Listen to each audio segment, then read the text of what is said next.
мехоҳем ҷаҳони арабро бо Тоҷикистон ва таърихи Тоҷикистон шинос намоем. бар сабили мисол аслашон форсист ва забонашон форсӣ. имрӯз дини аҳли Тоҷикистон чист? 98-99% аз онҳо мусалмонанд. ҳукумати Русия вориди кишвари шумо шуд ва онро истило кард. Истило чӣ гуна рух дод? онҳо кӯҳнагарони бисёр мутаассиб буданд ва ин боиси баъзе шӯришҳо гардид. онҳо чӣ гуна бо ҳуҷуми русҳо муқобала карданд? ман намехоҳам аз мақоми худ поин биравам ва бо ғуломе аз ғуломакони императори рус гуфтушунид кунам. пеш аз воридшавии ислом Тоҷикистон аз назари қабилаҳо, мардум ва динҳо ва муътақадот чӣ гуна буд? зардуштия дини расмии давлат буд ва онҳо ба муқобили ҳар касе ки зардуштӣ набуд мубориза мебурданд. дини зардуштӣ чист? онҳо оташро парастиш мекунанд ва онро муқаддас медонанд. онҳо чаҳор унсур ҳаво, хок, об ва оташро муқаддас медонанд.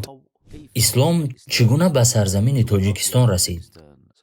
салмони форсӣ мегӯяд дар Мадина зане форсӣ буд ки қабл аз ман имон оварда буд. самарқанд фатҳ шуд. оё онҳо баъдан аз ин баргаштанд то ки дар замони Қутайба дубора фатҳ шавад? пеш аз Қутайба онҳо фақат бо гирифтани ҷизя қаноат мекарданд. аммо Қутайба гуфт мо ҷизя намегирем, мо мехоҳем ки онҳо мусалмон шаванд. Қутайба барои собит кардани ислом дар қалби мардум чӣ кор кард? ӯ сукунатгоҳҳои арабиро дар шаҳрҳо сохт то мардуми оддии исломро дар шакли ҳақиқии он бибинанд, ҳамон гуна ки дар замони саҳоба ва тобеин буд. дар бораи ҳукумати исломӣ дар замони Аббосиён чӣ мегӯед? ислом хеле густариш ёфта буд, аммо ҳанӯз тамоми мардум мусалмон набуданд. ин ба инсоф ва адолати мусалмонон далолат мекунад, зеро онҳо мардумро ба пазируфтани ислом маҷбур намекарданд. ҳукми шӯравӣ чӣ сар шуд? пас аз ишғоли Русия ҳукумати шӯравӣ оғоз шуд. чӣ рух дод? дар оғоз дар Русия навъи демократия мавҷуд буд. баъдан байни ҳизбҳои болшевикӣ ва меншевикӣ ҷангҳо хилоф шуд ва сипас ҷангҳо бо гурӯҳе сар шуд ки сафедҳо номида мешуданд. зиндагии мусалмонон рӯзу шабашон дар замони ин ҳукумат чӣ гуна буд? дар ибтидо онҳо мусалмононро озор намедоданд. аз соли 1930 таъқиби воқеӣ оғоз шуд. амалҳои онҳо алайҳи масҷидҳо ва ҳиҷоб чӣ гуна буд? онҳо рӯйхати қоидаҳо доштанд. ин корро накун, ту бояд ин тавр либос пӯшӣ, набояд инчунин либос пӯшӣ, бояд ба ин ҷо биравӣ, набояд ба он ҷо биравӣ. ҳар мусибате ки дар дунё ҳаст яҳудиён дар пушти онанд. дин афёни мардум аст. ассалому алайкум бародарони ман, дар ҳар куҷое ки ҳастед, хушомадед ба подкасти нав дар платформаи таърихи мо. бародарони ман, имрӯз ман шуморо ҳамроҳ бо шумо ба он ҷо, ба Мовароунар ё ба минтақаи собиқ Хуросон ва ё ба Осиёи Миёна агар хоҳӣ бо ҳам сафар хоҳем кард. зеро меҳмони мо дар ин барнома аз он ҷост, аз Тоҷикистон ё аз аморати собиқ Бухоро омадааст. шумо медонед ки мо дар платформаи таърихи мо силсилаи подкастҳоро барои шиносоӣ бо ҳамаи кишварҳои Осиёи Миёна ва кишварҳои Мовароунар оғоз кардем, зеро донишҳои таърихи мо дар бораи ин минтақаҳо каме заиф аст. ман ҳар як кишвар ва ҳар як минтақаро як ба як баррасӣ мекунам. ёдовар мешавем ки мо подкасте дар бораи Доғистон ва барномаи хубе дар бораи Туркистон омода кардем. имрӯз мо дар бораи Тоҷикистон суҳбат хоҳем кард. ин номи муосир ки тақрибан дар асри охир пайдо шудааст.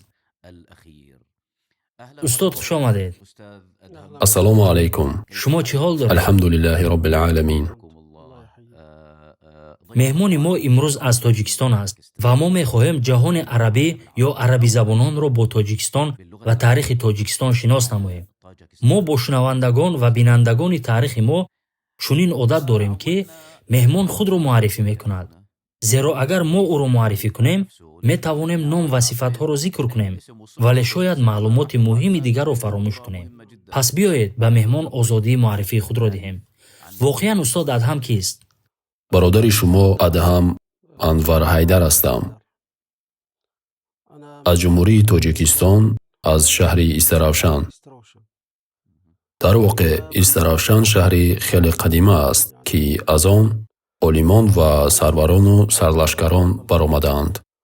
ман ҳоло метавонам ном барам аз ду нафар ки шумо онҳоро яқинан мешиносед. машааллоҳ, онҳо кистанд? якум шайх Абубакри Шиблӣ. ӯ суфӣ буд ва шайхи тариқат шайхи суфӣ. шахси дуюм ин Афшин Ҳайдар писари Ковус аст. ҳамаи мо нидои зани мусалмон ва муътасимоҳро медонем. оё ин ҳамон Афшин аст ки Бобаки Хуррамиро куштааст? Дақиқан. бале кушандаи ҳамон Бобаки ман Хуррамист. достони Афшинро хуб медонам. бале, ӯ аз Истарафшан аст. ӯ аз шаҳри мост ва падараш Афшин буд. Афшин лақабе буд ки ба қозӣ дода мешуд. унвони амирони он минтақа буд. дар минтақаи мо Машаалло. номи падараш Ковус ва номи худаш Ҳайдар буд. яъне шаҳри мо бо ин нафарон машҳур аст. ғайр аз инҳо олимон, таърихнигорон, шоирон ва адибон ҳам буданд. бале. аммо он ду нафаре ки ҳама мешиносанд инҳоянд. бародарони ман, Афшин достоне дорад ки шумо бояд онро бихонед. зеро ӯ дар нобудсозии ҳаракат ва андешаи Хуррамия саҳми бузурге дорад. дар ҳақиқат ин чизи нангинест ки шахс аз он мешармад ва дар воқеъ Ал-Муътасим, эй устоди мо, мунтазири овардани Бобаки Хуррамӣ аз тарафи Афшин буд ва баъдан ӯ аз байн бурда шуд. дар ҳар сурат мо мехоҳем бо шумо шинос шавем. инҷо мо қиссаашро тамом накардем. Машаалло, қиссаро хотима надодед, балки мустақиман ба арзи таърих гузаштед. устод, ӯ инчунин фотиҳи Амурия дар Туркияи имрӯзина буд. оё шумо ин нидоро медонед? ӯ ҷаҳише кард ва шаҳри Амурияро дар Туркияи имрӯза фатҳ карданд. Амурия ҳамин Анқара аст? бале, яъне ӯ саҳми бузурге дошт ва яке аз сарварони бузург буд. биёед баргардем ба муаррифӣ. бале. ман соли 1978 милодӣ таваллуд шудаам. Машаалло. солҳои кӯдакиам дар замони коммунистӣ гузаштааст. ман кӯдак будам, тақрибан 10 ё 11 сола будам ки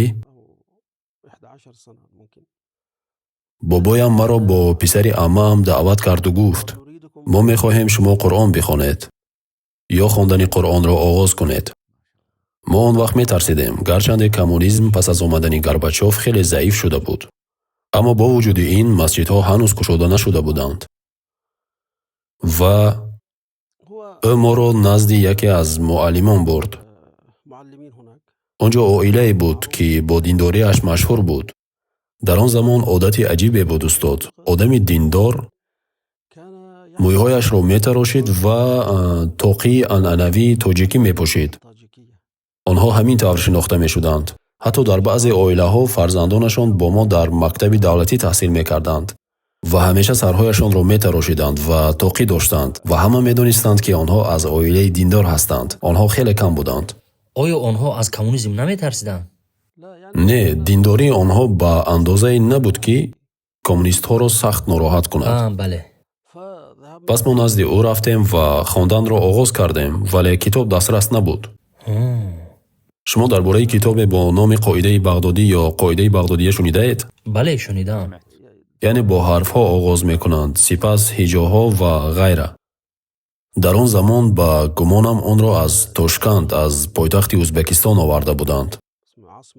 аз Ӯзбекистон, бале. баъдан китобҳо хеле гарон буданд. ҳеҷ нашриёт китоби диниро чоп намекард. онҳо маҷбур мешуданд ки онҳоро пинҳонӣ чоп кунанд. бо дастгоҳҳо дар таҳхонаҳо ин китобҳоро чоп мекарданд ва мефурӯхтанд. аз ин рӯ хеле гарон буд. ман дар ёд дорам ки мо онро бо 10 рубл харидем. 10 рубл тақрибан арзиши 5 кило гӯштро дошт. тасаввур кунед ки дар Туркия масалан тақрибан 5000 лира. ин нархи як китоб аст? бале, як китоб. аммо дар он ҷо умумӣ ва тарзи хондани ҳарфҳо ва омӯхтани хондан буд. пас мо он ҷо хондем. баъд падарам вақте ки ба охири таҳсили миёна наздик шудам, падарам аз ман пурсид: оё мехоҳӣ ба кишварҳои арабӣ биравӣ ва он ҷо таҳсил кунӣ? ман хеле хурсанд шудам. чӣ тавр намехоҳам? сипас ман соли 1996 милодӣ ба донишгоҳи исломии Мадинаи Мунаввара пазируфта шудам. алҳамдулиллаҳи роббил аламин. машаалло. ман ба Мадина рафтам ва соли 2002 донишгоҳро хатм кардам. 2 сол забони арабӣ омӯхтам ва 4 сол дар донишкадаи шариат таҳсил кардам. Машаалло. ва хатмаш кардам. аз ин ҷо маълум мешавад ки шумо арабиро хуб омӯхтаед? бале, ман он ҷо арабӣ омӯхтам. дар он ҷо мо аз устодони бузург илм омӯхтем. Масалан, Муҳаммад Мухтори Шинқитӣ ба мо фиқҳ таълим медод машааллоҳ. ва устод Абдуллоҳи Шинқитӣ дар тафсир ва усул. шинқитиҳо Бале. ҳамеша дар илм ҳузур доранд. Бале, бале. мо албатта ба онҳо эҳтиром мегузорем. Баъзан мо ба дарсҳои шайх Атия Солим дар Ҳарами Набавӣ ва шайх Абубакри Ҷазоирӣ мерафтем. Бале, ин муддат барои ман замони хеле пурбаракат буд. ин як фурсати тиллоӣ аст. Бале, барои ман то ин замон давраи Мадинаи Мунаввара давраи тиллоист. баъд аз хатм ба кишвар баргаштам ва он ҷо ошхонаи хурде кушодам. ман ошхонаро идора мекардам. Сипас дар яке аз масҷидҳо хатиб шудам. Сипас дар наздикии мо мадрасаи динии миёна кушоданд, ки дар он ҷо ман ба сифати муаллими сират, ақида, Қуръон ва таҷвид ва ғайра кор кардам. баъд аз он ба маркази вилоят дар Хуҷанд рафтам, ки он ҷо низ мадрасаи динии миёна дар сатҳи вилоятӣ мавҷуд буд. Он ҷо мо ба ҷавонон Қуръонро таълим медодем, на ба кӯдакон, балки ба ҷавонон, яъне ба бузургсолтарон. баъдан соли 2016 ба Туркия омадам ва ба донишгоҳи Фотеҳ дохил шудам ва аз он ҷо дараҷаи магистрро гирифтам. донишгоҳи Фотеҳ. китоби Нисои Ибни Абдулбарро таҳқиқ кардам ва дар бораи саҳми занон дар рушди фарҳанги исломӣ пажӯҳиш кардам. саҳми занон дар рушди фарҳанги исломӣ. дар куҷо? дар ҷаҳони ислом ё дар Тоҷикистон? он ҷо фақат дар бораи саҳобазанон, ҳамаи саҳобазанон, ки дар китобҳои Ибни Абдулбар дар Ал-Истиоб зикр шудаанд. бале. китоби Нисо. пас саҳми занони саҳоба ё саҳобазанон дар густариши фарҳанги исломӣ ин мавзӯи рисолаи магистрии шумо буд, ҳа? бисёр зебо ва воқеан бо унвони ҷолиб. Машааллоҳ, табаракаллоҳ. боз ҳам хушомадед устодат ҳам. табиист ки шумо оиладор ҳастед. Чанд фарзанд доред? бале, оиладорам, 5 фарзанд дорам. 5 фарзанд? Машааллоҳ. албатта калимаи абно барои писарон ва банот барои духтарон истифода мешавад. Бале. ва ҳарду маъно дар калимаи авлод фарзандон ҷамъ мешаванд. биёед ҳоло иҷозат бидиҳед ман аз шумо бипурсам. биёед ба ҷаҳони Тоҷикистон ё аморати Бухоро ворид шавем. сипас ба таърих ворид шавем ва таърихро баррасӣ кунем, то ба ин кишвари хеле муҳими исломӣ ошно шавем. аввалан маънои калимаи Тоҷикистон чист? тоҷик номи қавм аст. истон маънои макони онҳоро дорад, яъне макони тоҷикон ё сарзамини тоҷикон. вақте мо Ӯзбекистон, Қирғизистон ё Қазоқистон мегӯем, манзур ҳамин маънист: сарзамини қирғизҳо, сарзамини ӯзбекҳо, сарзамини қазоқҳо, сарзамини афғонҳо ва ба ҳамин минвол. бале, бале. масалан, дар Эрон то ҳол ин калима истифода мешавад. масалан, онҳо устон мегӯянд. устон тақрибан ба маънои вилоят аст. мардуми тоҷик ба кадом наҷот тааллуқ дорад? тоҷикон ба наҷоди форсӣ мансубанд. масалан, мо мебинем, ки Соиди Андалусӣ дар китоби худ Табақотул Умам дар бораи форсҳо мегӯяд: онҳо фарзандони Каюмарс, писари Умайм, писари Лот, писари Сом, писари Нуҳ ҳастанд. ӯ мегӯяд, онҳо ҳазорон сол дар дини Нуҳ алайҳиссалом боқӣ монданд ва баъд Таҳмурас омад ва онҳо собиин шуданд. ба дини собиия гаравиданд. бале. онҳо тақрибан 2000 сол пайрави дини собиия буданд. сипас баъд аз омадани Зардушт маҷусӣ шуданд. маҷусӣ шуда оташро ибодат бале, мекарданд. аз ибодаткунандагони оташ шуданд. пас мардуми тоҷик ба наҷоти форсӣ тааллуқ дорад? бале, яъне ба таври умумӣ бо наҷотҳои дигар андаке омӯзиш доранд, аммо аслашон ба наҷоти бале, форсӣ бале, бармегарданд. аслашон форсист ва забонашон форсист. забони форсӣ аст. забони мо ва эрониён якест, яъне айнан ҳамон забон аст. оё то ҳол фарҳанги форсӣ ба ҳуввияти тоҷикӣ таъсир мегузаронад? албатта, фарҳанги форсӣ хеле решаи чуқур дорад. дар ҳамаи соҳаҳо таъсираш дар фарҳанги тоҷикӣ мавҷуд аст.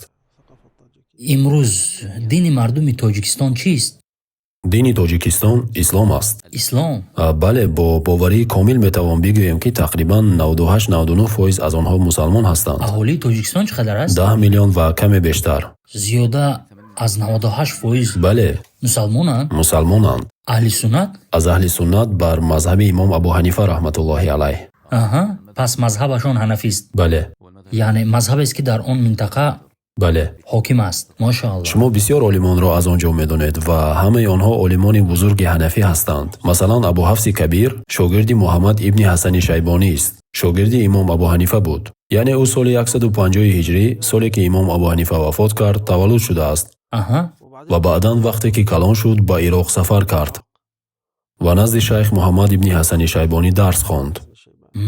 ва ӯ олими хеле бузург буд, яъне абу ҳафси кабир.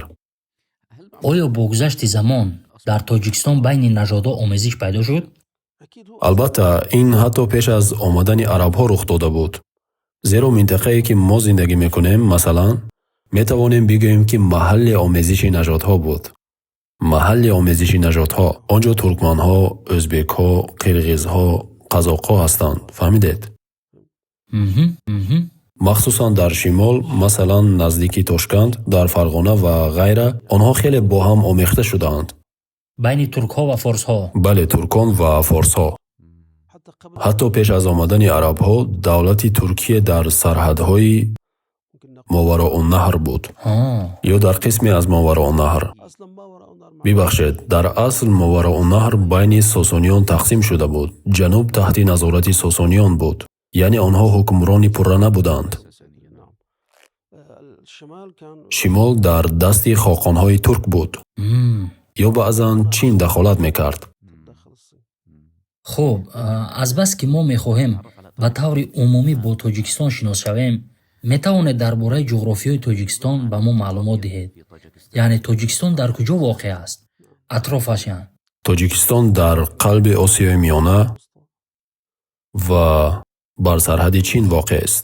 яъне сарҳади шарқии мо бо Чин, ҷануб бо Афғонистон, шимол бо Қирғизистон ва ғарбу шимол бо Ӯзбекистон ҳамсарҳад аст. яъне шумо ба 4 кишвар ҳамсарҳадед? бале, бо 4 кишвар. аммо дар сарҳади Тоҷикистон, масалан, шумо медонед, аксарияти афғонҳо дар шимол асосан тоҷик ҳастанд. зеро вақте коммунистҳо омаданд, онҳо сарҳадҳоро бо англисҳо бо сарҳади дарё тақсим карданд. зеро афғонҳо зери истилои англисҳо буданд. дарёи Амударё ё дарёи Омул, шояд баъдан ҳарфи лом ҳазф шуд. ҳоло Омуя мегӯянд. мегӯянд ки шаҳри Омул дар соҳили дарё буд. ва онҳо, яъне русҳо ва англисҳо, барои назорати сарҳад, хандақи табииро, дарёро ба ҳайси сарҳад байни англисҳо ва русҳо истифода карданд. аз ин рӯ бисёре аз тоҷикон дар Афғонистон монданд. яъне шумораи тоҷикон дар Афғонистон аз шумораи онҳо дар Тоҷикистон зиёдтар аст. яъне аз лиҳози таърихӣ шумораи шумо аз ҳозира калонтар буд? масалан, шумораи тоҷикон дар Ӯзбекистон ба шумораи тоҷикон дар Тоҷикистон наздик аст, ё шояд аз он зиёдтар бошад. бале. яъне шояд беш аз 10 миллион дар Ӯзбекистон. дар Бухоро, Самарқанд, Термиз ва Фарғона ҳастанд. Насаф, Кеш дар ин шаҳрҳои қадимӣ. вақте мо Мовароуннаҳр мегӯем, кадом дарёҳоро дар назар дорем? ин дарё ки мо гуфтем Амударёст. Амударё. он тарафи дарё Мовароуннаҳр номида мешуд. мо бо забони худ варорудаш мегӯем. варо калимаи арабист. руд яъне дарё. яъне ду дарё ҳаст устод. дарёи Ҷайҳун ва Сайҳун. Ҷайҳун ҳамин Амударё аст ва Сайҳун яъне Сирдарё наздики шаҳри Хуҷанд ё дар шаҳри Хуҷанд воқеъ аст.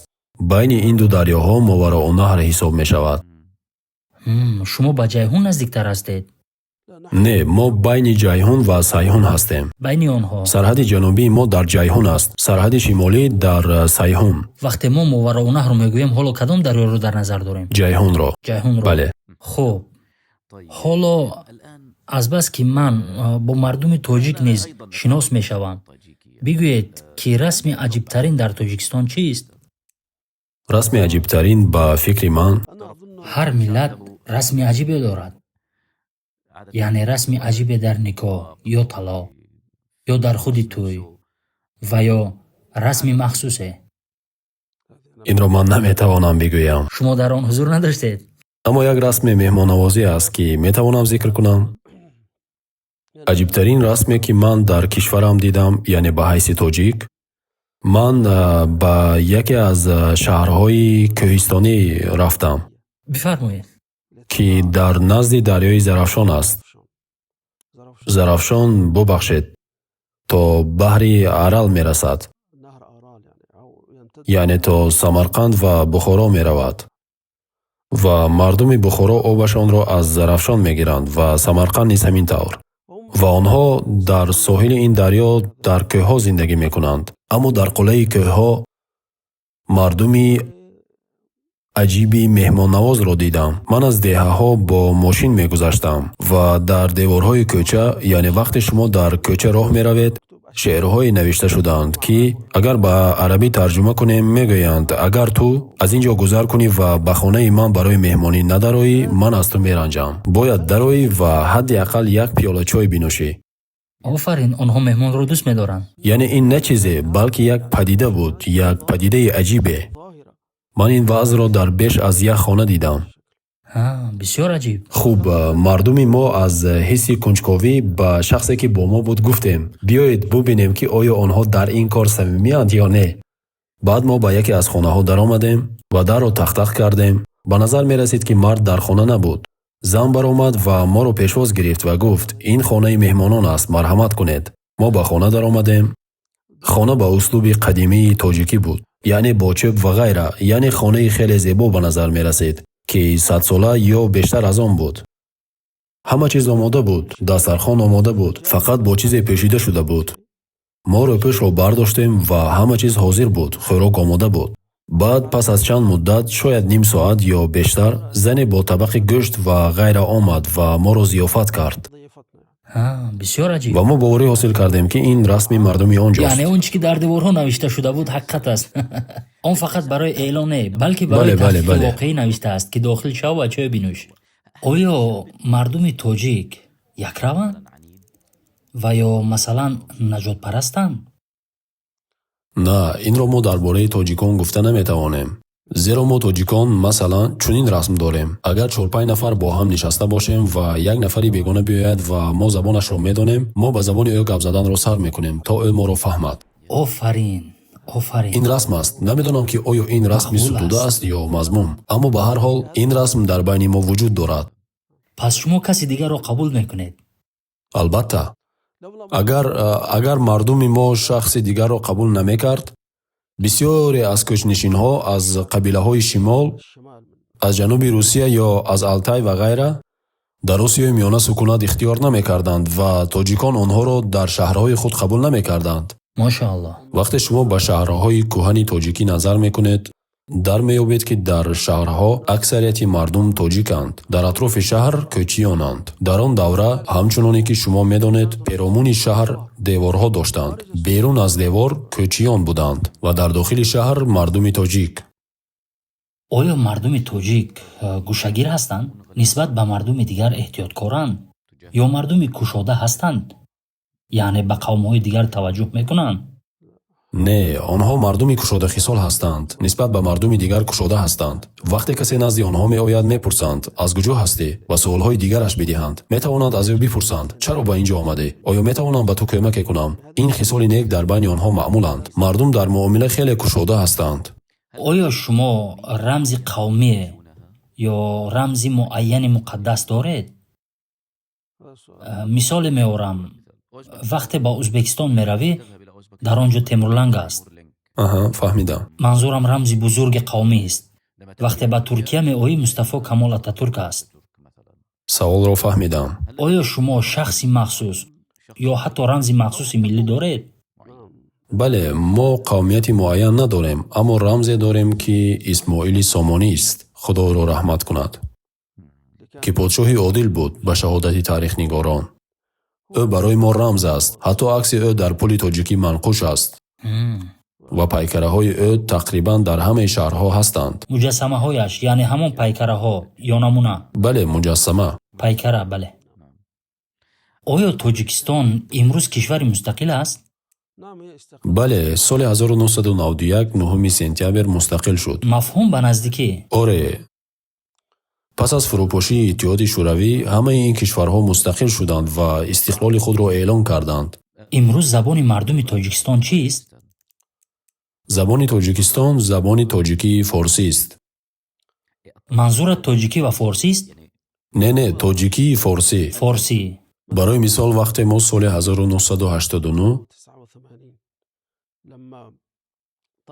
қонуни забони тоҷикӣ ё метавонам ин тавр тарҷума кунам.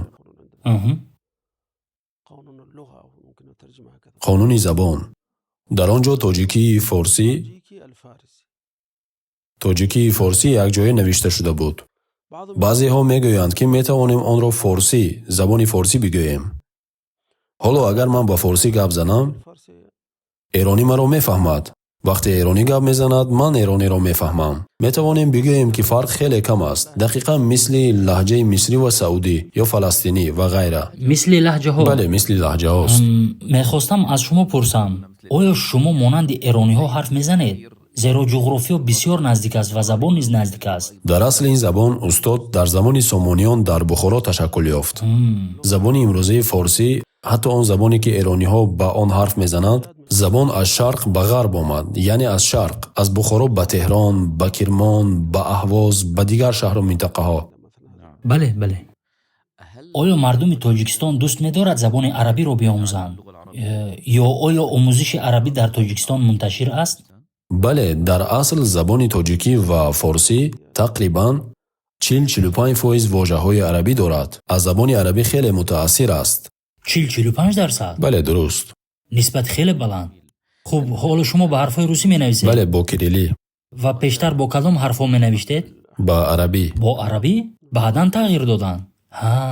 мо ба ин мавзӯъ мерасем вақте дар бораи шӯравӣ суҳбат мекунем, чӣ гуна онҳо ҳарфҳоро тағйир доданд ва гайра. саволи охирам дар меҳвари шиносоии умумӣ бо Тоҷикистон аст. оё дар байни тоҷикон буҳрони ҳувият вуҷуд дорад? не, метавонем бигӯем, ки тоҷикон ва ислом ва фарҳанги исломӣ бо тору пуди онҳо бофта шудааст, яъне дар рагу хунашон онҳо омезиш ёфтааст. бале. ва ӯ наметавонад, ки аз он канда шавад, чунон ки мегӯянд рӯҳи тоҷик бо дини ислом хамир шудааст. хуб, акнун устод Адҳам биёед ба таърих баргардем. биёед каме ба ақиб баргардем ва бипурсем, на дар бораи воридшавии ислом, балки пеш аз духул ба ислом ҷуғрофияи Тоҷикистон чӣ гуна буд?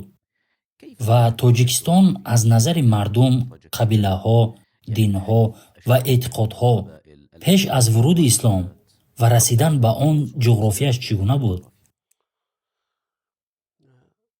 биёед аз сосониён, аз давлати сосонӣ, ки бар қисме аз Хӯросон ё Осиёи Миёнаи кунунӣ ҳукмронӣ мекард, сар кунем. бале. давлати сосонӣ баъд аз давлати ашконӣ бунёд ёфт ва сосониён фарзандони мӯбадон буданд, ки он болотарин рутба дар дини зардуштӣ дар назди рӯҳониёни зардуштӣ буд ва Ардашери аввалин, амир ё ҳокими сосонӣ, аз хонадони мӯбадон давлатро таъсис дод. бар асоси чӣ? бар асоси ғояи пайвастани дин ба давлат. пас вақте Ардашер шоҳ шуд ва яке аз аввалин корҳое, ки ба он фармон дод, ҷамъоварии китоби онҳо буд, ки Авасто ном дошт. Авасто китоби муқаддаси зардуштист. номаш Аваста? Авасто. пас ӯ яке аз мӯбадон ба номи Тансарро масъул таъин кард ва ӯ 21 ҷузъи Авасторо ҷамъ кард ва ӯ онро ба ин шакл ҷамъоварӣ кард. Тансар сахтгир буд, аммо нисбат ба динҳои дигар мудоро мекард. баъд аз тақрибан 100 сол ё бештар, баъди ӯ наберааш Баҳроми дуюм омад. Баҳроми дуюм зардуштии хеле мутаассиб буд ва дар дарбори ӯ метавонем бигӯем мӯбади бузург бо номи Картир буд. сангнавиштаҳои Картир дар Эрон дар ҷое бо номи Каъбаи Зардушт мавҷуданд. дар он ҷо чизе ба шакли мукааб аст, ки дар он чизҳои бар деворҳо кандакорӣ шудаанд, таърихҳо ва корҳое ки анҷом додаанд ва гайра. Картир дар гӯши Баҳроми дуюм ин замзамаро мехонд, то зардуштиятро дини расмии давлат эълон кунад. пеш аз ин гарчанде ки онҳо фарзандони Мубад буданд, Ардашер ва баъд аз ӯ Шопур ва баъд аз ӯ Баҳром ва ғайра, Зардуштияро дини расмӣ эълон накарда буданд. бале. Баҳроми дуюм онро расман эълон кард ва онҳо бар зидди ҳар касе ки зардуштӣ набуд ҷанг эълон карданд. Оҳо, онҳо бо яҳудиён, бо насрониён бале. ва монавиён, чуноне ки шумо медонед, Монавиён, бале. монавиён ки омехтае аз насроният, яҳудият ва зардуштӣ буд Бале. ва онҳоро бо ҳам омехта карда дини нав сохта буд. пас онҳо бо ғайризардуштиён ҷанг мекарданд. Аз корҳое ки Картир анҷом дод, куштани Монӣ буд. ӯ Мониро кушт ба ин баҳона ки ту бидъат дар дини зардуштӣ овардӣ ва зардуштиятро бо динҳои дигар омехта кардӣ ва ӯро бикушт. ба ин шакл онҳо ҳукмрон буданд ва онҳо ба ҳамин минвол ҳукмро то замони ислом идома доданд ва ҳамаи онҳо худро ҳомиёни дини зардуштӣ медонистанд ва ҳар гоҳ шаҳр ё деҳа ё кишвареро фатҳ мекарданд, дар он ҷо оташкада месохтанд. ин вазифаи онҳо буд. Дини зардуштӣ ба таври мухтасар чист? дини зардуштӣ дини хеле қадимист. он дар асл пеш аз милод пайдо шуда буд, шояд 500 ё 600 сол пеш аз милод. аммо ин дини расмии Эрон набуд. Онҳо чиро ибодат мекунанд? онҳо оташро ибодат мекунанд ва онро муқаддас медонанд ва 4 унсурро, яъне бод, хок, нуру оташ ва обро муқаддас медонанд. Нур? бале, ба ҳамин сабаб онҳо мурдаҳоро қабр намекунанд, мурдаро ба хок намеспоранд. Пас чикор мекунанд? барои дафн онҳо чизе бо номи дахма доранд, ки дар баландиҳо воқеъ аст. мурдаро дар он ҷо мегузоранд то ин ки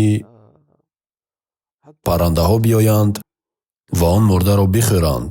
онҳо гӯшти мурдаро мехӯранд ва баъд вақте устухонҳо боқӣ мемонанд, устухонҳоро ҷамъоварӣ мекунанд ва дар ҷойи махсус мегузоранд. то ҳоло дар Ҳиндустон гурӯҳе аз зардуштиён бо номи Порсиён дар Ҳиндустон мавҷуданд. онҳо бо ҳамин шева мурдаро дафн мекунанд. Фикр мекунам дар Эрон низ шумораи хеле кам аз онҳо боқӣ мондаанд. бале, дар шаҳри Язд тақрибан чанд ҳазор нафар. чанд ҳазор нафар аз онҳо дар шаҳри Язд мавҷуданд ва дар он ҷо оташкада доранд ва онҳо ҳоло ифтихор мекунанд ва мегӯянд оташи ин оташкада дар тӯли 1700 сол хомӯш нашудааст. ба ҳамин қавл онҳо эътироф мекунанд ки ислом онҳоро саркӯб накардааст. агар онҳо ғайримусалмононро саркӯб мекарданд, ин оташро хомӯш мекарданд ва то ҳол боқӣ намемонд. акнун эрониҳо ва зардуштиёни мутаассиб мегӯянд ин оташкада 1700 сол ё ин қадар сол умр дорад ва оташаш дар ин муддат хомӯш нашудааст. хуб, биёед ҳоло дар бораи арабҳо суҳбат кунем. зеро шумо Сосониёнро зикр кардед. ман ҳам мехоҳам бидонам ки оё байни арабҳо ва форсҳо робитае вуҷуд дошт? азбаски арабҳо низ аҳли тиҷорат буданд, рафтуомад ва додугирифт мекарданд. пас робитаи таърихӣ чӣ гуна буд? масъалаи робитаи таърихӣ байни арабҳо ва форсҳо робитаи хеле қавӣ вуҷуд дошт. азбаски Сосониён пойтахташон дар Мадоин буд, ки ҳоло дар ҳудуди Ироқ воқеъ аст. бале. ва мо ҳатто дар таърих мехонем Ироқи араб ва Ироқи аҷам. онҳо робитаи хуб доштанд ва аввалин робита бо форсҳо бо мардуми Яман буд. аз робитаи наздик ба ҳайси мисол метавон инро зикр кард ки вақте ҳабашиён фарзанди Абраҳии Ашрам ки мехост Каъбаро вайрон кунад, яке аз писаронаш Масруқ ном дошт. ӯ золим ва фосид буд. мардумро мекушт ва ситам мекард. яманиҳо аз ӯ безор шуданд ва гуфтанд бояд шӯриш кунем ва ё коре кунем, аммо онҳо қудрат надоштанд. шахсе бо номи Сайф ибни Суязан Сайф ибни Зуязан, бале, ӯ аз наҷоди шоҳони қадим буд. мардум назди ӯ рафтанд ва гуфтанд ту аз наберагони шоҳон ҳастӣ, бояд коре барои мо бикунӣ то он ки аз ҳабашиён халос шавем. он гоҳ ӯ якчанд нафарро бо худ дар ҳайате гирифта ба Византияи Рум рафт. онҳо дархосташро рад намуданд ва кӯмакаш накарданд. бо ин натиҷа ӯ номед нашуд ва гуфт: ман назди шоҳи Форс меравам. ва назди шоҳи Форс рафт ва аз ӯ барои берун кардани ҳабашиён аз Яман кӯмак хост. шоҳи Форс гуфт: ман наметавонам ба ин кор фармон диҳам ва бо ту лашкар бифиристам, аммо ба ту андаке пул медиҳам. ва ба ӯ 10,000 дирҳам дод. албатта яманӣ ранҷид ва гуфт: ман омадам то кӯмаки низомӣ бигирам ва ту ба ман пул медиҳӣ? ва ин пули 10,000 дирҳам арзише надорад. вақте аз қасри шоҳ берун омад, ин пулро ба миёни дарбориёни шоҳ тақсим кардан гирифт. шоҳ инро шунид, хашмгин шуд ва ӯро даъват кард ва гуфт: ман ба ту пул додам ва ту онро ба дарбориёнам медиҳӣ? ӯ ин суханронии таҳқиромез ва ташвиқкунанда карду гуфт: эй шоҳ, ман кӯҳҳои тилло ва нуқра дорам ва ба тилло ва нуқра ниёз надорам. ин суханро гуфт то раъйи шоҳи Форсро тағйир диҳад, то пешниҳодаш барои шоҳ ҷолиб уфтад, ки гӯё кӯҳҳои тилло ва нуқра дорад. пас ман метавонам бо лашкар дар роҳи хатарноке бароям, аммо ба пул ниёзе надорам, ба нуқра ва тилло ниёз надорам. ман танҳо ба низомиёне ниёз дорам, ки дар берун кардани ишғолгарони ҳабашӣ ба ман кӯмак кунанд. шоҳ гуфт: ин ҷо бимон ва ман фикр мекунам. ӯро дар он ҷо гузошт ва бо вазирон машварат кардан гирифт. яке аз вазирони зиракаш гуфт: дар зиндони мо садҳо нафар зархаридон ҳастанд, ҷинояткорон ва мардуми ашрор ҳастанд. биёед аз онҳо истифода кунем. аксари онҳо низомӣ буданд, аз лашкариёни собиқ, ки ҷиноят содир карда ба зиндон афтода буданд. ӯ гуфт: хуб, мо ба шумо кӯмак мекунем. мо онҳоро мефиристем. агар ғолиб шаванд, ғалаба ба нафъи мост, зеро онҳо аз мо ҳастанд ва ба фармони мо гӯш медиҳанд. агар кушта шаванд, мо аз ин унсурҳои ҷиноятӣ халос мешавем. аз бадии онҳо халос мешавем. бале. бале. пас 8 киштӣ омода кард. 8 киштӣ бо 800 нафар ҷанговар, дар ҳар киштӣ бо 100 нафар. вақте аз халиҷ мегузаштанд, чӣ ҳодисае рӯй дод? ба гумонам боди сахт вазид ва 2 киштӣ ғарқ шуд. бале. вале 600 нафар лашкарӣ ба Яман расид ва ба сайфи Суязан кӯмак карданд ва тавонистанд, ки Яманро зери назорат гиранд ва ҳабашиёнро аз он ҷо берун кунанд. баъдан шоҳи Форс Сайфро шоҳи Яман таъин кард. аммо пас аз марги Сайф ба ҷои ӯ яке аз фармондеҳонро аз ин 800 ё 600 нафар ки омада буданд, аз зархаридон. бале. баъд аз марги ӯ писараш ҷонишин шуд, баъд писари ӯ ва дар охир амри фармондеҳӣ ба бозон расид, ки аз саҳоба ҳисоб мешавад.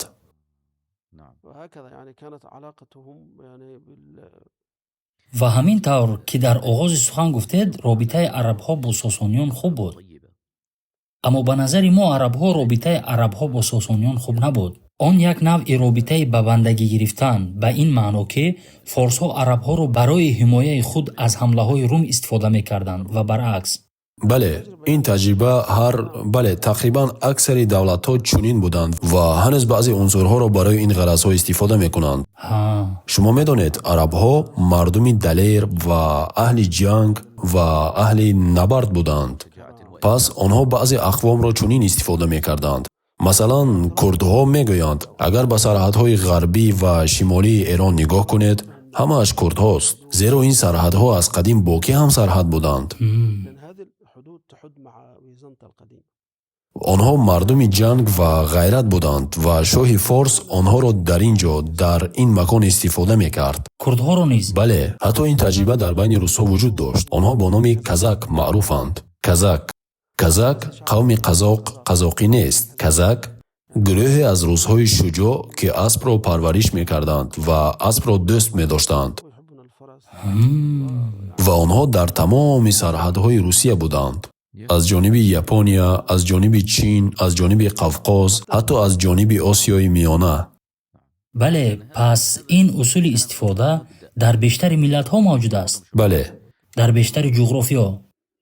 خب حالا بیایید به اسلام برگردیم. اسلام چگونه به جغرافیای تاجیکستان یا امارت سابق بخارا رسید؟ استاد، اگر حالا به زمان پیامبر صلی الله علیه و سلم نگریم، صلی الله علیه و سلم، ما میبینیم که صحابگان فارسی تبار بودند. مثلا شما میتوانید بگویید من مثلا سلمان فارسی را میدونم. همه مردم سلمان را میشناسند. بله ما میدونیم سلمان فارسی را. ما را با دیگران شناس کنید. مثلا در نزد ما بینید. حالا من به شما معلومات ارائه خواهم داد که شاید آن را باری نخست میشنوید، اما شخص دیگر را شما میشناسید. سالم مولای ابو حذیفه را. بله این فارسی است؟ البته او فارسی است و او در 12 یا 11 سالگی غلام شده بود. او را به مکه آوردند. این رو من نمیدونستم. بله. باید گفت که حالا این سخنی که مطرح می شود بدلیل نیست و می توانید با کتاب الاصابه ابن حجر مراجعت کنید. طبقات الکبرای ابن سعد و معرفت الصحابه اصفهانی، طبقات ابن خیاط. آفرین. او یکی از آن کسانی بود که پیامبر صلی الله علیه و سلم گفت قرآن را از 4 نفر بگیرید و یکی از آنها سالم مولای ابو حذیفه بود. و حتی ابن مسعود میگوید وقتی این سخن را از پیامبر شنیدم او را بیشتر دوست داشتم. انا این سالم است. بله بله. و مادرش فارسی بود.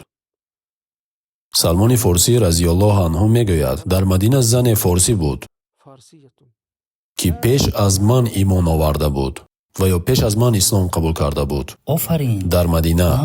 ابن حجر این خبر را در الاصابه و در استالغابه ابن اسیر می آورد. ماشاءالله. منظورم این است که در آنجا صحابه ها یا صحابه زنان از فارس ها بودند. مشکل این است که این معلومات پراکنده است. اگر کسی مثلا الله خیرتان دهد. مثلا شما سفینه خدمتگار پیامبر صلی الله علیه و سلم را میدانید. سفینه خدمتگار پیامبر. بله او نیز از فارس ها بود. چونکه در معرفت الصحابه اصفهانی آمده است. و او سفینه لقب گرفت زیرا پیامبر صلی الله علیه و سلم در یکی از سفرهایش چیزها را میبرداشت. وقتی سفینه می در آمد آن را به سفینه می داد و سفینه آن را می برداشت و چند بار به او چیزها را داد و گفت تو مانند کشتی هستی، یعنی همه چیز را می برداری و خسته نمی شوی. و بعدا لقب سفینه را گرفت. و یک آشپز فارسی بود. شما غذاهای فارسی را می دانید؟ البته آشخانه فارسی خیلی قدیم و نیز لذیذ است. او آشپز فارسی بود که در همسایگی پیامبر صلی الله علیه و سلم میزیست و شوربای خوشمزه میپخت. چنانکه در حدیث در مسلم زیر رقم 2036 آمده است، او پیامبر صلی الله علیه و سلم را به خانه‌اش دعوت کرد و گفت من برای تو طعام پختم و میخواهم که تو بیایی و در نزد من طعام بخوری. پیامبر صلی الله علیه و سلم گفتند آیا همسرم را با خود بیارم؟ عایشه را یعنی صدیقه دختر صدیق را. او گفت نه، من غذا را برای یک نفر آماده کردم. پیامبر گفت پس من نمی آیم. او بعد از چند مدت باری دوم طعام تهیه کرد و پیامبر صلی الله علیه و سلم را دعوت نمود و پیامبر همان سوال را تکرار کرد و او گفت بله می توانی همسرت را نیز بیاری. این شخص نام ندارد، او تنها به عنوان آشپز فارسی شناخته می شود. حتی در کتاب‌های با نام طبقات و کتاب‌های شرح حال با نام آشپز فارسی همسایه فارسی نژاد پیامبر می آید و با این نام مشهور است. و بعدا در نزد ما در کتاب‌های اهل سنت این حدیث را نه فقط در مسلم بلکه نسائی و ابن حبان نیز روایت کردند درباره آشپزی فارسی. بعدا نوبت بازان می آید، همان شخصی که در یمن حکمرانی میکرد و او مسلمان شد. چگونه مسلمان شدنی او معلوم است. وقتی شنید که پیامبر صلی الله علیه و سلم با 2 نفری که آمده بودند تا پیامبر را با امر کسرای فارس دستگیر کنند خبر داد و گفت خواجه شما دیشب کشته شد. درست. و او را پسرش شیروی پسری کسرا کشته بود.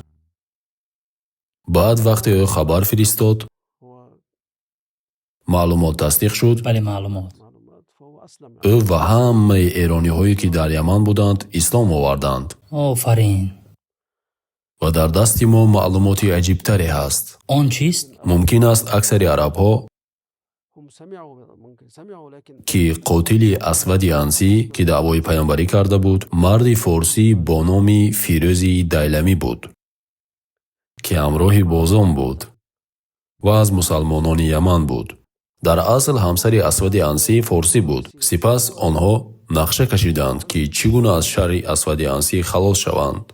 اسود انسی حاکم مرزبان را کشت و همسرش را به زور گرفت.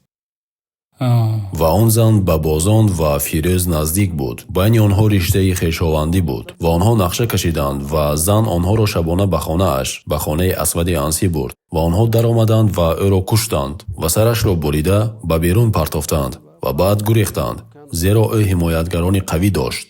Аз ин рӯ онҳо маҷбур шуданд аз қалъа ё деворҳои қалъа ба зер ҷаҳанд ва дар натиҷа пои ин мард, яъне Фирӯз, баъд аз куштани Асвади Ансӣ шикаст. ин маълумоти хуб низ метавонад барои баъзеҳо нав бошад. Дуруст мегӯед. пас мо якчанд номи форсиёни нахуст мусалмонро дар даст дорем. ҳеҷ боқӣ нест. дар оғози ислом, яъне дар оғози рисолат, аз форсҳо чандин нахуст мусалмон буданд, ки дар замони барвақт имон оварданд ва ҳатто дар ҷуғрофияи ҷазираи Арабистон низ мезистанд. шумо маълумоти дигареро ба ёдам овардед. Ин Фирӯзи Дайламӣ, Пайғамбар саллаллоҳу алайҳи ва саллам гуфт, ӯро марди солеҳ кушт. Пайғамбар як рӯз пеш аз вафоти худ ба онҳо хабар дод, ки Асвади Ансӣ кушта шуд. Пайғамбар саллаллоҳу алайҳи ва саллам ба саҳобаҳо хабар дод. Аммо хабар ба Мадина пас аз вафоти Пайғамбар саллаллоҳу алайҳи ва саллам расид. Аммо ӯ хабар дод, ки ин мард, яъне Фирӯз, марди солеҳ аст. Машааллоҳ. устод, мо метавонем таъсири забони форсиро ҳатто дар баъзе аҳодис дар суханони саҳобаҳо разияллоҳу анҳум бибинем. Масалан, дар ҳадисе ки Абу Ҳурайра разияллоҳу анҳу ривоят мекунад, мегӯяд, яке аз саҳобаҳо шикамдард дошт ва ӯ назди Пайғамбар саллаллоҳу алайҳи ва саллам омад ва шикоят кард. Дард дорам. Гӯё дасташро ба шикам гузошта буд ва Пайғамбар саллаллоҳу алайҳи ва саллам фаҳмид, ки мушкил дар шикамаш аст ва аз ӯ ба форсӣ пурсид: ишкам дард? Ишкамат дард? Ишкам дард, фаҳмидед? Яъне ишкамат дард маънояш шикамат дард дорад? Ки аз ӯ пурсид? Ин ҳадис дуруст аст? онро Ибни Моҷа дар китоби тиб ривоят кардааст, аммо иснодаш заиф аст. пурсидаш, ки ишкамат ин мард дард? форс буд? гуфт: бархез ва намоз хон. ӯ араб буд. ва дар ривоятҳои дигар, масалан дар Бухорӣ мегӯяд, Пайғамбар саллаллоҳу алайҳи ва саллам дар рӯзи Хандақ нидо кард: ҷобир сур омода кардааст. сур калимаи форсист. Масалан, Табарӣ мегӯяд, сур бидуни ҳамза зиёфатест, ки ба он даъват шаванд ва гӯянд, ки сур ба таври мутлақ таом аст. мо ҳоло масалан сурро барои ҷашни арӯсӣ истифода мебарем. мегӯянд тӯю сур, тӯй ва сур. сур яъне зиёфат, ҷое ки мардумро барои хӯрдан даъват мекунанд. ва дар ин ҷо Табарӣ раҳимаҳуллоҳ мегӯяд, Пайғамбар саллаллоҳу алайҳи ва саллам ин калимаи форсиро истифода кард. ҷобир сур омода кард. шумо достони ин муъҷизаро медонед. он ҷо муъҷизае аз муъҷизаҳои Пайғамбар саллаллоҳу алайҳи ва саллам рух дод. шумо дар бораи кандани Хандақ ҳарф мезанед? бале, дар бораи ҳафри Хандақ. дар ҳадиси Сунани Абу Довуд низ ҳадисе ҳаст. зани форсие аз шавҳараш ҷудо шуд, ё байни ӯ ва шавҳараш мушкиле буд. ӯ назди Абу Ҳурайра барои шикоят омад. манзурам ин аст, ки ин ҳодиса баъд аз даргузашти Пайғамбар саллаллоҳу алайҳи ва саллам буд ва ҳадиси аҷиб аст. мегӯяд, дар ҳоле ки аз шавҳараш ҷудо шуда буд, ба Абу Ҳурайра гуфт: эй Абу Ҳурайра, ва бо ӯ ба форсӣ гуфтугӯ кард. бо ӯ ба форсӣ сухан гуфт. мақсуд ки бо Абу Ҳурайра ба форсӣ ҳарф мезад. ва баъд мегӯяд, пас Абу Ҳурайра гуфт: байни худ қуръа андозед. байни ӯ ва фарзандонаш мушкиле буд. Абу Ҳурайра гуфт: қуръа биандозед ва қуръакашӣ кунед, то ҳар ки аз фарзандон дар қуръааш даромад, ӯро бигирад. мисли ин ки забони форсӣ дар шаҳрҳо роиҷ шуда бошад. агар роиҷ намебуд, Абу Ҳурайра онро аз куҷо медонист? ӯ давсӣ буд, аз наздикии Яман. эҳтимолан ӯ аз форсҳое ки дар Яман буданд таъсир пазируфта ва форсиро омӯхтааст. ва Пайғамбар саллаллоҳу алайҳи ва саллам баъзе калимаҳои форсиро истифода мекард. дар Адабул Муфрад низ ривоятест бо исноди заиф ва мавқуф. шояд охирин далелро аз Адабул Муфрад дар ин бора меоварем. дар он ҷо омадааст: чӣ гуна аз форсҳо иҷозат бигирем. Абу Абдумалик ғуломи Умму Мискин бинти Осим ибни Умар ибни Хаттоб ривоят кардааст, ки хоҷазанам маро назди Абу Ҳурайра фиристод. пас Умму Мискин бо ман омад. вақте ки дар назди дар истод, Умму Мискин гуфт: андароем, яъне дохил шавем. ин дар Адабул Муфради имом Бухорист. Абу Ҳурайра гуфт: андарун оед, яъне дохил шавед. шумо мехоҳед бигӯед, ки арабҳо дар Мадинаи Мунаввара баъзе калимаҳои форсиро истифода мекарданд? бале, яъне аз рӯи тиҷорат, аз рӯи рафтуомад, ба сабаби воридшавӣ бар вақти баъзе форсҳо ба ислом, онҳо баъзе калимаҳои форсиро истифода мекарданд? ғариб ин аст, устод, ки ин падида бо вуҷуди он аст, ки Мадина аз сарҳадҳои форсӣ дур аст. шояд дар он ҷо натиҷаи робитаҳои тиҷоратӣ ё муҳоҷират буд, зеро ҳатто баъзе одамон иддао мекунанд, ки мардум аз шаҳрҳои дигари Форс барои тиҷорат ба Ҳиҷоз рафтанд ва мусалмон шуданд. лекин ин ҷо ривояте аз Умар ибни Хаттоб разияллоҳу анҳу аст. гуфт, ки ба сардори лашкаре, ки фиристода буд, навишта буд. ӯ чизи аҷиберо овардааст. Метавонем бигӯем дар бораи баъзе таҷовузҳое, ки аз ҷониби лашкари исломӣ метавонад рух диҳад. ӯ мегӯяд: ба ман хабар расидааст, ки мардоне аз шумо душмани ғайримусалмононро таъқиб мекунанд, то он ки вақте душман ба кӯҳ паноҳ бурд, ҷойи мустаҳкамеро ишғол мекунад. марде мегӯяд: матарс, яъне натарс, бим мадор. Матарс калимаи форсист ва чун ба ӯ мерасад, ӯро мекушад. яъне бале. Умар ибни Хаттоб мегӯяд: қасам ба он, ки ҷони ман дар дасти ӯст, агар бидонам касе чунин коре кардааст, гарданашро мезанам. манзурам инҷо калимаи форсиест, ки мусалмонон истифода карданд ва онро дар ҳоле, ки худашон дар ҷанг буданд, истифода карданд ва баъзе чизҳоро омӯхтанд. Аммо он чи дар Мадина буд, чизи дигар аст. Метавонем бигӯем забони форсӣ дар Мадина забони дуюм баъд аз арабӣ буд. ба далели ин ки Қуръон низ баъзе калимаҳоро истифода кард. чунон ки Ибни Аббос ин корро ҷоиз медонад ва Муҷоҳид ва баъзе муфассирон мегӯянд, мисли сиҷил, ки сангил аст, яъне гили сангшуда. бале, мисли ибриқ ва калимаҳои дигар. акнун пас аз вафоти паёмбар саллаллоҳу алайҳи васалам ҷангҳои ридда оғоз шуданд ва баъд аз он албатта лашкаркашӣ ё машрӯи фатҳи ҳама кишварҳои Форс ва кишварҳои Рум ва кишварҳои Шом ва он чи баъди онҳо омад. ислом кай ва чӣ гуна ба Тоҷикистон расид? Чӣ хел? мусалмонон ба сарҳадҳои Осиёи Миёна дар замони Умар ибни Хаттоб разияллоҳу анҳу расида буданд. ба сарҳадҳои он? ба сарҳадҳои он аз он гузар накарданд? гузар накарданд. хуб, сиёсати Умар ибни Хаттоб ин буд, ки мегуфт: ман мехоҳам, ки байни ман ва кишвари Форс кӯҳе бошад. байни ӯ ва кӣ? байни ман ва форсо кӯҳе. Пас дар замони Усмон ибни Аффон низ он кишварҳо ва шаҳрҳое, ки мусалмонон фатҳашон карда буданд, мустаҳкамтар мешуданд. дар самти футуҳот чандон пешравӣ накарданд. баъд аз ӯ дар замони Али ибни Абу Толиб разияллоҳу анҳу медонем, ки ҷанги шаҳрвандӣ байни мусалмонон рух дод. фатҳҳо мутаваққиф шуданд. бале. ё фатҳҳои кӯчак дар Синд шуданд. дар баъзе шаҳрҳо мисли Нишопур, Шероз ва Истахр шӯриш мекарданд. пас Али ибни Абу Толиб маҷбур шуд ин шӯришҳоро, ки дар баъзе шаҳрҳо рух дод, фурӯ нишонад. ва баъд дар замони Муовия фатҳҳо аз нав оғоз шуданд. бале.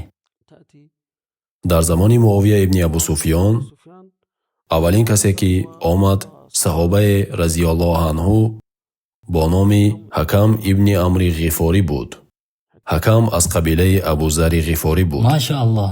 дар соли 45 ҳиҷрӣ аз дарё гузашт ва дохил шуд. бале, хуб, ӯ аз дарё гузашт ва ибни Муборак мегӯяд, ҳамчуноне ки шумо медонед, туркман буд.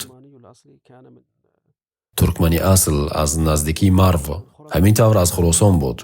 ва Ҳакам ибни Амри Ғифорӣ шаҳри Чағонионро фатҳ кард. Чағониён пойтахти Тирмиз буд. машҳур аст. мо Чағониён мегӯем, шумо арабҳо Сағониён бо сод. бо сод? зеро шумо ҳарфи че надоред, барои ҳамин бо сод талаффуз мекунед. ин Чағонӣ дар ҷануби шарқии Ӯзбекистони ҳозира аст, ё қисме аз ҷануби ғарбии Тоҷикистон, ҷануби ғарбии Ӯзбекистон ва ҷануби шарқии Тоҷикистон. шаҳри Тирмиз дар он ҷо воқеъ аст. ва аз он ҷо имом Тирмизӣ баромадааст? бале. бале. من قبر او را دیدم. آن در ساحل دریا است. یعنی وقتی به دیدن قبر امام ترمذی می روی و از آن خارج می شوی، به واسطه بعد از آن دریا است و بعد از آن افغانستان است. سبحان الله. پس حکم ابن عمرو غفاری به آنجا رفت. ابن مبارک می گوید من به یکی از اهل چغانیان یا اهل ترمیز گفتم میدانی که کی شهر شما را فتح کرد؟ او گفت نه نمیدانم. گفتم حکم ابن عمرو غفاری شهر شما را فتح کرد. این قول عبدالله ابن مبارک بود و بعد از عبیدالله ابن زیاد می آید.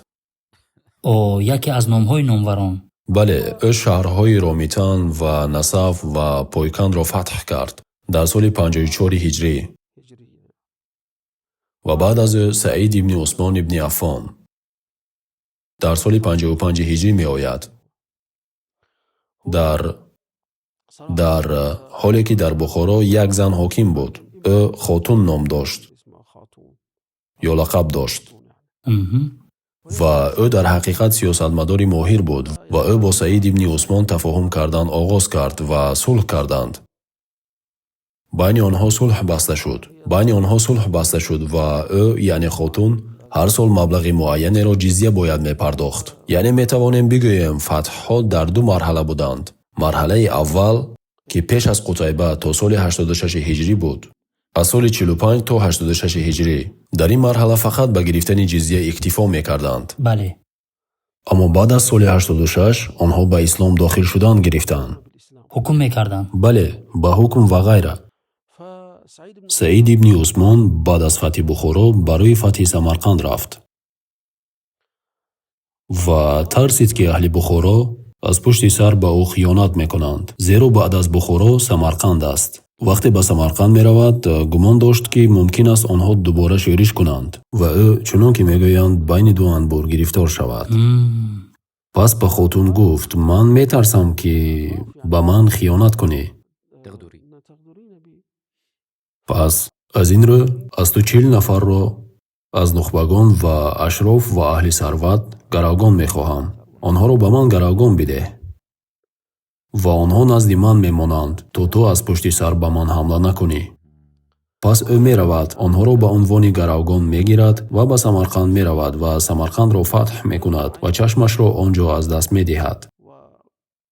و با او یکی از صحابه ها که شاید شما شنیده باشید، قسام ابن عباس رضی الله عنه که سال 677 میلاد در سمرقند کشته می شود. قبر او در آنجا مشهور و معروف است و تا حال زیارت می شود و قسام یکی از آن کسانی بود که پیامبر را در قبر گذاشتند. وقتی پیامبر وفات کرد قسام 16 ساله بود. خیلی جوان بود. در دفن پیامبر صلی الله علیه و آله شرکت کرد. بله، او در دفن پیامبر شرکت کرد و او را خیلی دوست می داشت. در احادیث آمده است که او را در راحله یعنی شتر با خود می گرفت و غیره. پس قسام رضی الله عنه در سمرقند دفن شد و می توانیم بگوییم آن یکی از جایهای است که خیلی زیاد زیارت می شود. بله. و آنجا به فارسی مثلا اهل سمرقند می گویند شاه زنده. گویا آنها می گویند شاه به معنای پادشاه، پادشاه زنده، زیرا در آنجا افسانه است. گویا وقتی کافران آمدند اهل سمرقند که پیش از اسلام بودند تا او را بکشند، او به سرداب یا غار داخل شد و پنهان شد و او را پیدا کرده نتوانستند. پس او را شاه زنده نامیدند. گویا او تا حال زنده است و داخل شد و بیرون نآمد و این افسانه همچنانی که شما میدانید افسانه است. اما این یعنی از بزرگداشت مردم نسبت به این شخصیت حساب می شود، زیرا او از اهل بیت رسول الله صلی الله علیه و سلم بود و از فاتحان بود که تا حال مردم آنها را به نیکی یاد می کنند و گویا در نزد او وامدار هستند، زیرا او سبب داخل شدن آنها به اسلام و نجات از آتش بود. قبر او موجود است و در سمرقند وفات کرده است. بله، قبر او در سمرقند موجود است و در نزدیک مقبره او قبرستان‌هایی هستند که اکثریت از عرب‌های فاتح‌اند که آنجا وفات کردند یا شهید شدند. این قبرستان تا حال معروف است. بعضی آنها با نام‌هایشان مشهورند، نه همه آنها بلکه بعضی نام‌های مشهور. اگر می‌خواهیم در این موضوع وسیع‌تر شویم می‌توانیم به کتاب مراجعت کنیم که کتاب شرح حال است با نام القند فی ذکر علماء سمرقند. مؤلفش کیست؟ муаллифаш абу умари насафӣ аст. мошааллоҳ. ӯ тақрибан дар асри 5 ҳиҷрӣ шарҳи ҳолҳоро зикр мекунад ва шарҳи ҳоли Қусам дар он ҷо мавҷуд аст. ҳатто чӣ гуна ӯ ба баъзе шаҳрҳои дигар рафт ва ниҳоятан дар Самарқанд шаҳид шуд. аммо Саид ибни Усмон устод ин гаравгонҳоро талаб кард. аммо дар ин ҷо низ каме таҷовуз рух дода бошад. вақте ӯ Самарқандро фатҳ кард, ба шаҳри Шумон ки дар Тоҷикистон дар шарқ, дар дуртарин шарқи Тоҷикистон ҷое бо номи Ҳисор аст, рафт. зеро дар он ҷо қалъа ё шаҳре бо номи арабӣ яъне Ҳисор вуҷуд дорад. вақте аз он ҷо рафт, хотун ин 40 гаравгонро талаб кард. ӯ гуфт: ман вақте ба Тирмиз биравам, ба ту медиҳам. ба Тирмиз рафт, аз ӯ талаб карданд. гуфт: ман вақте аз дарё бигзарам, ба шумо медиҳам. аз дарё гузашт, гаравгонҳоро надод, гаравгонҳоро барнагардонид ва ба Марв рафт. Марв пойгоҳи низомии мусалмонон буд. Марв шаҳре дар Туркманистони муосир аст, наздики биёбон ва регистон. иқлимаш то андозае ба иқлими ҷазираи Арабистон наздик буд. аз ин рӯ дар зимистон ба Марв бармегаштанд ва дар тобистону баҳор меҷангиданд. дар зимистон бармегаштанд. пас Саид ибни Усмон ба Марв рафт, аммо гаравгонҳоро барнагардонид. ба ин тариқ ӯ онҳоро ба Мадина овард ва ӯ нахлистон ва ғайра дошт. онҳоро дар нахлистон истифода кардан гирифт. пас онҳо бузургони ватанашон буданд. гуфтанд ки ин кор дар ҳаққи мо раво нест. пас онҳо бо ҳам машварат карданд ва гуфтанд: чӣ кор кунем? ӯ моро ин гуна ба бардагӣ овардааст. гуфтанд: ӯро мекушем. пас ӯро куштанд. Саид ибни Усмон дар Мадина кушта шуд. ӯро куштанд ва гурехтанд. аз Мадина яъне. ин бӯстонҳои хурмо берун аз Мадина буданд, яъне берун. гурехтанд. ҳокими Мадина онҳоро таъқиб кард ва онҳоро ба қатл расонид. дар баъзе ривоятҳо мегӯянд ки дар кӯҳ пинҳон шуданд. баъд аз ташнагӣ ва гуруснагӣ ҳалок шуданд. ин тавр низ мегӯянд. бале. ин яке аз фотиҳон буд, устод. баъд аз ӯ Салм ибни Зиёд, бародари ибни Зиёд, бародари Убайдуллоҳ ибни Зиёд меояд. ӯ низ аз умавиён буд? бале, ӯ дар замони Язид буд, баъд аз соли 60. соли 60 пас аз ҳиҷрат, ва ӯ ба он ҷо рафт ва баъд Умайя ибни Абдуллоҳ ки Хатл ва Бухороро фатҳ кард. Хатл дар Тоҷикистони ҳозира воқеъ аст. дар кишвари мо вилояте бо номи Хатлон аст. Умайя ибни Абдуллоҳ ин шаҳрро фатҳ кард. онро фақат бо ҷизя фатҳ карданд. онҳоро ба дини худ мегузоштанд ва ҷизя мегирифтанду бармегаштанд. баъд аз ӯ метавонем бигӯем шере аз шерони фатҳ ва шамшери алайҳи Хавориҷ, Муҳаллаб ибни Абу Суфра. Муҳаллаб ибни Абу Суфра, ин ном маъруф аст, бале. ӯ дар замони Ҳаҷҷоҷ буд ва шумо медонед, аксари ҷангҳои ӯ бар зидди Хавориҷ буданд. аммо бо вуҷуди ин, ӯ дар футуҳот ширкат мекард ва қисме аз шимоли Тоҷикистони имрӯза ва қисме аз ҷануб ва қисме аз Ӯзбекистон ва ғайраро фатҳ кард. баъд аз ӯ писараш Язид ибни Муҳаллаб омад ва баъд Муфаззал ибни Муҳаллаб омад. ва баъд аз Муфаззал гӯё ӯ роҳро барои Қутайба ҳамвор кард. устод, баъзе аз волиён буданд ки вақте волии баъзе шаҳрҳо ё баъзе вилоятҳо мешуданд, худро чун подшоҳон медонистанд ва онҳо зидди мусалмонон, зидди мардуми он ҷо буданд. гӯё мустақил шуда бошанд. аз ҷумлаи онҳо Мусо ибни Абдуллоҳи Хозим аст. ӯ гӯё он ҷо мустақил шуд. на ба арабҳо итоат мекард ва на ба мардуми он ҷо, на ба тоҷикон ва на ба дигарон. ва Муфаззал ӯро саркӯб кард ва ӯро берун кард ва он ҷо кушта шуд. бале. ва албатта баъзе китобҳо зикр карданд ки баъзе таҷовузҳо аз ҷониби баъзе волиёни Бани Умайя содир шудааст. ва табиати ҳодисаҳои таърих чунин аст ки ҳам ҷанбаи мусбат доранд ва ҳам ҷанбаи манфӣ. аммо ҳоло барои мо марҳилаи Қутайба ибни Муслим муҳим аст, зеро он аз муҳимтарин марҳилаҳост. агар ман ба ӯ лақабе бидиҳам, лақаби фотиҳи Мовароунаҳрро медиҳам, зеро ин марди шуҷоъ бетардид фотиҳи воқеии Мовароунаҳр буд ва барои ислом кори хеле зиёде анҷом дод. шумо фатҳи Самарқандро зикр кардед. Самарқанд фатҳ шуд аммо Самарқанд достони дигаре низ дар замони халифа Умар ибни Абдулазиз дорад. бале, дар он ҷо вақте Қутайба Самарқандро фатҳ кард, ду ривоят аст. оё онҳо аз дин баргаштанд, масалан то дар замони Қутайба дубора фатҳ шаванд? Не, ман ба шумо гуфта будам ва қаблан ишора кардем ки пеш аз Қутайба фақат ба гирифтани ҷизя иктифо мекарданд. мусалмонон кам буданд, аммо ҳатто даъват мавҷуд набуд. ҷизя мегирифтанд ва мерафтанд ва ҳар сол ҷизяро барои ҳокимон дар Марв ва ғайра ки қароргоҳи ҳукм дар он макон буд мефиристоданд. Қутайба гуфт: ман ҷизя намегирам, мо мехоҳем ки онҳо мусалмон шаванд. даъватро бинед. исломи онҳоро мехоҳем ва бо ҷизя иктифо намекунем. пас нақшаи ӯ ва аз сиёсатҳои накӯи ӯ ин буд ки ӯ мехост исломро дар ин ҷо ба хушӣ паҳн кунад. Аммо дар фатҳи Самарқанд метавон гуфт таҷовузоте рух дод. дар он ҷо бандҳое дар паймонномаи сулҳ дарҷ буданд. онҳо аввал ба он иқрор карданд ки бо онҳо сулҳ мекунанд ва дар он паймоннома бандҳои дигар буданд ки дар зимни яке аз онҳо шарте буд ки шаҳр бояд аз нерӯҳои низомӣ, яъне аз аскарон холӣ бошад. суғдиён ё самарқандиён сулҳҷӯ буданд, аммо ӯ ба душворӣ ба шаҳр дохил шуд. дар зери деворҳои Самарқанд даҳҳо ҳазор ё ҳазорон нафар аз сарбозони ӯ кушта шуданд. ӯ ба шаҳр дохил шуд ва намоз хонд ва он ҷо масҷид сохт ва буту санамҳоро шикаст. буту санамҳоро, бале. ва баъд гуфт: ман ҳама бандҳои паймонномаро ки бо ҳам сулҳ кардем риоя мекунам, ба ҷуз ин ки аз шаҳр берун намеравам.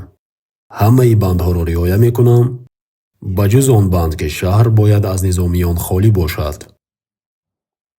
пас мардум ҳайрон шуданд ба ин маънӣ ки мо бо ту сулҳ бастем ба шарти ин ки шаҳр аз низомиён холӣ бошад.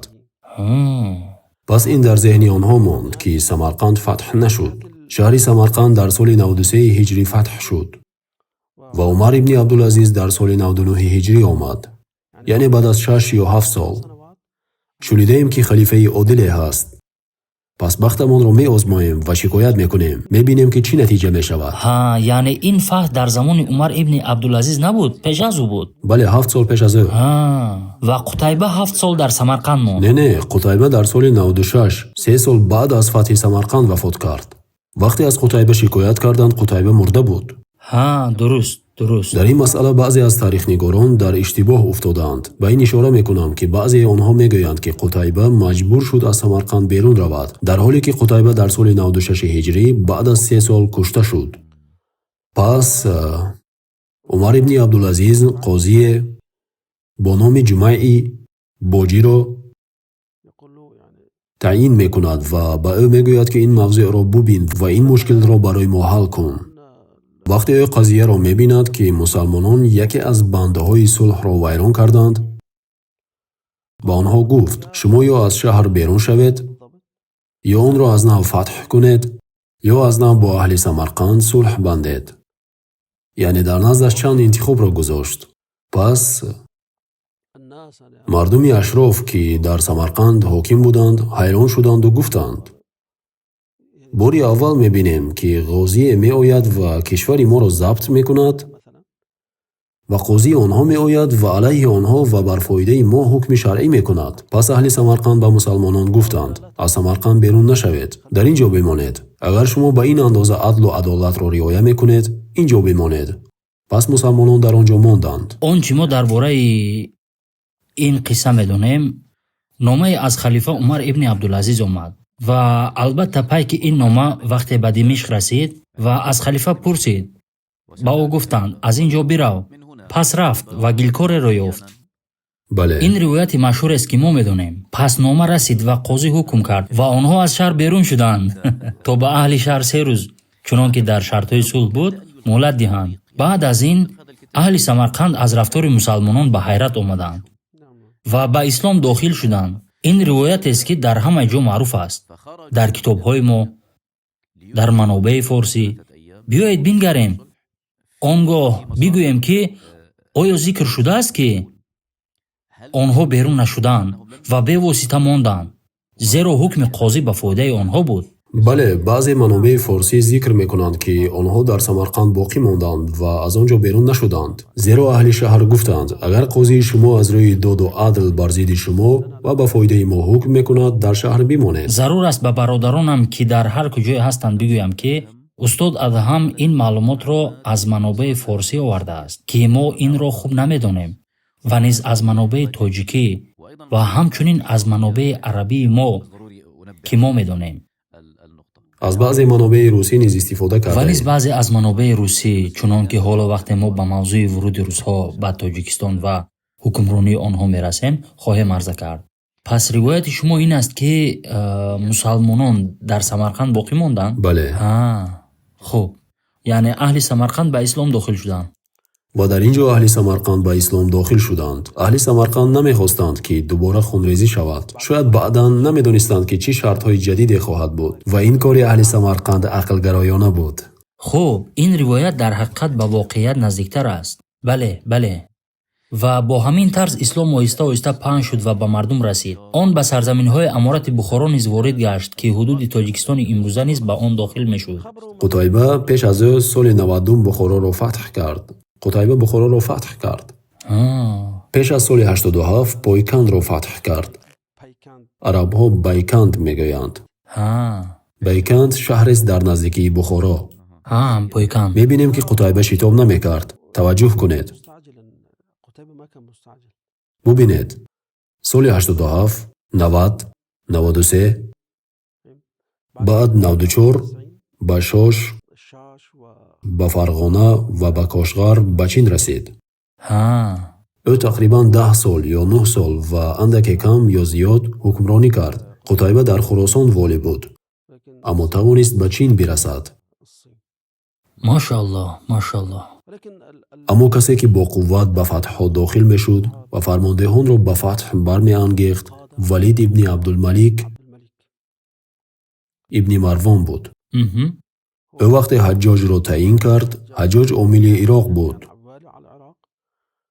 ва Ҳаҷҷоҷ нисбат ба дархосткунандагон сахтгир буд. мегӯянд Қутайба ба ӯ наздик буд ва Ҳаҷҷоҷ Қутайбаро хеле дӯст медошт. бале. Ҳаҷҷоҷ дар ӯ ҳамаи хисоли фармондеҳиро медид. бале, бале. хуб, устод Адҳам, дар дили мо низ шавқи кунҷковӣ пайдо шуд. бидонем ки Қутайба чӣ гуна исломро дар қалби мардум устувор сохт. бешак дар ин кор дар аввалу охир фазл аз они Аллоҳ субҳанаҳу ва таоло аст. вале инҳо сабабҳо ҳастанд. аз рӯи шавқи кунҷковӣ мехоҳем бидонем ки Қутайба дар Муварроунаҳр барои дар қалби мардум устувор кардани ислом чӣ кор кард? қаблан гуфта будем ки ӯ аз баъзе аз фармондеҳони пешини худ ки фақат ба ҷизя иктифо мекарданд фарқ дошт ва ӯ мегуфт ман ба ҷизя иктифо намекунам ва бояд ислом дар ин кишварҳо устувор шавад. пас аввалин сиёсати ӯ ин буд ки мехост исломро паҳн кунад. баъд вақте ӯ барои паҳн кардани ислом оғоз намуд, дар Осиёи Миёна ё дар шаҳрҳо чӣ кор мекард? асари ӯ то ҳол боқист устод. натиҷаи талошҳои ӯ то ҳол барҷост. метавон гуфт ки Қутайба ба сохтани сукунатгоҳҳои арабӣ дар дохили шаҳрҳо ба унвони пойгоҳҳо оғоз кард. яъне масалан ба ҳар шаҳр маҳаллаҳои арабӣ илова кард. маҳаллаи арабӣ ба ин маъност ки ӯ арабҳоро овард то дар он ҷо ватан гиранд? бале, масалан аз Бани Тамим, аз Яманиҳо, аз Рабиа, аз Музар, дигар қабилаҳои машҳури он замон. хуб, пас мусалмонон дар ҳар шаҳре сукунат гирифтанд. ҳоло дар шаҳри ман низ маконе бо номи Қалъаи Араб ҳаст. мусалмонони араб дар ҳар шаҳре сукунат гирифтанд. аз ин рӯ ҳеҷ шаҳри бузурги қадиме нест ки дар он номи араб набошад. бо кадом ҳадаф онҳоро овард Қутайба? ҳозир мегӯям. метавон гуфт ки ҳадафҳои ӯ гуногун буданд. ҳадафҳои сиёсӣ, низомӣ ва фарҳангӣ низ. метавон гуфт ки ӯ мехост бигӯяд мо ин ҷо ҳастем. қудрати низомии мо дар ин ҷост. ин ҳадафи аввал аст. ҳадафи дуюм, арабҳое ки дар ин ҷо буданд аксарашон аз тобеин буданд. онҳо исломро риоя мекарданд то мардуми оддӣ исломро дар шакли ҳақиқии он бубинанд, дар ҳамон шакле ки дар замони саҳоба ва тобеин роиҷ буд. то ибодату рафтору кирдору хисолу адабу ахлоқи неки онҳо намунае барои мардум мебошад ки мусалмон шудаанд ё наздик аст ки мусалмон шаванд. гӯё ӯ мегӯяд: бубинед, мехоҳам дар тоату ибодату рафтору кирдору хисолу адабу ахлоқ шумо аз инҳо ибрат бигиред ва монанди инҳо ва ё наздик ба инҳо бошед. Бубинед онҳо чӣ гуна ибодат мекунанд, чӣ гуна ҳамбастагӣ доранд ва гайра. Пас дар ин сукунатгоҳҳо, агар чунин таъбири сукунатгоҳҳо раво бошад, ҷойгоҳҳое буданд ки мардум ба мусалмонон дар тоату ибодату иду маросими динӣ ҳамроҳ мешуданд ва ба ҳам меомехтанду якпорча мешуданд ва бо ислом аз наздик шинос мешуданд. Медиданд ки мусалмонон чӣ гуна вузӯ мегиранд, чӣ гуна покизагиро риоя мекунанд, зеро медиданд ки покизагӣ барои онҳо муҳим аст ва онҳо дар ҳар рӯзе 5 маротиба вузӯ мекунанд ва намоз мехонанду саҷда мекунанд. ҳамаи ин корҳо ба мардуме ки дар он ҷо зиндагӣ мекарданд таъсир мегузошт.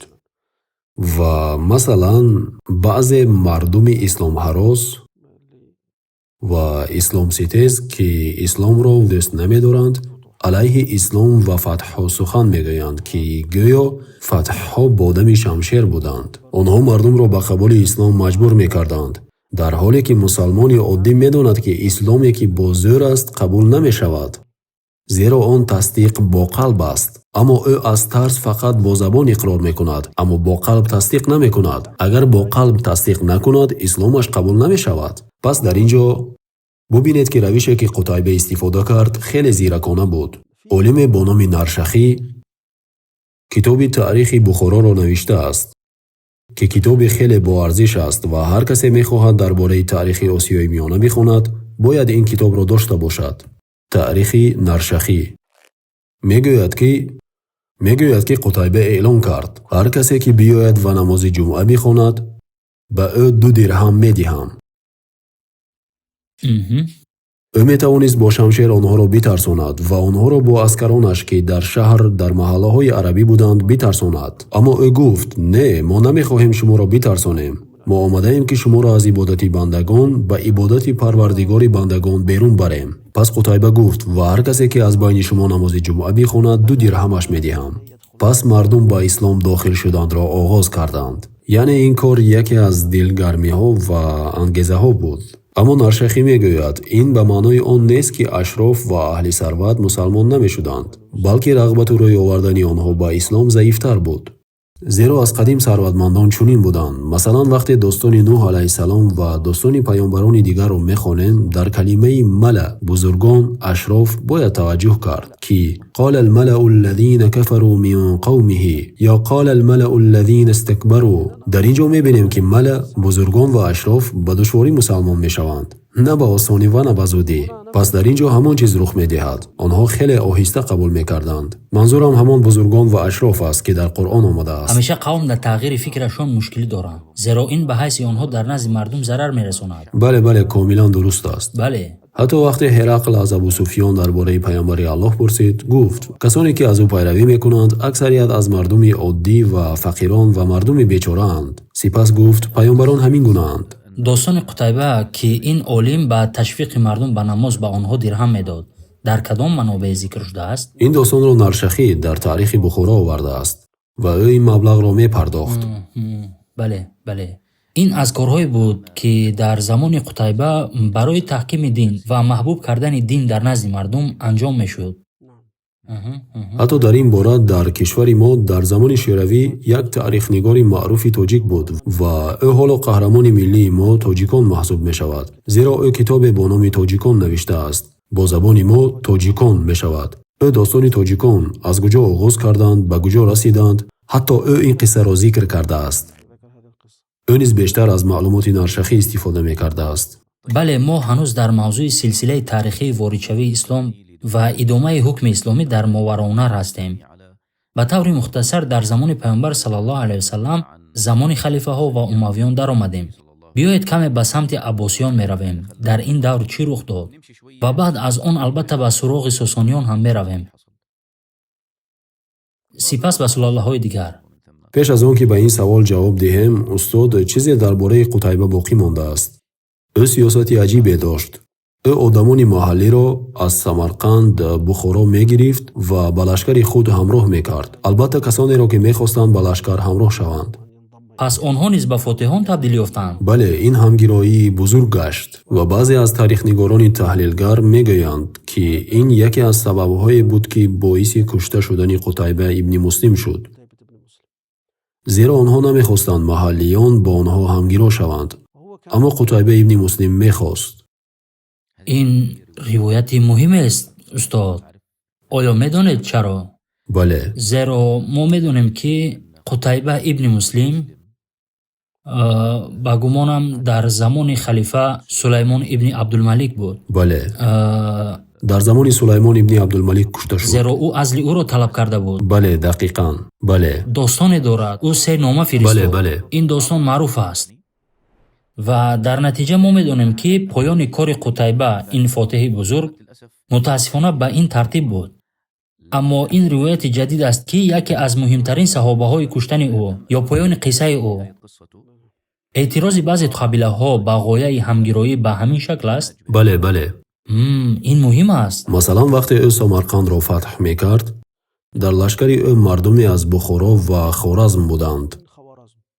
мардуме аз Хоразм шояд аз касоне ки ба наздикӣ мусалмон шуда буданд, аз намусалмонон аз Бухоро ва аз Хоразм ҳамроҳи лашкари ӯ буданд, вақте ба азми Самарқанд кард ё Самарқандро фатҳ кард. ин дар китобҳои таърих зикр шудааст. бале, бале. оё ин китобҳо ба арабӣ тарҷума шудаанд ё баъзеи онҳо ҳанӯз ба форсӣ ва ё ба русӣ ҳастанд? не, ба форсӣ мавҷуданд. ҳатто ба арабӣ метавонед онҳоро дар китобҳои зиндагинома ва шарҳи ҳол пайдо кунед. дар Табарӣ, дар Ибни Асокир бале тарҷума шудаанд. бале, бале. шахсе ҳаст устод бо номи Ғӯрак. номаш чист? Ғӯрак? ғӯрак. бале, Ғӯрак дар Самарқанд алайҳи волӣ шӯриш кард. ин яке аз сабабҳое буд, ки Қутайбаро ба тасарруфи Самарқанд барангехт. чаро? зеро Тархун, ки пеш аз Ғӯрак буд, итоат мекард ва ба фармони Қутайба гӯш медод, бо Қутайба ҳамкорӣ мекард. пас вақте Самарқандро фатҳ кард, Ғӯракро ҳокими Самарқанд таъин кард ва ӯ низ аз ҳамгирошудагон буд ва ба ӯ гуфт: ту волии Самарқанд бимон. аммо Қутайба сиёсати дигаре низ дошт. ҳар шаҳреро ки фатҳ мекард, дар он ҷо 2 нафарро мегузошт. метавон гуфт мушовири молӣ барои закот ва ҷизя ва боҷу хироҷ ва мушовири низомӣ ё ҳарбӣ. дар шаҳре ки фатҳ мекард? бале, дар ҳар шаҳре ки фатҳ мекард. гумоштагони Қутайба 2 нафар буданд, ки ҳамеша бо ҳоким буданд ва ҳоким метавонист ҳокими ғайримусалмон бошад. аммо ӯ бо онҳо ҳамкорӣ мекард бар пояи сулҳе, ки байни онҳо баста шуда буд. бале, ба ӯ итоат мекард. бале, бале. ва ҳамчунин дар он ҷо баъзе тобеин буданд, ки дар Самарқанд вафот карданд ё шаҳид шуданд ё ба Самарқанд дохил шуданд. масалан, пеш аз онҳо фақат як саҳоба буд, Қусам ибни Аббос, ки шаҳид шуд ва дар ин ҷо дафн гашт. аммо дар он ҷо баъзе ситораҳои илм мисли Икрима мавлои ибни Аббос низ буданд ва ӯ низ дар фатҳи Самарқанд ширкат дошт ва ба Самарқанд дохил шуд. ва ӯ бо Мухаллат ибни Муҳаллаб ба Самарқанд дохил гашт. зеро ӯ яке аз фармондеҳони падари ӯ буд. падари Мухаллат дар 70-ҳои ҳиҷрӣ, дар оғози 80-ҳо волии Хӯросон буд. ӯ низ Самарқандро фатҳ кард. ва Икрима мавлои ибни Аббос, ки суханонаш дар тафсир бисёр ва мӯътабаранд, яке аз касоне буд, ки ба ин ҷо омад. шарҳи ҳоли ӯ дар китоби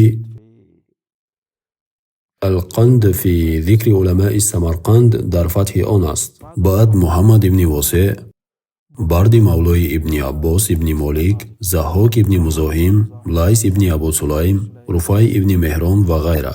дар воқеъ Руфай ибни Меҳрон аввалин касе буд, ки дар назди дарёи Ҷайҳун аз он гуфт. соҳиби китоби Алқанд ҳамин тавр мегӯяд. аввалин касе ки аз он гуфт. вақте аз дарёи Ҷайҳун гузаштанд ё дар назди он буданд. Руфай ибни Меҳрон аввалин касе буд, ки аз он гуфт. нигаред ба диққат, ки мардум чӣ гуна ба чунин чизҳои хурд таваҷҷӯҳ мекарданд.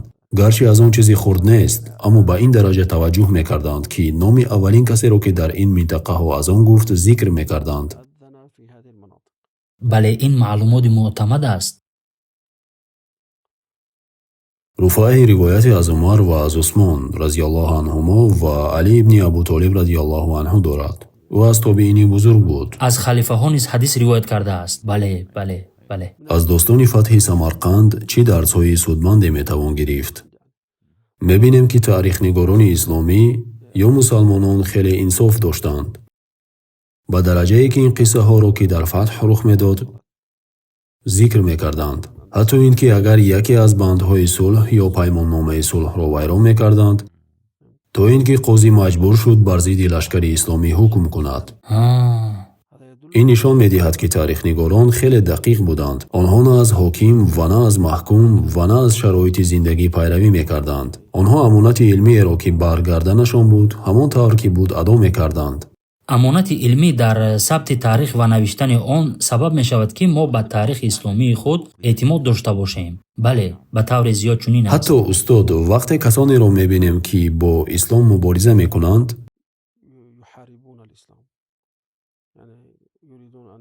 ва мехоҳанд ки ба мо исломро чун дини шамшеру кушторҳо ва терроризму зӯроварӣ нишон диҳанд, шубҳаҳо эҷод мекунанд. онҳо вақте мехоҳанд шубҳаҳо эҷод кунанд, ба ин китобҳо такя мекунанд, ба китобҳои мо. мегӯянд табарӣ чунин гуфт, наршахӣ чунин гуфт. инҳо манобеи мо ҳастанд. ин ишораи зебо бале ва муҳим аст. бале, хуб. нуктаи дигар аз дарсҳои муфид ин аст ки ҳокими исломӣ Умар ибни Абдулазиз мусалмони одил буд. агар Умар ибни Абдулазизро бо он ҳокимони ғарб муқоиса кунем ки дар Ироқ, дар Афғонистон, дар Сомалӣ чӣ ҷиноятҳои сангине содир карданду мекунанд, чӣ қадар ҷиноятҳои даҳшангезе содир мекунанд. аммо оё ҳеҷ яке аз онҳо ҳангоми хато кардани артиши онҳо ба нафъи мардуми таҳҷоӣ ҳукм кард? оё аскаронро ба таври фардӣ ё ҷамоӣ ҳукм карданд ё на? дар ҳоле ки онҳо муртакиби ҷиноятҳо мешуданд, мардумро ғорат мекарданд, дар як ҷанге садҳо ҳазор нафарро мекушанд, чунон ки ҳоло дар Ғаза рух медиҳад. бале. пас ин ҳокими мусалмон чӣ? мебинем ки ӯ чӣ кор мекунад? мегӯяд қозӣ ҳукм кунад ҳамчунон ки дар Қуръону суннат омадааст. бале. намехоҳад айби лашкариёнашро бипешонад, намехоҳад бигӯяд бас аст, лашкари худро пеши мардум шарманда накунем. ӯ метавонист ин корро бикунад, аммо ӯ аз худо метарсид, аз худо дар мавриди бандагонаш метарсид, хоҳ мусалмон бошанд, хоҳ ғайри мусалмон. ҳаққу ҳуқуқи мардум ва адл барои ӯ аз авлавиятҳои муҳимтарини ҳукмронӣ дар ҳақиқат буд. аз шумо маълумоти хуб мешунавем. ва дарси дигари ин рухдодҳо ин аст ки мардуми маҳаллиро, тоҷиконро барои пазириши ислом дилгарм кард, мардуми асилеро ки дар ин минтақаҳо зиндагӣ мекарданд барангехт, то исломро қабул кунанд ва мусалмони содиқ шаванд ва бигӯянд ин ҳамон динест ки мо дар ҷустуҷӯи он будем. ин чист дар ин ҷо? шумо тақрибан дар замони аббосиён аз давлати аббосӣ истиқлол ёфтед? устод, аббосиён соли 132 аз ҳиҷрат дақиқан дар соли 750 мелодӣ сари қудрат омаданд. 750 мелодӣ? бале. фармондеҳи машҳури аббосиён абу муслими хуросонӣ буд ки бисоти ҳукмро аз зери умавиён даркашид. ӯ аз хуросон, аз марв буд ки ҳоло дар ҷумҳурии Туркманистон воқеъ аст. ва давлати тоҳириён, саффориён ва сипас давлати Сомониён дар ҳайати давлати аббосӣ буданд. ба ин тафовут ки давлати Сомониён нимустақил буд. азбаски дар он рӯзгор назорат бар минтақаҳои дурдаст барои давлатҳо душвортар буд, ба онҳо дар муқобили хироҷ навъе аз истиқлол медоданд. хироҷ дода мустақил мешуданд? бале, ҳамин тавр. метавон гуфт ки ин давлатҳо ба унвони итоати хилофати аббосӣ ҳамеша номи халифаро дар хутбаҳои ҷумъа зикр мекарданд. хуб, устод Адҳам, дар масири баррасии таърих мо ба таври муназзам пеш меравем. дар бораи чӣ гуна расидани ислом ва чӣ гуна дохил шуданаш ба иқлими Хуросон ва Мовароунаҳр, сипас дар бораи давлатҳо ва миллатҳои мусалмоне суҳбат мекунем ки дар ин минтақаҳо буданд. он гоҳ мерасем ба аморати Бухоро ва баъдан ба Тоҷикистони муосир. мо аз замони пайғамбар саллаллоҳу алайҳи ва саллам ва баъд халифаҳои рошидин ва умавиён сухан гуфтем. ҳоло мехоҳем ба аббосиён ва аз онҳо ба сомониён биравем. ҳоли ислом дар он замон чӣ гуна буд? дар бораи ҳукми исломӣ дар замони аббосиён чӣ мегӯед? дар замони аббосиён устод ислом хеле густариш ёфта буд, аммо ҳанӯз тамоми мардум мусалмон набуданд. бархе аз ривоятҳо мегӯянд, ки мардум ҳатто баъд аз соли 250 аз ҳиҷрат дар баъзе шаҳрҳо аксарият ғайримусалмон буданд. ин нукта низ аз инсофи мусалмонон ва аз адолати мусалмонон шаҳодат медиҳад, ки мардумро ба қабули ислом маҷбур намекарданд. метавонем ба баъзе манобеъ ишора кунем. барои касе ки мехоҳад ба китоби таърихи Эрон пеш аз ислом руҷӯъ кунад. нависандаи олмонӣ Бертолд Шпулер дар китоби таърихи Сосониён, давлати Сосониён ва Артур Кристенсен, ки ӯ низ мусташриқи ғарбист, мегӯяд, ки то қарни сеюм то оғози қарни чаҳоруми ҳиҷрӣ аксарияти мардуми бумӣ ғайри мусалмон буданд ва онҳо расму оини динии худро ё аз дин маҷусиро ё ғайри онро иҷро мекарданд. бояд гуфт, ки пеш аз ислом дар он ҷо ба ҷуз маҷусиён буддоиҳо буданд, насрониҳо, яҳудиҳо ва баъзе динҳои дигар мисли парастандагони арвоҳ низ буданд. бале, хуб. пас онҳо озодона метавонистанд расму оини динии худро анҷом диҳанд. ҳеҷ монеае ва ё маҳдудияте дар ин росто вуҷуд надошт. устод, пеш аз он ки аббосиён ба осиёи миёнаи кунунӣ биёянд, умавиён ҳукмрон буданд ва баъзе таҷовузҳо, ноадолатиҳо ва кирдори наҷотпарастона аз ҷониби бархе волиён содир мешуд ва ин сабаб гашт, ки онҳо алайҳи давлати умавӣ бишоранд ва имом Муҳаммад ибни Иброҳими Аббосӣ тавонист Хуросонро ҳамчун ҷойи муносибе пайдо кунад, ки мардумро зидди давлати умавӣ барангезад ва аз он минтақа ба даъват ворид шавад. он гоҳ вақте Абу Муслим дар моҳи Рамазони соли 129 берун омад, ҳаракат оғоз шуд ва тақвият ёфт. бале. ва мусулмон буд ва касоне ки бо ӯ буданд, аксарияти ғолибашон мусалмон буданд. ва далел барои ин чист устод? далел ин аст, ки мо метавонем манобеи арабӣ, ғайриарабӣ, яъне форсиро бисанҷем ё масодири исломиро. Абу Муслим шахсе бо номи Беҳофаридро кушт. Беҳофарид зодаи зӯзани Хуросон буд ва исломро бо зардуштӣ омехт ва гуфт: ин дини ҷадиди шумост. ҳамеша чун дар низоми давлат халале ворид шавад, баъзе мардум мехоҳанд аз ин халал истифода баранд ё сӯистифода кунанд. бале, сӯистифода кардан. ӯ мехост, ки ин дини навро биёварад. гӯё мехост мусалмонон ва ғайримусалмононро қонеъ кунад ва онҳоро дар як дин ҷамъ кунад, мисли дини сикхҳо дар Ҳиндустон, ки дар он байни ҳиндуӣ ва ислому дигар ақоид омезиш додаанд. ӯ низ ба ҳамин минвол буд. ӯ ин ғояро овард ва зардуштиён ба Абу Муслим шикоят кардан гирифтанд ва мусалмонон низ аз ӯ шикоят мекарданд. пас Абу Муслим Беҳофаридро аз байн бурд. бале, Абу Муслим кори хуберо анҷом дод. бале, ба ғайр аз Беҳофарид мисли ҳамин динро марде бо номи Муқаннаъ ихтироъ карда буд, ки баъдан кушта шуд. ӯ даъвои худоӣ мекард. ӯ дар кӯҳҳои ҷануби Ӯзбекистон пинҳон шуда буд ва он ҷо кушта шуд. мақсадам ин аст, ки баъзе мардум мегӯянд, ки Абу Муслим чунину чунон буд, хунхор буд ва ғайра. намедонам мумкин ӯ хунхор буд ё набуд, аммо ӯ мусалмононро ёрӣ мекард. вақте ӯ барои нусрати аббосиён берун омад, чандон қудратманд буд, ки агар мехост, метавонист маҷусия ё зардуштияро баргардонад ё ҳукумати пеш аз исломро барқарор кунад. ҳазорон лашкар дошт, метавонист дар ватани худ дар Хуросон алайҳи аббосиён низ шӯриш кунад, вале чунин корро накарда буд, балки баръакс, ӯ он касонеро ба қатл мерасонид, ки аз ғайримусалмонон зидди аббосиён шӯриш мекарданд. ва субҳаналлоҳ, ин нукта маро як нуктаи дигарро ба ёд меорад. дар оғоз, вақте ки аббосиён қудрат ёфтанд, ҷанг дар шаҳри Талас рух дод, дар минтақаи Қазоқистон ё Қирғизистони кунунӣ. дар он ҷо бар лаби дарё барои нахустин бор мусалмонон бо чиниён ҷангиданд ва мусалмонон дар он ҷанг ғолиб омаданд. онҳо бар чин пирӯз шуданд. ва ин аввалин имтиҳон ё аввалин озмоиши сангин барои давлати аббосиён буд. ва баъд аз ин давлати онҳо давлате шуд, ки тавонист қадамҳои худро дар мавароуннаҳр устувор кунад. бале. ҳамаи инҳо ба фазли абу муслим буд. абу муслим мусалмони сунни мазҳаб буд. суннӣ гуфта мазҳаби ҳанафиро дар назар доред? мазҳаби ҳанафӣ дар он замон чандон густариш наёфта буд. барои иттилоъ, абу муслим тақрибан 18-19 сол баъд аз имом абу ҳанифа таваллуд шуда буд.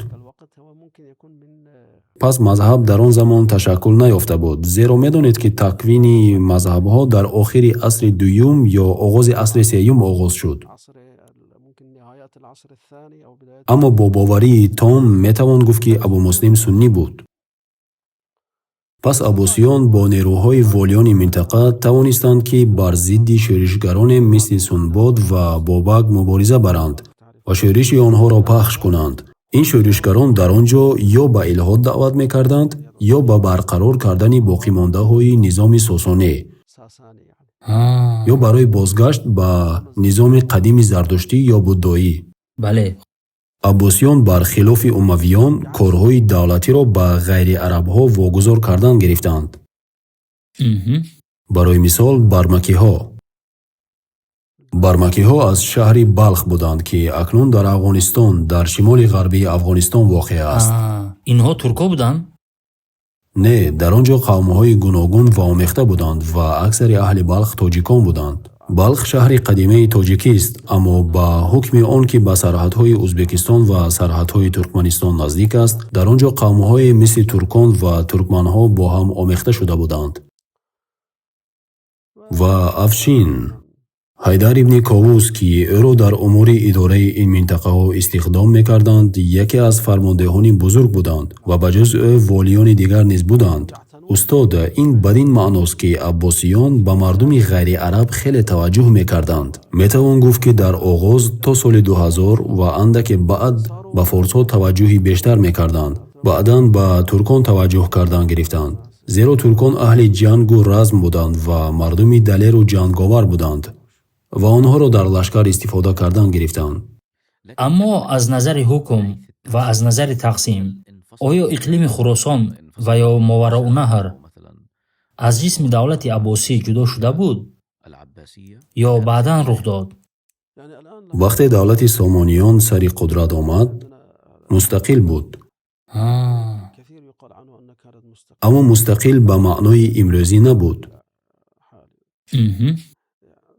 мо қаблан гуфта будем, ки давлатҳо дар қадим ҳамин тавр буданд. агар аз маркази ҳукм дур мебуданд, навъе истиқлоли зотӣ доштанд, аммо вақте сикка мезаданд, номи халифаро менавиштанд. бале. волии минтақа низ номи худашро ҳамроҳи номи халифа менавишт. ба ҳамин минвол Сомониён то охири ҳукмашон номи халифаро дар сиккаҳо менавиштанд ва хутба низ ба номи халифа мехонданд, бале. ки ин дар он бале. замон муҳим буд. аммо як бор чунин шуда буд, ки номи халифаро дар сикка назаданд. яке аз халифаҳои Аббосӣ, ки бо Бувайҳиён ҳамкорӣ мекард. ҳатто халифа Бувайҳиёнро бар зидди Сомониён барангехт. пас номи ӯро дар сиккаҳо нанавиштанд. бале, бале. пас Сомониён дар аҳди кадом халифа аз халифаҳои Аббосӣ зуҳур карданд? дар асри Маъмун. дар асри Маъмун? хонадони онҳо аввалин бор дар соли 2004 ҳиҷрӣ амир шуданду ба унвони амир шинохта шуданд. аммо падарашон аз ҷумлаи лашкари Абу Муслим буд. ниёи сулолаи Сомониён, ки лақабаш Сомонхудо буд ва дар дасти Абдуллоҳ ибни Асади Қасрии Фотеҳ мусалмон шуд. Абдуллоҳ ибни Асади Қасрӣ волии Бани Умайя дар Хӯросон буд. Тақрибан дар солҳои 108-110 дар он ҷо волӣ буд ва Сомонхудо аз бузургони шаҳри Балх буд. Тақрибан дар солҳои 108-110 дар он ҷо волӣ буд ва Сомонхудо аз бузургони шаҳри Балх буд. ӯ барои мулоқоти волӣ рафт ва волӣ бар ӯ таъсир гузошт ва ӯ дар он ҷо исломро қабул кард ва ҳатто аз муҳаббат ба Абдуллоҳ ибни Асад писари худро Асад номид. писарашро Асад номид ва ин Асад ибни Сомонхудо яке аз ровиёни ҳадис буд. ба ҷуз волӣ будан муҳаддис низ буд. ин аз хусусияти Сомониён аст, ки ҳама донишманд و محدث بودند و بعضی آنها فقیه نیز بودند و بعضی در شعر و شاعری دست داشتند. بله. و در سال 204 هجری مأمون آنها را والی اقلیم ماوراءالنهر تعیین کرد. آنها 5 پسر بودند. یکی امیر بخارا شد و یکی امیر سمرقند شد. یکی در شاش، برای اطلاع قفال شاشی عالم مفسر از شاش است و دیگری در استرافشان و دیگری در فرغانه و جمله این شهرها زیر حکم پسران اسد سامانی افتادند. سامانی؟ بله، اسد سامانی. این دوره استاد تقریبا تا سال 267 ادامه یافت و همین طور بعد از آن در سال 287 سامانیان به همچون دولت نیرومند شکل پذیرفت. نخست احمد برادر بزرگ اسماعیل والی تمام ماوراءالنهر شد و او تحت امارت غسان ابن عباد والی خراسان بود. سپس در زمان معتمد احمد برادر بزرگ اسماعیل والی تمام خراسان شد با امر معتمد عباسی و همین ترتیب امارت سامانیان دولت و در زمان اسماعیل سامانی به اوج دولت رسید. اسماعیل سامانی امیر عادل، عالم و صالح بود.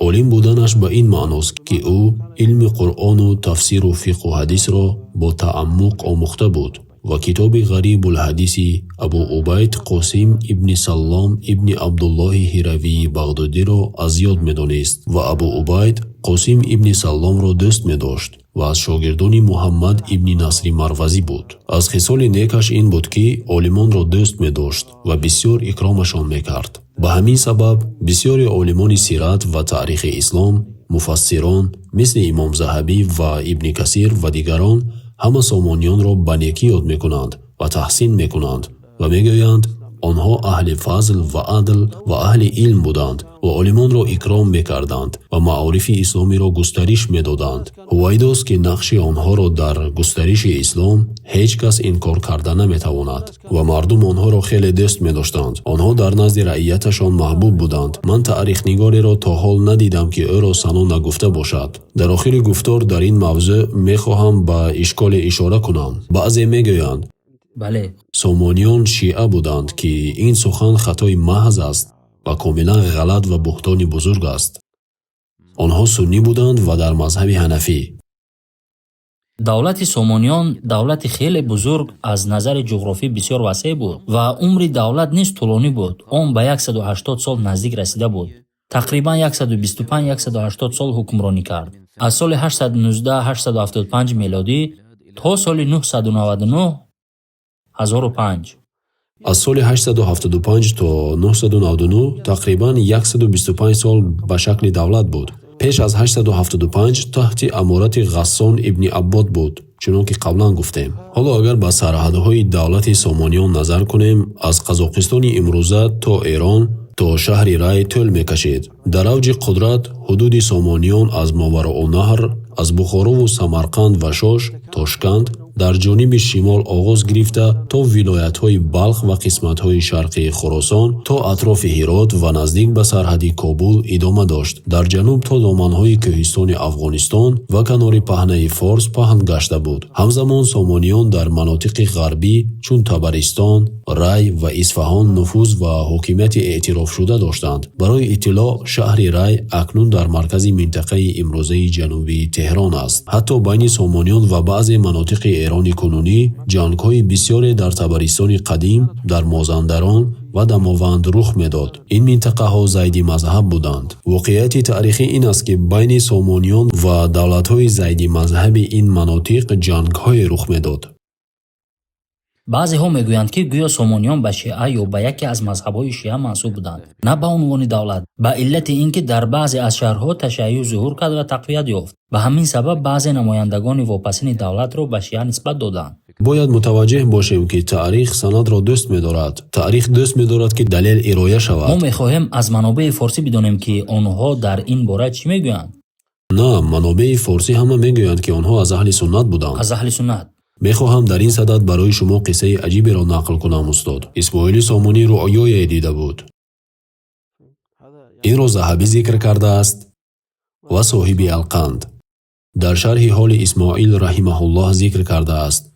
اسماعیل سامانی میگوید پدرم مربی برای من آورد و آن مربی شیعی بود.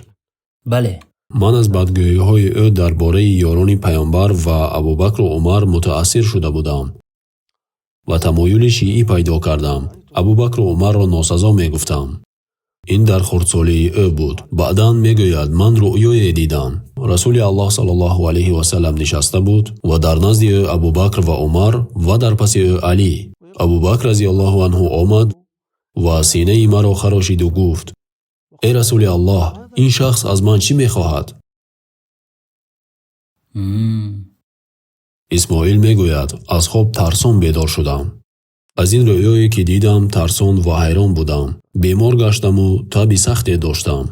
بر اثر این بیماری موی سر و ابرو و مژگان من بریختند. تقریبا 1 ماه یا 1 چند ماه بیمار بودم و برادر بزرگم اسحاق به من گفت: تو را چی شده است؟ به تو چی رخ داده است؟ چرا شکل تو متغیر است؟ من قصه خواب را به او گفتم.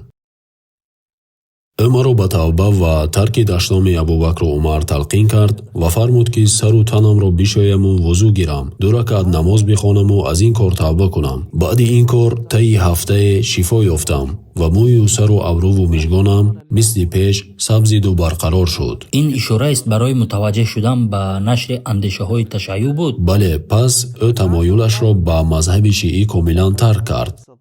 شاید بعضی مردم وقتی این قصه را خواندند پنداشتند که او در آغاز شیعه بود.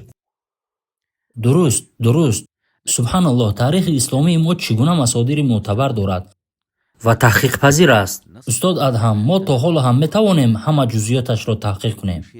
بله. و این تفصیلات در تاریخ ملت‌های دیگر و ادیان دیگر موجود نیست. درباره سامانیان نکته جالبی هست. درباره خدمت آنها به اسلام، حتی یکی از سوالهایی که از شما پرسیدم که خدمتی که سامانیان به تاجیکان یا عموماً به مسلمانان کردند چیست؟ من میگویم آنها نه فقط به تاجیکان خدمت کردند، بلکه میتوان گفت استاد که برای امت اسلامی خدمت کردند. در تمام شهرها مدرسه حدیث، مدرسه تفسیر و مدرسه فقه عمل میکردند و به مردم علم میآموختند. در هر کاری خیر آنها از اولینها و از پیشگامان بودند. بدون مبالغه میگویم که تفسیر طبری در سالهای 80 نوشته شده است که مفسر فارسی اصل از طبرستان از منطقه دماوند بود. محدثان برای مثال کتب 6 گانه حدیث همه در زمان سامانیان تصنیف شدند. یعنی 3 نفر از آنها در زمانی نوشته شدند که سامانیان تحت امارت غسان ابن عباس بودند و 3 نفر باقی مانده در عصر سامانیان نوشته شدند. میتوان گفت که استاد اگرچه سامانیان خود این چیز را ننوشتند، اما آنها به علم تشویق کردند. یعنی به علم تشویق کردند و شرایط خوبی را برای علم آموزی فراهم آوردند. با آموزش علم و تعلیم آن تشویق کردند و زمینه را نیز برای نشر علم آماده کردند. و بعد می‌دانیم که هر چیز هر زمان در هر مکان انجام یابد به حاکم نسبت داده می شود، خواه خوب باشد خواه بد. به همین منوال در تاریخ مثلا روس‌ها میگویند استالین بود که به هیتلر غلبه کرد، بر هیتلر پیروز شد. در بیشتر احوال نمیگویند مردم روس یا مردم شوروی بر هیتلر غلبه کردند. برعکس نیز همین طور میگویند که هیتلر از استالین شکست خورد. در اینجا ما نیز همین طور میگوییم سامانیان بودند که نظام علمی و علم آموزی را تأسیس کردند یا زمینه سازی کردند و آنها بودند که سبب نشر این علم شدند.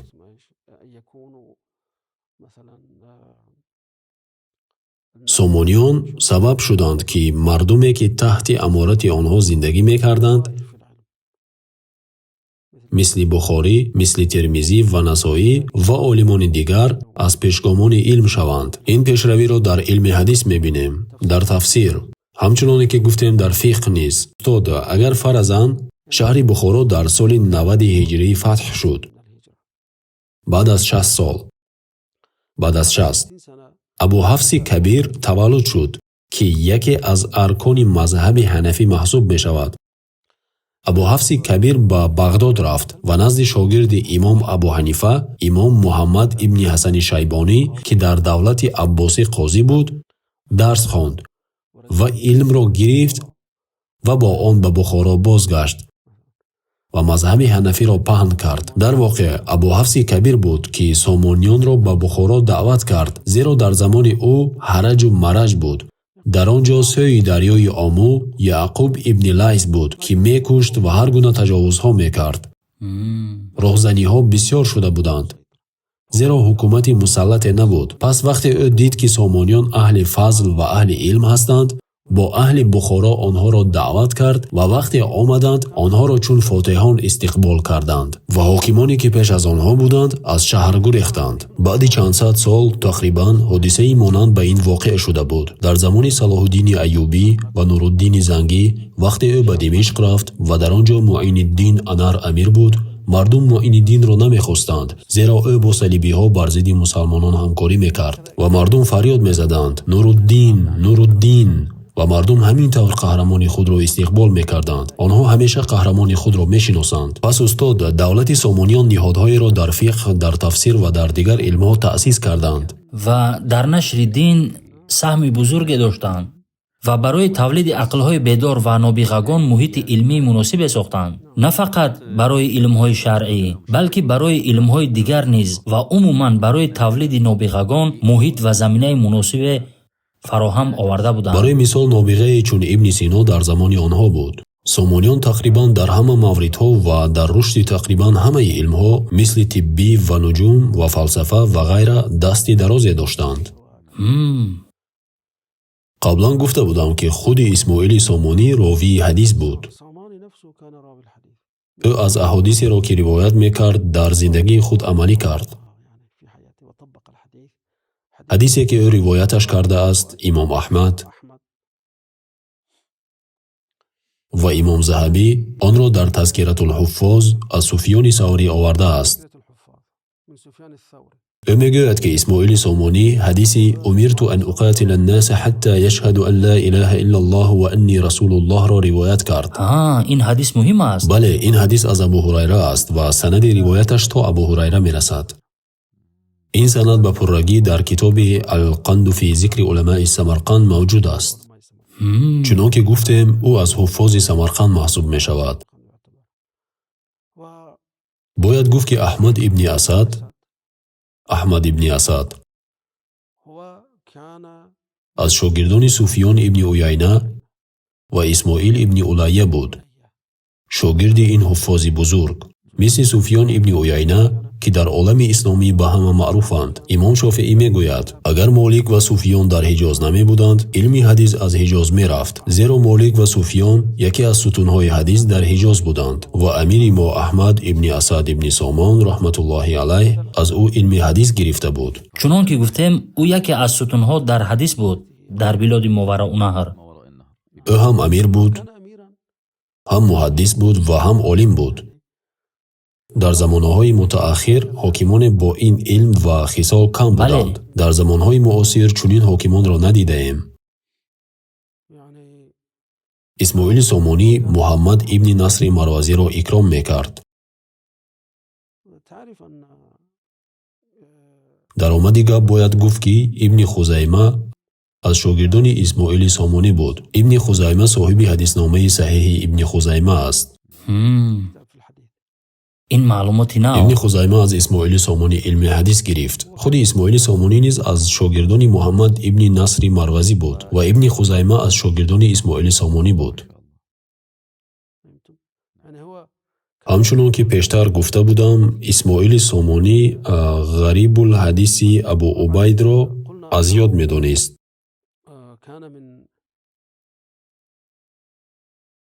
حتی از منابع فارسی نیز به این چیز اشاره می رود که آنها به علم حدیث دلبستگی سخت داشتند.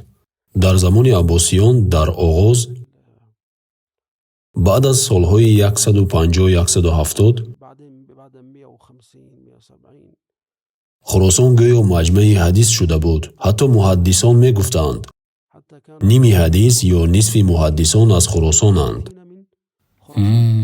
استاد میتوانیم به بینندگان خریطه را نشان دهیم. بنابر این خریطه شما برای ما خریطه آماده کردید؟ میتوان گفت که تقریبا نصف خریطه را خراسان اشغال میکند. این اقلیم خراسان است؟ بله، اقلیم خراسان است. بعدش بحر قزوین است. این خریطه منطقه خراسان است که ما حاضر در اکران نشان داده ایستاده‌ایم. بعد از این بحر قزوین است. در منطقه خراسان عالمان نامور فراوان میزیستند. در اینجا بسیاری از عالمان از بخارا، بلخ، مرو، ترمیز و دیگر شهرهای ورارود بود. بله. خب در منطقه خراسان عالمان نامآوری فراوان میزیستند. در اینجا بسیاری از عالمان از بخارا، بلخ، مرو، ترمیز و دیگر شهرهای ورارود بودند. ما به این دو امام محدثان بخاری و ترمیزی که از ورارود بودند اکتفا نمیکنیم استاد. حتی فقیهان مذاهب اربعه 2 نفرشان از خراسانند. ابو حنیفه رحمه الله اصلش از شهر کابل یا زابل یا بلخ بوده است، گرچه اختلاف کوچک در تعیین زادگاه نیاگان او هست. و دوم امام احمد نیز مروزی بود، یعنی از شهر مرو. گرچنده او به بغداد رفت و در آنجا زندگی کرد، اما اصلش منظورم از شهر مرو است. من ادعا نمی کنم که او از فارسی تبار بود، اما او برخواسته از همین منطقه مرو بود. ابن کثیر رحمه الله درباره اسماعیل سامانی میگوید او خردمند، عدالت پیشه، نکوسیرت بود، با رعیت خود حلیم، حکیم، سخاوتمند و ستوده خصال بود. و او بود که با محمد ابن نصر مروزی احسان میکرد و او را بزرگ میداشت و اکرام مینمود و ارج میگذاشت و هنگام ورود مروزی به مجلسش از برای احترام مروزی از جای بر میخواست. در این باره اسماعیل رؤیای دیگری دیده است. در روایت آمده است استاد که اسماعیل با برادرش اسحاق بود. شایسته ذکر است که اسحاق نیز محدث بود. هر دو بر مجلس مظالم نشسته بودند و محمد ابن نصر مروزی رحمه الله بر آنها داخل شد. اسماعیل میگوید من برای بزرگداشتی او، برای ارج علم و فضل او برخواستم، اما اسحاق برای او بر نخواست. بعد در رویای اسماعیل دید که رسول الله صلی الله علیه و سلم به اسماعیل گفت خدا به سبب بزرگداشتی تو نسبت به محمد ابن مروزی حکم تو را و حکم فرزندانت را استوار نگاه می‌دارد. و درباره اسحاق گفت خدا حکم او را و فرزندان او را استوار نخواهد داشت. این هم به سبب احترام نکردن دانشمند محدث محمد ابن نصر مروزی. عالمان همین گونه بودند استاد و سامانیان نیز همین گونه، هم حکمران و هم عالم، و همیشه خیر را جمع میکردند و نشر مینمودند. والله واقعا درباره دولت سامانی معلومات خوب آوردی. توجه دولت بزرگ سامانیان به علم و رونق آن با وجود این مرزهای جغرافی وسیع و با وجود مشکلات سیاسی و حربی و اجتماعی و اقتصادی و چالش‌هایی که آن را از هر جانب فرا گرفته بود، امر ستوده است و در عین حال قصه طولانی و مطلوب دیگر است برای بررسی دولت سامانی. بدون شک. خب بعد از آن دولت غزنوی ظهور کرد که وجود سامانی را به پایان رسانید. پس می توانیم به غزنویان و به نقش آنها در نشر اسلام بپردازیم. پیش از غزنویان دولت قراخانیان به سامانیان هجوم کرده بود. قراخانیان از اهل ترکستان شرقی امروزه بودند. البته چنین است. سپس غزنویان و بعد از آنها سلجوقیان می آیند. یک چیز را به شما می گویم که شاید شما از آن تعجب کنید استاد. غزنویان و سلجوقیان مثلا و دولت طولونی ها در مصر و اخشیدیان در شمال افریقا، همه این دولت ها بدون مبالغه همه از حسنات سامانیان هستند. چگونه؟ مثلا از غزنویان پدر محمود غزنوی سبکتگین از شاگردان الپتگین بود. الپتگین والی سامانیان در غزنه و در شمال افغانستان امروزه بود. طبیعی است. بله، گرچند آنها ترک تبار بودند و زبان مادری محمود سبکتگین و الپتگین ترکی بود، اما آنها در برابر گسترش اسلام در هند زبان فارسی را نیز پهن کردند. در مورد سلجوقیان حتی شیخ علی سلابی که لیبیایی است، خدا حفظش کند، قصه سلجوقیان را ذکر کرد و گفت که آنها برای سامانیان صادق ماندند. зеро онҳо ба дасти онҳо мусалмон шуданд. бузурги салҷуқиён ба дасти сомониён исломро пазируфт. зеро яке аз корҳое ки амир Исмоили Сомонӣ раҳматуллоҳи алайҳ ба он эҳтимом медод, бинои истеҳкомҳои марзӣ буд. ҳатто гуфтанд, ки ӯ ҳазорҳо сукунатгоҳи ҳарбӣ дар марзҳои туркони бодиянишин сохт, то бар мусалмонон ҳамла накунанд. машоаллоҳ. баъд ӯ фикр кард, ки ба ҷои он ки нишастан ва аз худ дифоъ кардан, ба сӯи душман ҳуҷум овардан беҳтар аст. ба ҳамин минвол ӯ ҳуҷум кард ва дар зимни ин ғалабаҳо туркон ба асорат уфтоданд ва ба дасти ӯ мусалмон шудан гирифтанд, ки аз ҷумлаи онҳо салҷуқиён низ буданд. мулоҳиза фармоед ва ба баракати давлати Сомониён бингаред, ки ҳосилаш то куҷо расидааст. Салҷуқиён аз ҳасаноти онҳо буданд, ки дар баробари ҳамлаи салибӣ муқобала ва муқовамат мекарданд. тулуниҳо бо фотимиён дар Шом ва дигарон меҷангиданд. ихшидиён низ ҳамин тавр. ҳамаи инҳо давлатҳои суннӣ мазҳаб буданд ва аз уммати исломӣ дифоъ мекарданд ва ҳамаашон аз парвардагони Сомониён буданд. Аҳмад ибни Тулун ғуломе буд, ки яке аз подшоҳони Сомонӣ ӯро ба халифа ҳадя карда буд ва халифа ӯро ба Миср фиристод. бисёр ҷолиб. калимаи ихшидро шумо медонед, ки арабӣ нест. шумо худ арабзабон ҳастед ва бо забони арабии худ дарк мекунед, ки на калимаи арабист. на, калимаи арабӣ нест. ихшид ин лақаби ҳокими Самарқанд ё ҳокими Фарғона буд. мансаб аст. бале, номи давлати ихшидия нишон медиҳад, ки мардуме шояд аз хонадони ихшидиён ё ахошида ба маркази хилофат омаданд ва дар хидмати халифа буданд ва баъд яъне мансабҳои дар шимоли Африқо гирифтанд. шайх Али Саллобӣ мегӯяд: ва аз фазли Худо ва тавфиқи ӯст, исломе дар миёни туркон дар сояи давлати Сомониён паҳн шуд.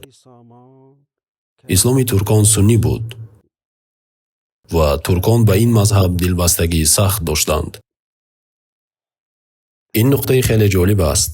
тасаввур кунед, ки ин лашкарҳои бузурги туркон агар аз аҳли суннат намебуданд, худо медонад чӣ мусибатҳои ба сари он кишварҳо ва аҳли онҳо меоварданд. албатта бо каме тасҳеҳи мафҳум, ки мо мазҳаб нестем, мо аҳли ислом ҳастем, мо аҳли суннат вал ҷамоат ҳастем ва мазҳаби суннӣ нестем. фақат бо ин тасҳеҳи мафҳум. бале. зеро бисёри мардумон вақте мехоҳанд муътақадоти худро бо мазҳабҳои дигар ва афкор ва фикрҳо муқоиса кунанд, ба шумо мегӯянд: мо мазҳаби суннӣ ҳастем. не, мо мазҳаби суннӣ нестем, мо аҳли ислом ҳастем. мардум истилоҳгузорӣ карданд, то нисбаташон ба мазҳаби аҳли суннат ва ҷамоат фаҳмида шавем. мо ин истилоҳро мухтасаран истифода кардем, вагарна бо гуфтани мазҳаби суннӣ мо ҳамин аҳли суннат ва ҷамоатро дар назар бисёр дорем. хуб. воқеан шумо моро дар миқдори бузурге аз маълумот дар бораи давраи ҳукми Сомониён ғутавар кардед. бале. дар ҳақиқат шояд аксари мо дар бораи онҳо чизе намедонанд. ҷазакаллоҳу хайран устод. акнун бигзор ҳамроҳ бо шумо ҷаҳиши бузурги замонӣ кунем. зеро албатта мо наметавонем ҳамаи давлатҳо ва мамлакатҳоеро, ки дар Мовароунаҳр падид омаданд, баррасии комил кунем. масалан ҷалоириён, элхониён ва бисёр мамолики дигар, ки дар он ҷо ҳузур карданд, бувайҳиён ва ғайра низ буданд. вале бигзор ба асри ахир бирасем, ба замоне ки давраи истеъмори русӣ ва шӯравӣ дар минтақаи Тоҷикистони кунунӣ ва атрофи он оғоз шуд. биёед ин давраро баррасӣ кунем, ки бо мусалмонон чӣ рух дод. ва чуноне ки ҳамеша дар таърих буд, мусалмонон собитқадам монданд ва ҳар қадар фишор ба онҳо бештар мешуд, ислом бештар паҳн мегашт. аммо мо мехоҳем аз шумо дар бораи он давра то расидан ба замони истиқлол бидонем. пеш аз омадани русҳо 3 давлат вуҷуд дошт: хонии Хева, Хоразм ва атрофи он, хонии Хӯқанд дар водии Фарғона то Чин ва қисматҳое аз Қирғизистон ва сеюм аморати Бухоро.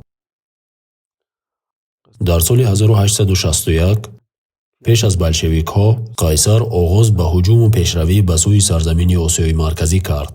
пеш аз он дар солҳои 1840 ва 1850 онҳо бахшҳои зиёде аз заминҳои қазоқоро забт карданд. сипас фикри истеъмори боқимондаи Осиёи Марказӣ ба сарашон зад ва пешравиро ба сӯи ҷануб оғоз карданд. вақте ҷанги Қрим дар соли 1853 рух дод, русҳо дар ин ҷанг шикаст хӯрданд ва бо туркҳои усмонӣ ва англисҳо баъзе созишномаҳоро имзо карданд. инҷост ки Достоевский, нависандаи маъруфи рус, ҷумлаи аҷиберо баён кард, ки мо бояд ба он таваҷҷӯҳ кунем. шояд тақдири ояндаи мо ва наҷоти мо дар Осиё бошад, яъне пас аз шикаст дар ҷанги Қрим.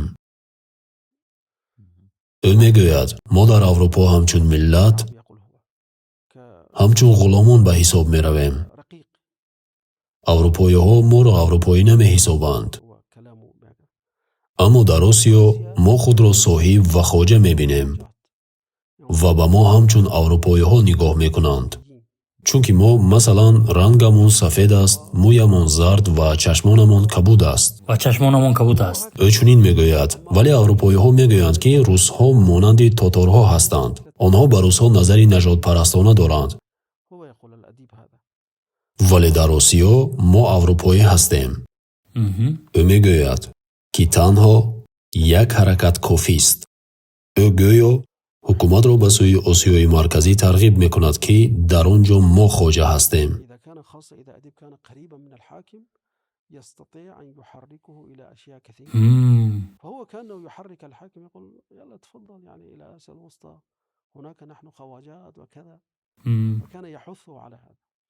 омилҳои дигаре низ буданд, ки метавонистанд ба ин амр кӯмак кунанд.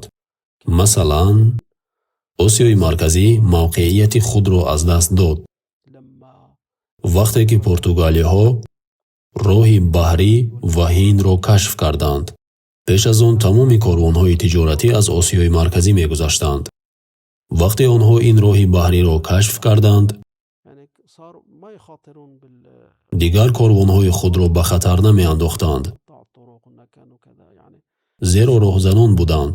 пас бо кашфи ин роҳ, Осиёи марказӣ ҷиҳати тиҷоратӣ ва иқтисодӣ то андозае аз чашми онҳо афтод. илова бар ин, дар он ҷо давлатҳо ҳамеша дар низоъ ва дар ҳолати ҷанг бо ҳамдигар буданд. метавонем бигӯем, ки Осиёи марказии он рӯзгор Андалуси дигар буд. бале, дуруст аст. дар Андалус тақрибан 22 тоифа буд, вале дар ин ҷо танҳо 3. бале, хуб. ман мехоҳам ба бинандагони азиз тавзеҳ диҳам, ки ин қарн, асри 19-ум, яке аз бадтарин қарнҳое буд, ки бар Осиёи марказӣ гузашт. зеро дар ин даврон халифаи Аббосӣ суқут кард. сипас тамоми мамолик ва империяҳои исломӣ низ суқут карданд. хоразмшоҳиён, салҷуқиён ва ғайра низ барҳам хӯрданд. вуруди муғулҳо низ минтақаро сахт заиф кард. темурланг ва давлатҳои дигар арзи вуҷуд доштанд ва дар натиҷа ин асре буд, ки британиҳо дар Ҳинд ба қудрат расиданд ва ҳукумати исломӣ комилан аз Ҳинд барҳам хӯрд. аз ин рӯ минтақа ба низоъ ва заъфи ғайриоддӣ ворид шуд. ҳамин амр роҳро барои вуруди русҳо ба Осиёи марказӣ ҳамвор сохт. муҳимтар аз ин, Осиёи марказӣ ё Мовароуннаҳр аз назари стратегӣ аз ҷаҳони ислом бурида шуд. вақте ки давлати мутаассиби Сафавӣ падид омад. бале, ин низ яке аз муҳимтарин нуқоти гардиш буд. пайдоиши давлати Сафавиён яке аз муҳимтарин нуқоти парокандагии уммати исломист. зеро мо як уммати воҳид будем ва вақте онҳо давлати рофизии мутаассибро таъсис карданд, Осиёи марказӣ танҳо монд. гӯё ки ханҷаре байни ғарб ва шарқи ҷаҳони исломӣ буд. ва агар Сафавиён намебуданд, давлати усмониҳо пеш мерафтанд ва ба тамоми Осиёи марказӣ мерасиданд. бале, дар ҳақиқат Осиёи марказӣ худро идомаи усмониён медонист. баъзе номаҳо инро нишон медиҳанд. масалан, 2 афсар дар Бухоро нопадид шуданд. онҳо дар ваколате буданд ва нопадид шуданд. сипас Британия афсари дигареро фиристод. британия афсар фиристод. бале.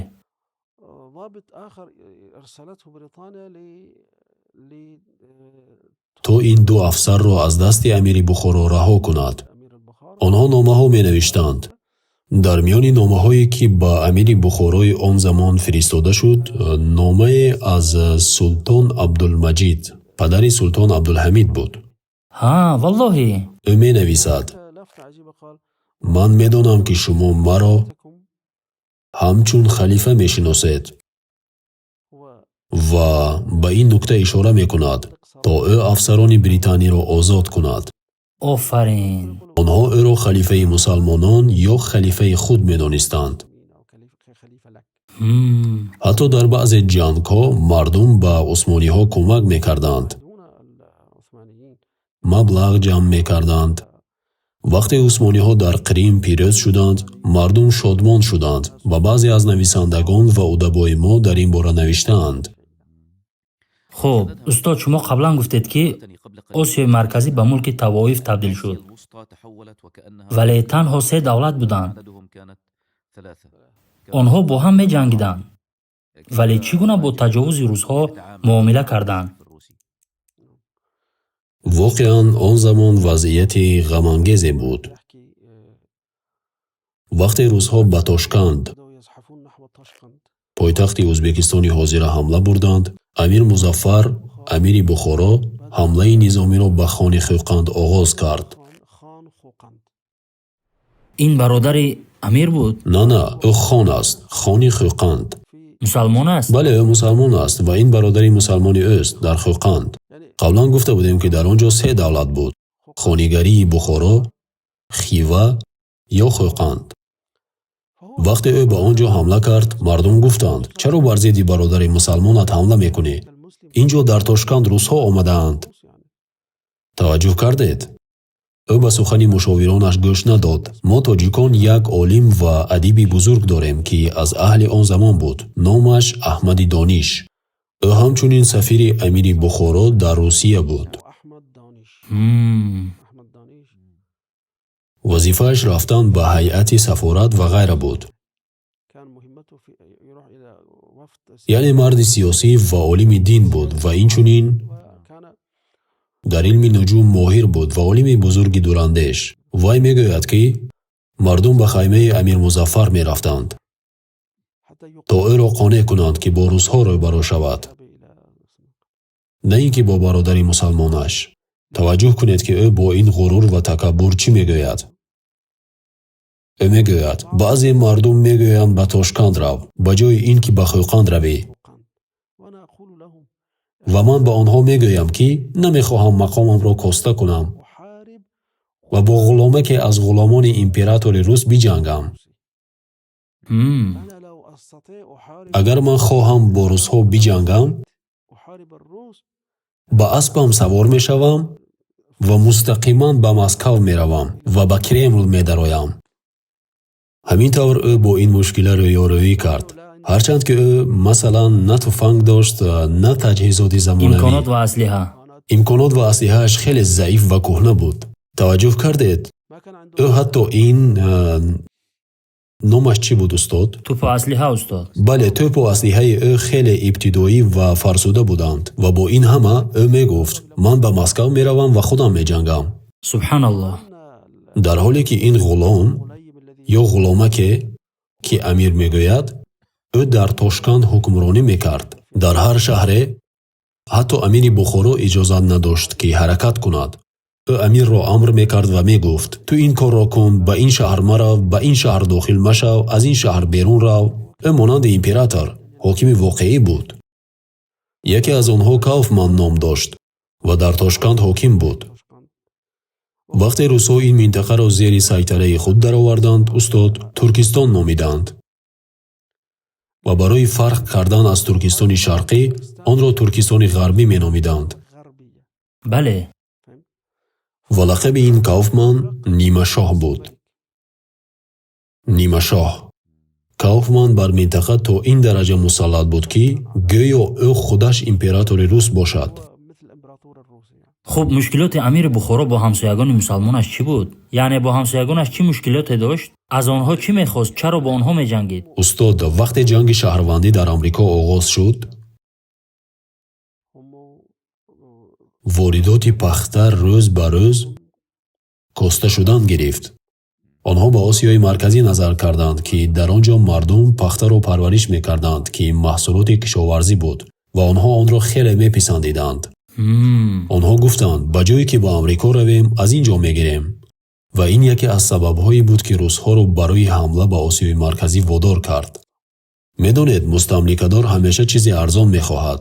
пахтаро бо 1 дирам мегирифт ва бо 10 дирам мефурӯхт.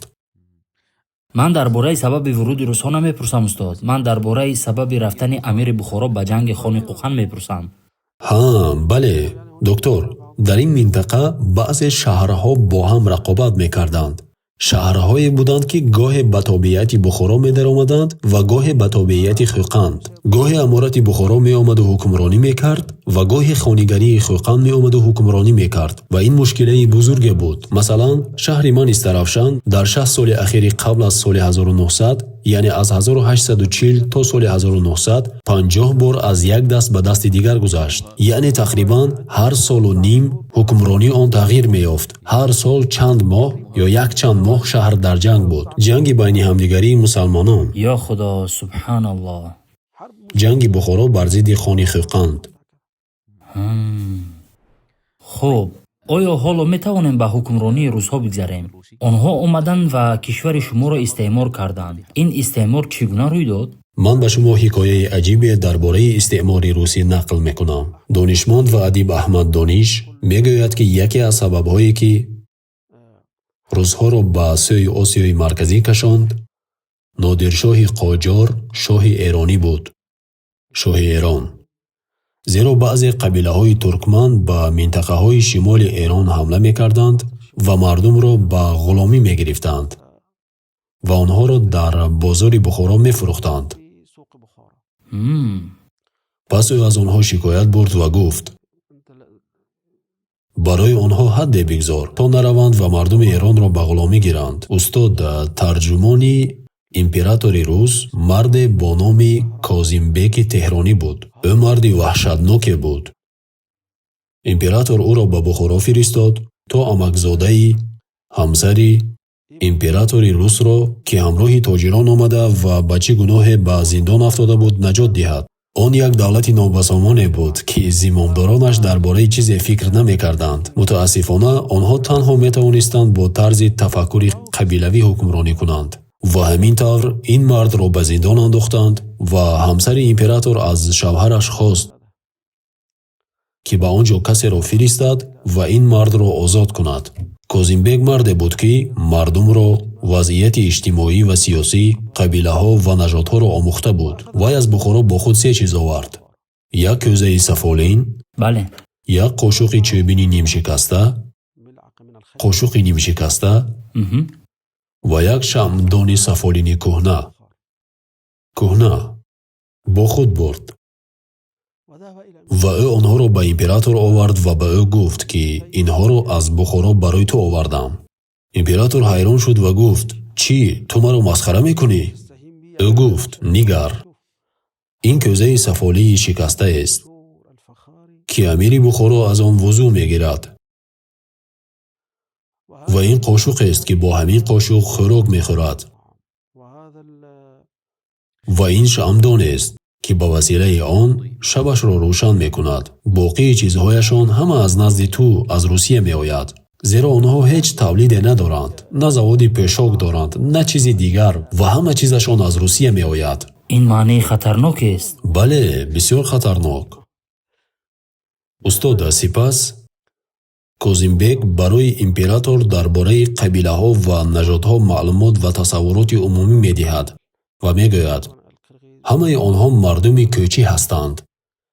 зеро қирғизҳо, қазоқҳо ва дигарон қабилаҳои кӯчӣ буданд ва ҳокими умумии муайяне надоштанд ва ҳар қабила дар алоҳидагӣ ҳокими худро дошт. вай ин ибораи арабиро ба забон овард. ҳар амир мегӯяд, имрӯз мулк аз они кист? бо такаббур ва тафохур бар дигаре мегӯяд, имрӯз мулк аз они кист? киноя бар он ки дастёфтан бар ҳукмронӣ меҷанганд. сипас онҳо аз олам хабар надоранд. гумон мекунанд, ки олам танҳо онҳо ҳастанд. сипас Козимбек мегӯяд, ки онҳо метавонанд ҳар касеро ба осонӣ зиндонӣ кунанд, молашро мусодира кунанд. Ба осонӣ, яъне бе ҳеҷ қонуне, зеро ҳеҷ қонуне ва ё пойбандие надоранд, гӯё дар ҷангал зиндагӣ мекунанд. пас ӯ мегӯяд, забти ин мамлакатҳо ё истилои ин кишварҳо аз лавозимоти умур аст. ӯ инчунин императорро ташвиқ мекунад ва мегӯяд, дар он ҷо обҳои гуворо, дарёҳо бисёранд ва боғҳо ҳастанд, меваҳо ҳастанд, ғалла ва ҳама чиз дастрас аст. ӯ мегӯяд, ин минтақа мисли Амрикои нави кашфношуда аст. таваҷҷӯҳ кунед, ки Козимбек чӣ тавр императорро ташвиқ кард. Ба ӯ мегӯяд, ту ба чизи зиёде эҳтиёҷ надорӣ, танҳо ба 10,000 аскар. бале, эй ҷаноби император, ба ҳамин минвол ба ин диёр ворид шав. бале, на аслиҳа доранд, на тӯб, на тӯфангу ҳеҷ чизи дигар. Ту ба осонӣ бо 10,000 нафар бар 7 миллион нафар метавонӣ ҳукмрон шавӣ. Ин минтақа тақрибан 7 миллион аҳолӣ дошт. ба ин тариқ Козимбек тавонист императорро бо ин шева ташвиқ кунад. лутфан бори дигар боз номи ин рӯзноманигорро бигӯед. Козимбеки Теҳронӣ. ӯ рӯзноманигор нест, мушовир ва тарҷумони император буд. мушовир ва тарҷумон. бале. хуб устод, ин мушовир акнун императорро қаноатманд кард, ки ба ин минтақа дохил шавад ва бо амри император ба Мовараунаҳр дохил шуданд. оё ба Осиёи марказӣ расиданд? бале. давраи ҳукмронии онҳо чӣ гуна буд? Чӣ тавр ба ислом ва мусулмонон таъсир расонданд? медонед устод, императорҳо кӯҳнагарои хеле мутаассиб буданд. ҳатто император, шояд дар бораи Распутин шунида бошед, ки ба ҳамсари императори охирин Николаи ду таъсири зиёд дошт. то ҳадде ки бо дасти баъзе нухбагони русӣ кушта шуд. зеро ба ҳамсараш таъсир мерасонд ва аз тариқи ҳамсар ба шоҳ, ба император таъсир мерасонд. сиёсати давлатӣ ҳам аз дасти ин марди дини кӯҳнагарои рус, Распутин мегузашт. ва ӯ соли 1916 кушта шуд. онҳо мутаассиб буданд. бале. то ҳадде ки чун ба он кишварҳо меомаданд, мегуфтанд, мо омадаем то шуморо фарҳехта кунем ва ба сӯи тамаддун барем. яъне мо омадаем ки шуморо соҳиб тамаддун кунем. шумо чунинеду чунонед, шумо ақиб мондаед. онҳо ба мардуми маҳаллӣ монанди одамони оддӣ назар намекарданд. пас ин боиси баъзе шӯришҳо мешуд. масалан, шӯриш дар шаҳри Андиҷон, ки роҳбараш Суфӣ Муҳаммад Алӣ буд. вақте ки онҳоро дастгир карданд, мебинем ки онҳоро ба ин тарз завлонабандашон карда буданд. ин шӯриш дар соли 1898 воқеъ шуда буд? бале. ва ин мардон мусулмононе ҳастанд, ки гарданҳояшонро занҷирбанд карданд. бале, бале. ин ҳаракате буд, ки зидди истеъмори рус мубориза мебурд. бале. бале, бар зидди баъзе таҷовузҳо мубориза мекард. дар оғоз онҳо коре накарданд. соли 1898 тақрибан баъд аз 30 сол ин шӯриш рӯй дод. таваҷҷӯҳ кардед? ин ҳодиса он бедодгариеро ба ёди мо меорад, ки олмониҳо дар Намибия карданд. дар он ҷо айни ҳамон бедодгарӣ, ҳамон равишро мебинем. гӯё ҳамон тарзи тафаккур аст. чуноне ки оят мефармояд, атавасау беҳ. оё онҳо якдигарро ба ин кор супориш карда буданд? гӯё золимон ё ғаддорони ғарбӣ ба ғаддорони шарқӣ машварат дода бошанд, то мустамликаҳоро ба ҳамин шеваи истибдодӣ бисозанд. чуноне ки гуфтам, ин бедодӣ дар Намибия буд устод, ки олмониҳо карданд. бингаред, дар ин ҷо вақте ки намибиён олмониҳоро куштанд, устод, тақрибан чандсад олмониро куштанд. ва ба фикри шумо адади куштагони амалиёти интиқомӣ чӣ қадар буд? албатта даҳҳо ҳазор. онҳо куштанро оғоз карданд ва тақрибан 70,000 намибиро куштанд. ё аллоҳ, 70,000? аз яке аз қабилаҳое ки дар он ҷо буданд. ин наслкушии умумӣ аст. бале, ин наслкушии умумӣ буд. дар воқеъ ин аввалин наслкушии умумиест, ки дар таърихи инсонияти муосир сабт шудааст. аз поймол кардани шарафи инсон лаззат мебурданд. хуб, устод Адҳам, боз ҷаҳиши бузурги замоние мекунем, то ба марҳалаи дигари таърихӣ бигзарем. зеро мо албатта наметавонем тамоми таърихро баррасӣ кунем, аммо мехоҳем чизҳои муҳимро зуд дида бароем, то ба даври шӯравӣ бирасем ва бо замоне ошно шавем, ки барои мусалмонон ва таърихашон дар Мовароунаҳр ва махсусан барои кишвари тоҷикон рӯзгори ҳассостарин ва сахттарин буд, ки ҳукумати шӯравӣ баъд аз ишғоли русӣ дар он оғоз шуд. ин ҳодиса чӣ гуна рӯй дод? чуноне ки огоҳ ҳастед устод, инқилоби шӯравӣ дар Русия соли 1917 ба вуқӯъ омад. аз соли 1917 то 1920 дар Бухоро давраи норӯшане буд, ки метавон онро давраи номушаххас ё ғайривозеҳ номид, зеро мардум намедонистанд ки чӣ мешавад. баъд аз соли 1917 баъзе одамоне ба соҳаи сиёсат омаданд, ки шояд демократ ё либерал ва ғайра буданд. аммо болшевикҳо инқилобро аз дасти онҳо рабуданд. пас он болшевикҳо андаке баъдтар давлати шӯроҳоро таъсис доданд. бале, баъд аз он ки онро таъсис доданд, дар оғоз дар Русия демократия буд. сипас ҷангҳо байни ҳизбҳо ва гурӯҳҳо оғоз шуд.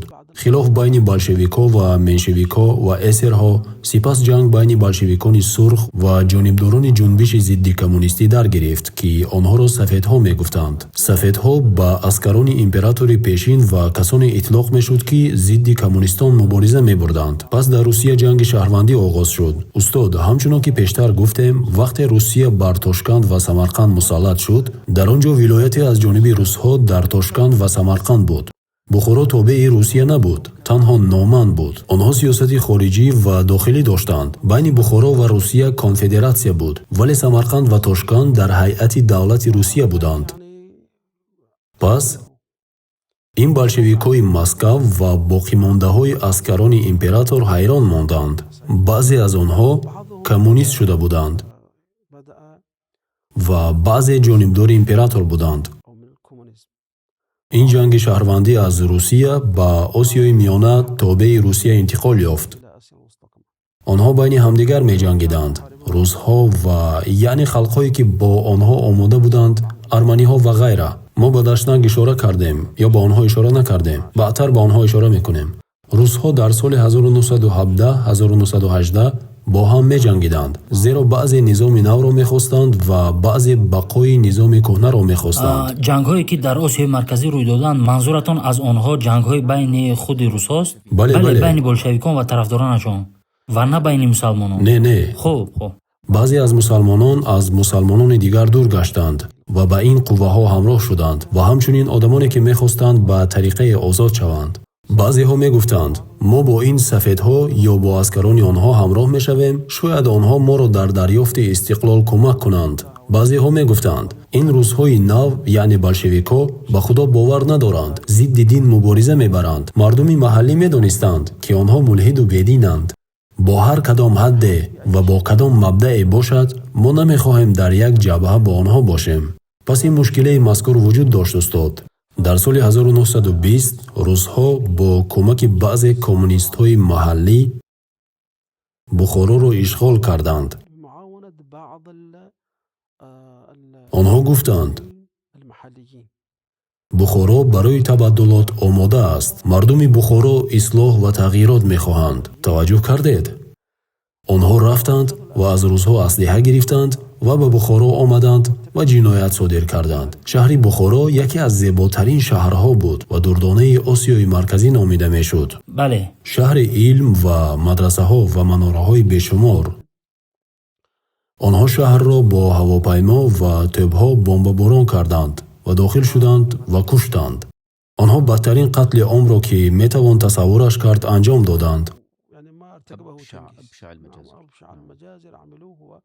ва тавонистанд бар Бухоро мусаллат шаванд.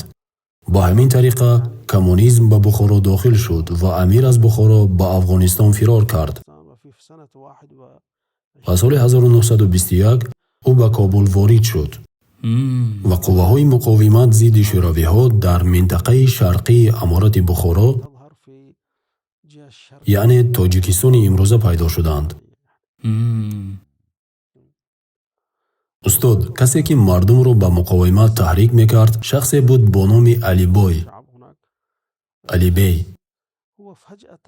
ки ногаҳон дар Душанбе, дар пойтахти имрӯзаи Тоҷикистон пайдо шуд. ӯ марди суханвари фасеҳ буд. ва ҳар касе ки суханони ӯро мешунид қонеъ мешуд. қаноатманд мешуд. баъдан маълум шуд ки ӯ Анварпошо вазири дифоъ ва ҷанги хилофати Усмонӣ буд. Анварпошо аз ҳизби Иттиҳод ва Тараққӣ буд. ӯ дар Мақдуния волии аскарӣ буд. сипас ба Истанбул ҳуҷум кард ва дар сарнагун кардани Султон Абдулҳамид иштирок кард ва баъдтар бо яке аз хешовандони султон издивоҷ кард ва Анварпошо домод номида мешуд. Анварпошои домод бо ин ном машҳур буд. ва ӯ аввал ба Озарбойҷон рафт ва аз Озарбойҷон ба Петербург рафт ва бо Ленин мулоқот кард. Ленин ба ӯ мактубе бо имзояш дод. мактуб бо имзои ӯ барои осон кардани корҳояш дар ҳар ҷои сарзамини шӯравӣ ки буд, вақте ки ӯ бо касе аз сурхҳо мулоқот мекард, ин мактубро нишон медод. як дақиқа устод Адҳам, артиши сурх нуқтае ҳаст ки мехоҳем равшанаш кунем, зеро бароям корҳо дар ҳам омехта шуданд. оё Алибой ҳамон Анварпошост? бале, ӯ ҳамон Анварпошост. ӯ таҳти ин номи мустаъор ба Душанбе рафт, то дар оғоз шинохта нашавад. баъд маълум шуд ки ӯ Анварпошои домод аст. мардумро зидди ҳукумати шӯравӣ таҳрик дод то муқобили истеъморгар бале, мубориза баранд. бояд гуфт ки ӯ таҷрибаи бузурги ҳарбӣ дошт. Анварпошо усмонӣ буд? ӯ турк буд? бале, ӯ аввал вазири дифоъ буд. қаблан дар Македония буд. ӯ дар Академияи ҳарбии Усмонӣ таҳсил карда буд ва ҷангида буд. ва ӯ дар Македония ва дар Булғория ва дар ҳар ҷои дигар ҷангидааст. ва субҳаналлоҳ, нақши ӯ дар миёни шумо мусбат будааст, аммо нақши ӯ дар Истанбул манфӣ буд. бале, Анварпошо дар Иттиҳод ва Тараққӣ яке аз номҳои дурахшон аст. дар Иттиҳод ва Тараққӣ, бале. ва ӯ рафт то мардумро бар зидди русҳои болшевик ҷамъ кунад. маъруф аст, ҳар вақте ки муқовимат зидди мустамликадор пайдо мешавад, ӯро бо бадтарин ному алқоб ёд мекунад. болшевикон ба онҳо лақаби босмачиро доданд. босмачӣ калимаи туркист, аз босмоқ, зер карда гирифтан, пахш кардан, ҳуҷум кардан аст. яъне онҳое ки ба деҳот ва шаҳрҳо ҳуҷум меоранд, роҳзанӣ мекунанд. чуноне ки медонед, Бухоро аз ҷиҳати ҳарбӣ хеле заиф буд. қаблан гуфта будем ки онҳо ҳатто тӯпи нав ва замонавӣ надоштанд. тӯбҳояшон қадимии аз асрҳои пешина буданд. вақте Анварпошо ба Душанбе рафт, ӯ қувваҳои муқовиматро аз Ӯзбекистон ва Тоҷикистон ва дигар манотиқ дар Тоҷикистон, яъне дар шарқи Тоҷикистон ҷамъ кардан гирифт ва тавонист пойтахтро дар соли 1921 озод кунад. устода, то мо фаромӯш накунем, ман як чизро бояд ёдрас кунам. зеро дар он замон дар он ҷо тақсимоте рӯй дод. Ленин дастур дод ки халқҳои минтақа аз рӯи нажод ё забон тақсим шаванд. акнун тасаввур кунед, яке аз онҳое ки масъул буданд низ аз яҳудиёни Литва. ин шахс 30 сола буд. шахси 30 сола ки дар бораи минтақа чизе намедонист, мардумро намешинохт, урфи онҳоро намедонист, омада буд то минтақаро бар чӣ асос тақсим кунад. номаш Иосиф Михайлович Варейкис буд. субҳаналлоҳ, ҳеҷ мусибате дар ҷаҳон нест ки дар пушташ яҳудӣ набошад. Йосиф? Иосиф, бале. Йосиф ин номи ибрӣ аст. бале, ин номи ибрист. ва шахси дуввум Исаак Абрамович Зеленский ном дошт. Зеленский, ин президент ҳоло шояд аз хешовандони ӯ бошад, ё намедонам, бешак решаҳои яҳудӣ дорад. аммо ҳамчунин ин ду нафар омаданд то минтақаро ба чандин давлатчаҳо тақсим кунанд. ба давлати ӯзбекҳо, аммо мушкил ин буд ки Ленин ба онҳо гуфт, онҳоро ба се тақсим кун. қирғизҳо, ӯзбекҳо, туркманҳо. пас Тоҷикистон дар аввал соли 1924 ҷумҳурии Мухтор дар ҳайати ҷумҳурии Ӯзбекистон буд. воқеан тақсимотро бар ҳамин асос анҷом доданд? бале, тақсимотро анҷом доданд. акси ӯро доред бубинемаш? Ки? акси ҳамон марди яҳудие ки тақсимотро анҷом дод. бале, ин мард аст. дар компютератон? бале, ин мард аст. ӯ 30 сола буд, аз кишварҳои Балтик омада буд. ва дар бораи минтақа чизе намедонист? дар бораи минтақа чизе намедонист. 30 сола буд, ҳатто таҷрибаи сиёсӣ надошт. бале, хуб. خب بعد این یهودی دیگر اسحاق زلنسکی یعنی همین طور آنها منطقه را به دولتچه‌ها پاره کردند. бале. همین طور آنها آغاز کردند. хуб, баъд аз тақсимот نه، تقسیمات بعد از سال 1924 روی داد. تاجیکستان در سال 1929 5 سال بعد از این تقسیم جمهوری شد. انور پاشا دستگیر نشد. در جنوب تاجیکستان در شهر بالجوان کشته شد و در آنجا شهید شد. و در سال 1996 در زمان سلیمان دمیرل جسد او به ترکیه بازگردانیده شد. اما استاد، چیزی عجیب و دقت جلب کننده این است که وقتی که انور پاشا شهید شد یا کشته شد، مردم بالجوان تاجیکان او را در تپه دفن کردند و آن را مزار حضرت شیخ می نامیدند. бузург медонистанд. بله، یعنی او را همچون قهرمان می حسابیدند و او را همچون شخصی می دانستند که آماده بود تا برای خلاصی از بلشویک‌ها به آنها کمک کند. хуб, устод Адҳам, мо мехоҳем бо шумо ба давроне мунтақил шавем ки дар он фикри коммунистӣ дар сарзамини Мовароннаҳр ё дар Осиёи Марказӣ татбиқ мешуд. мехоҳам ба мо бигӯед, шуморо ба мавзӯи замони маҳдудтарини зиндагии мусалмонон ворид кунам. зиндагии мусалмонон чӣ гуна буд? чӣ тавр рӯзу шабаш дар зери фишори ин ҳукумат мегузашт? استاد عزیزم، وقتی که بلشویک‌ها بر کشور ما حکمران شدند، در آغاز به مسلمانان فشار نمی آوردند. با وجود آن که فکری بدینی و الحاد را داشتند، اما با این آغاز نکردند، زیرا دشمنان زیاد داشتند. در آنجا نخبگان، اشرافان، سرمایه‌داران و زمینداران بودند. آنها اول می‌خواستند که از این آدمان خلاص شوند، بعد به دین برسند. بنابراین می‌بینیم که از سال 1920 تا سال 1924 در آنجا جمهوری خلقی شوروی بخارا بود. آنها حتی از آنها نخواستند که به روسیه همراه شوند. 4 سال بخارا مستقل بود. همین گونه نام داشت. اما آنها دخالت میکردند و میگفتند ما به شما ای مستضعفین شرق کمک میکنیم. این شعار و عباره ها را استفاده میکردند، ولی در سال 1924 گفتند این کار به سامان نمی آید، زیرا جمهوری خیلی بزرگ است و باید آن را تقسیم کنیم. آنگاه چنانکه گفتیم تقسیمش کردند. پس در سال 1929 از ضمن این جمهوری های نو تأسیس تاجیکستان بود. وقتی که به سال 1929 آمدند فشارهای زیاد نبود. از سال 1930 سر کرده تعقیب واقعی ظلم بر مردم آغاز شد. دخالت در فرهنگ، مثلا تغییر الفبا، حرفهای هجایی. قبلا در سال 1927 آنها تصمیم گرفتند که در دوام 5 سال الفبای عربی اساس به الفبای لاتینی تغییر داده شود. پس بعد از 2 سال آنها این کار را تطبیق کردن گرفتند و در ازبکستان و غیره تغییر الفبا را آغاز کردند. گرچه نخبگان سیاسی ما و نخبگان علمی در آغاز این کار را رد می‌کردند، اما حکومت شوروی با جهاز NKVD که KGB بعدتر جایگزین شد مردم را مجبور می‌کرد. آن زمان KGB نبود. معنای KGB چیست؟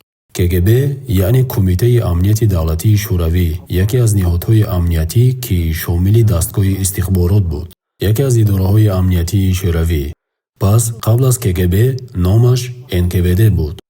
آنگاه NKVD این آدمان مردم و نخبگان را ترساندند تا اعتراض نکنند. اینجا نکته عجیبی نیز هست استاد. در گرجستان، در ارمنستان حرفها را تغییر ندادند.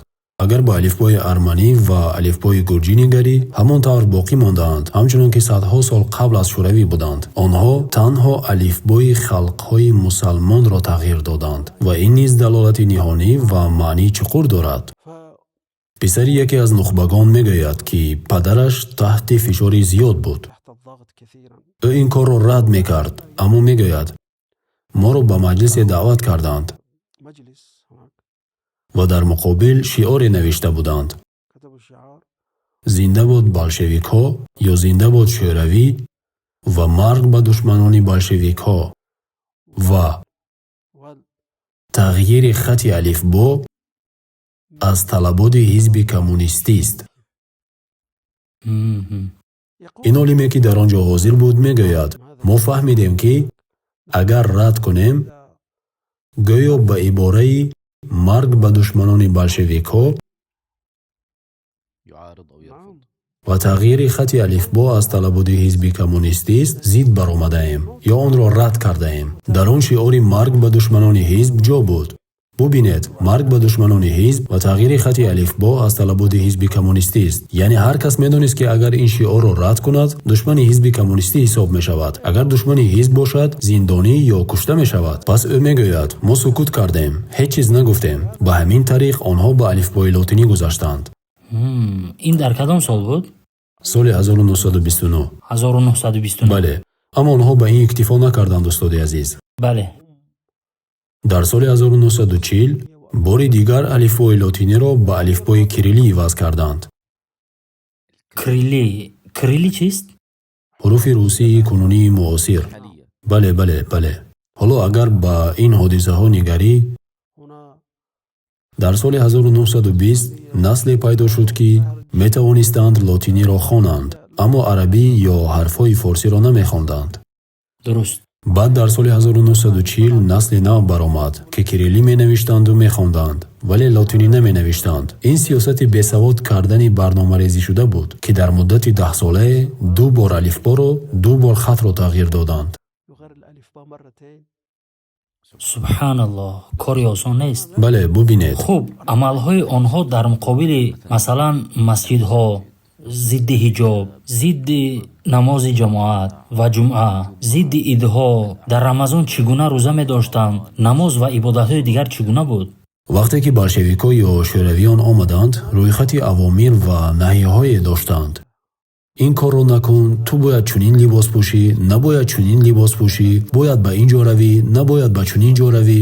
бубинед, аз ҳазорҳо километр омада, кишварҳоро забт карда, барои ту қоидаҳо таъин мекарданд. барои ту қоидаҳои нави зиндагӣ таъин мекунанд ва ба ту мегӯянд: ту бояд ба ин тарз зиндагӣ кунӣ, ман туро ба инсони шӯравӣ табдил медиҳам. онҳо мафҳуми аҷибе доштанд, устод. мо мафҳуми уммат дорем, уммати исломӣ. онҳо мафҳуми уммати шӯравӣ доштанд. медонед устод? аммо фарқро бубин устод. мо дар ислом уммати исломиро ихтиёран қабул мекунем. бо ибораи худ балки мо бо ин уммати исломӣ ҳамроҳ мешавем ва ҷузъе аз фаъолияти он мегардем. дар низоми коммунистӣ мехоҳанд туро маҷбур созанд, ки забонатро тағйир диҳӣ. барои мисол, омӯхтани забони арабиро касе маҷбур накардааст. ҳеҷ қавме ба зурӣ арабиро ёд нагирифтааст. танҳо вақте ӯ мехост китоби аллоҳро, ки ба забони арабӣ нозил шудааст, биомӯзад, онро бо хоҳиши худ меомӯхт. пас субҳаналлоҳ, байни ину он фарқ бисёр бузург аст. вақте ки инқилобҳо мешаванд, аввалин коре ки инқилобгарон мекунанд, маҳв кардани он чизест, ки қабл аз онҳо буд, яъне маҳви ҳама чизи пешин. масалан, дар Ироқ решакан кардани ҳизби Баъс буд. ҳамин тавр вақте ки русо омаданд, охирин давлат дар Бухоро сулолаи Мағитиён ном дошт, ки аслан қабилаи туркист, устод. баъд аз Сомониён, форсҳо дар Осиёи марказӣ ҳаргиз ҳукмронӣ накарданд. туркҳое ки омаданд, аз қабилаҳои туркӣ буданд. бале, дуруст. пас Амиролимхон аз Манғит буд, падараш ҳамин тавр. аммо забони дарбор ё забони идора форсии тоҷикӣ буд. вақте ки русо омаданд, ба забони тоҷикӣ чун забони дарбор, забони буржуазия, забони империя, забони чунину чунон нигаристанд ва бо ин забон мубориза бурдан гирифтанд. чаро? зеро охирин амири Бухоро бо ин забон сухан мегуфт. бале. мубориза бо забони форсии тоҷикӣ мебурданд ва муҳтамалан тағйири алифбо як қисми ин сиёсат буд.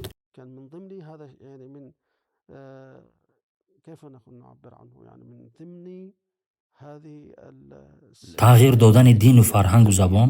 бале, ҳамин тавр аст. субҳаналлоҳ, насле ки дар солҳои 1930-1940 мезист, наметавонист он чиро ки васияти бобояшро бихонад. васияти бобояш вуҷуд дошт, аммо ба сабаби тағйири чандкалатаи алифбо наметавонист онро бихонад.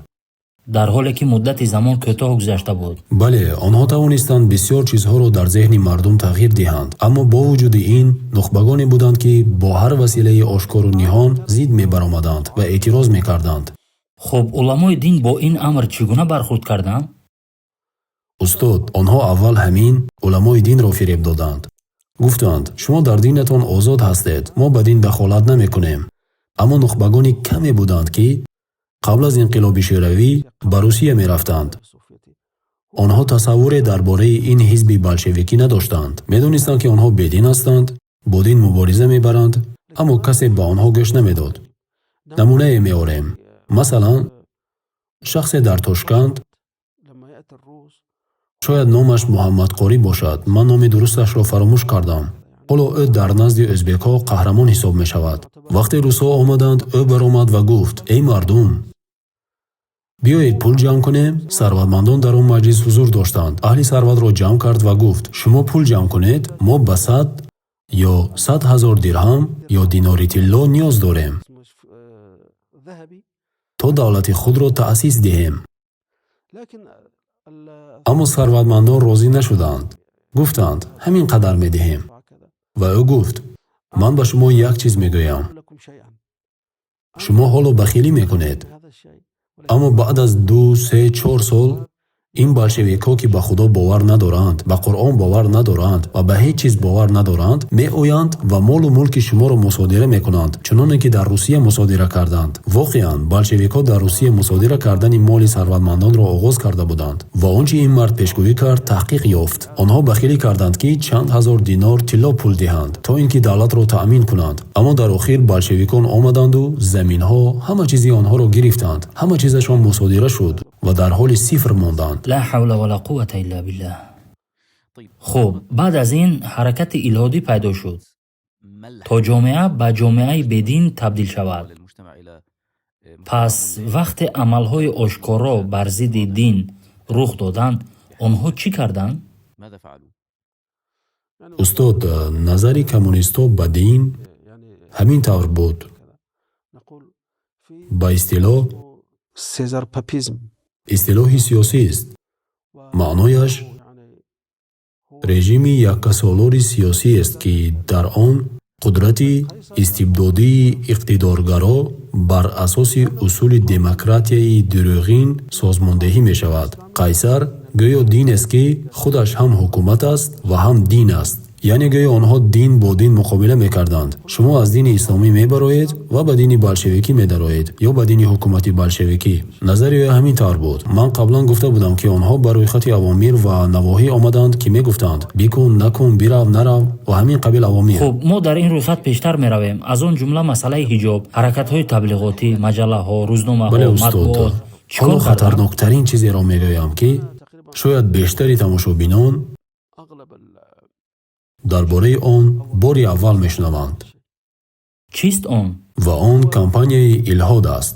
чуноне ки ҷанобатон гуфтед, барои бедин кардани ҷомеа равона шуда буд. бале.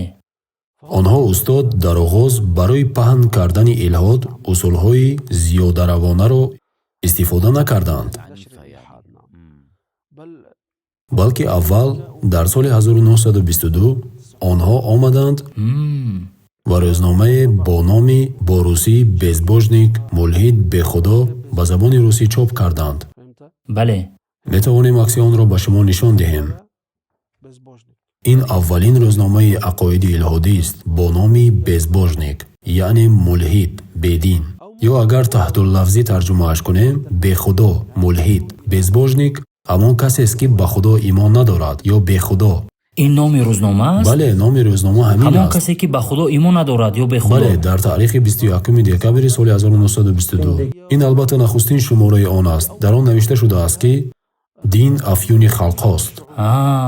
дин афюни халқҳост. дар поён бо русӣ навишта шудааст? дар поён бо русӣ навишта шуда дин афюни халқҳост. ин аввалин шумора аст, бингаред.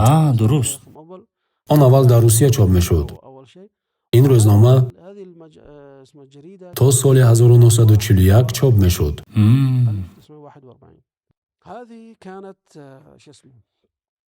ин шиори онҳо буд, хусусан ҷавонони бедин. ин шиори кист? бале, шиори ҷавонони бедин аст, шиори бединон аст. ҳатто худро бединони ҷанговар ё бединони ифротӣ меномиданд. шиори онҳо буд. бале, шиори иттиҳоде ки ба русӣ Союз воинствои Ших Безбожников номида мешавад.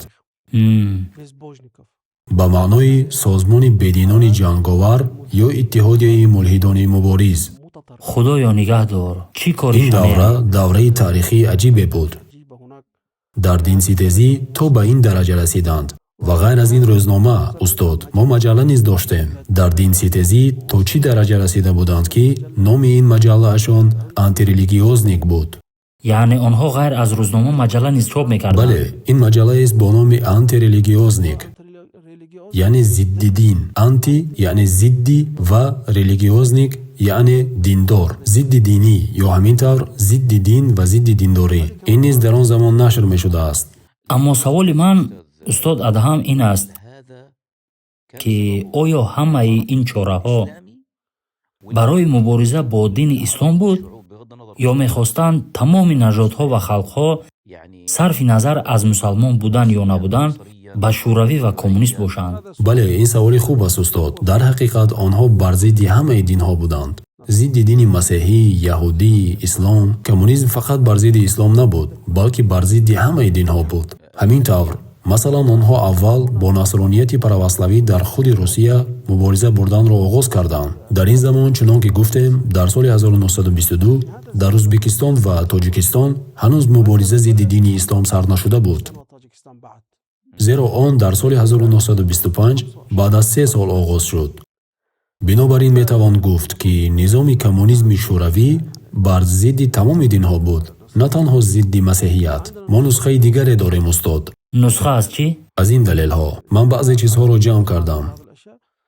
дар ин ҷо баъзе оилаҳое ҳастанд, ки бедин шуданд, то мардумро ба илҳод шавқманд кунанд. акси онҳоро чоп мекарданд ва мегуфтанд, ин оилаи бедин аст. оё онҳоро акс гирифтанд? бале, онҳоро акс гирифтаанд. дар ин ҷо ҳатто навишта шудааст, ки наши безбожники, яъне мулҳидони мо, бародарони бедини мо, тақрибан ба ҳамин маъност. ин оила чӣ буд? Мусалмон буд? на, насронӣ буд. насронӣ буд ва бедин шуд? бале. ман мегӯям, дар иттиҳоди шӯравӣ барнома доштанд ва шӯравиҳо зидди тамоми динҳо мубориза мебурданд, на фақат зидди ислом. аммо дар ин акс, устод,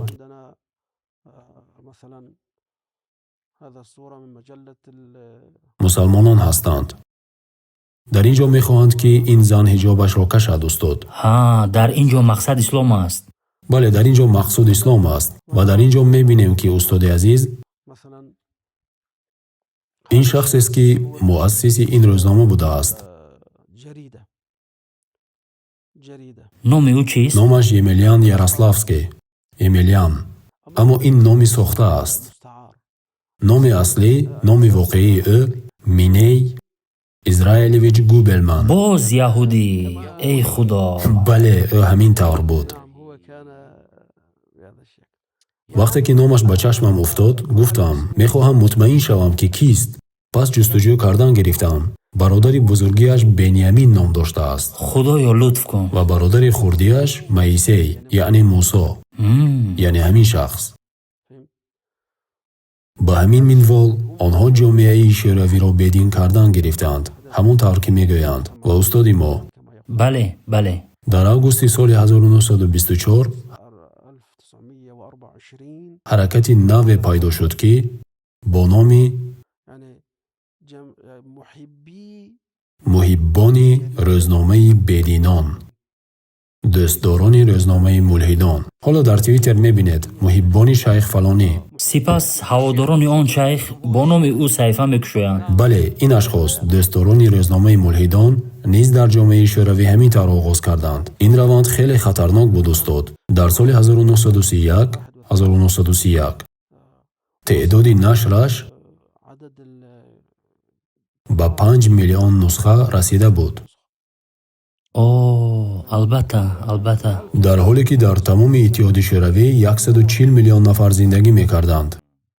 аммо табақаи равшанфикр, табақаи зиёиён ва нухбагон хеле кам буданд. онҳо ҳамин табақаро ҳадаф қарор медоданд, то ба воситаи онҳо нашри ақоиди илҳодиро ба роҳ монанд. ва дар ҳамон сол конфронси худро баргузор карданд. дар ҳамон сол конфронси иттиҳоди бединонро ташкил карданд. ва дар ин ҷо баъзе аксҳо ҳастанд ки ман нашрашон накардаам. бале. акнун мегузарем ба бединон дар Осиёи марказӣ. бале. зеро ин дар тамоми шӯравӣ буд. аввалин бор дар Осиёи марказӣ ва давлатҳои амурати Бухоро ва Хуйқанд мулҳидон дар соли 1925 пайдо шуданд. яъне 3 сол баъд аз пайдоиши онҳо дар худи Русия. Союз Безбожниковро, иттиҳодияи бехудоёнро ба забони арабӣ метавон Иттиҳадул Мулҳидин тарҷума кунед. иттиҳодияи бединон дар Осиёи марказӣ. пас ба забонҳои маҳаллӣ, ба ӯзбекӣ, ба тоҷикӣ ва ҳамин рӯзномаҳояшонро нашр мекарданд. таваҷҷӯҳ кардед устод? бале. дар ҳоле ки мусалмон дар он замон на силоҳ дошт,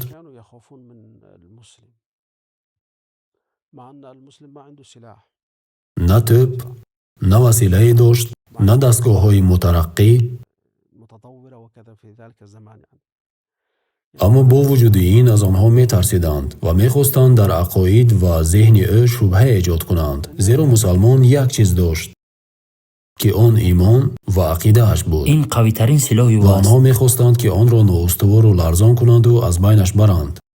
чаро халқҳои дигар мисли мусалмонон таъқиб нашуданд? зеро онҳо имон доштанд. танҳо чизе ки доштанд имон буд.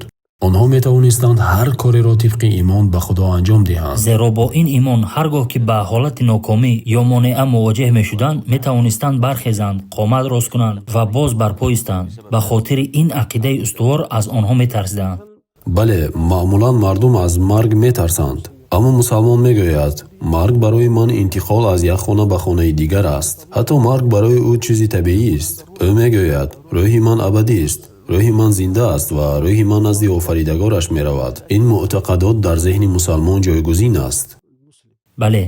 ва ин эътиқодоти ӯст ки ӯро дар муқобили ҳар гуна ҳамалот қавӣ месозад. таваҷҷӯҳ кунед ба 100 сол пеш. инҳо мулҳидонро тарбия карданд, иттиҳодия сохтанд ва ҳама василаҳоеро ки доштанд, тамоми дастгоҳҳоро барои нест кардани ислом истифода карданд, таъқиб карданд ва ҳар чораву сабабро ба кор бурданд.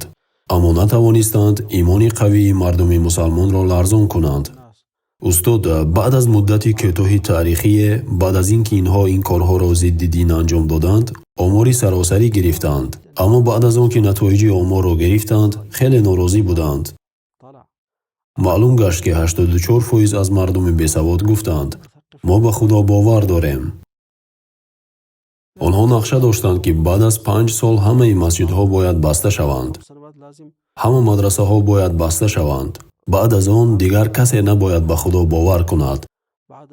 баъд аз он мардум бояд номи худоро фаромӯш кунанд. онҳо нақшаҳо доштанд. масалан, нақшаҳои 5 сола. чандин 5 сола кӯшиданд ва баъд аз 5 сол, вақте ки омор гирифтанд, муайян шуд ки 84% мегӯянд, ман ба худо бовар дорам. ва омори рӯшанфикрон низ садамае буд, ки онҳоро мабҳут кард. вақте 45% аз онҳо гуфтанд, мо ба худо бовар дорем, бо вуҷуди он ки миллионҳо рубли русӣ харҷ карданд, натавонистанд тафаккури халқро тағйир диҳанд. устод, молҳои худро барои он харҷ мекунанд, то мардумро аз роҳи худованд боз доранд, мегӯяд Қуръони Карим. хуб, мардуми тоҷик, устод Адҳам, бо ин ҳамлаҳои илҳодӣ чӣ тавр мувоҷиҳа мекарданд?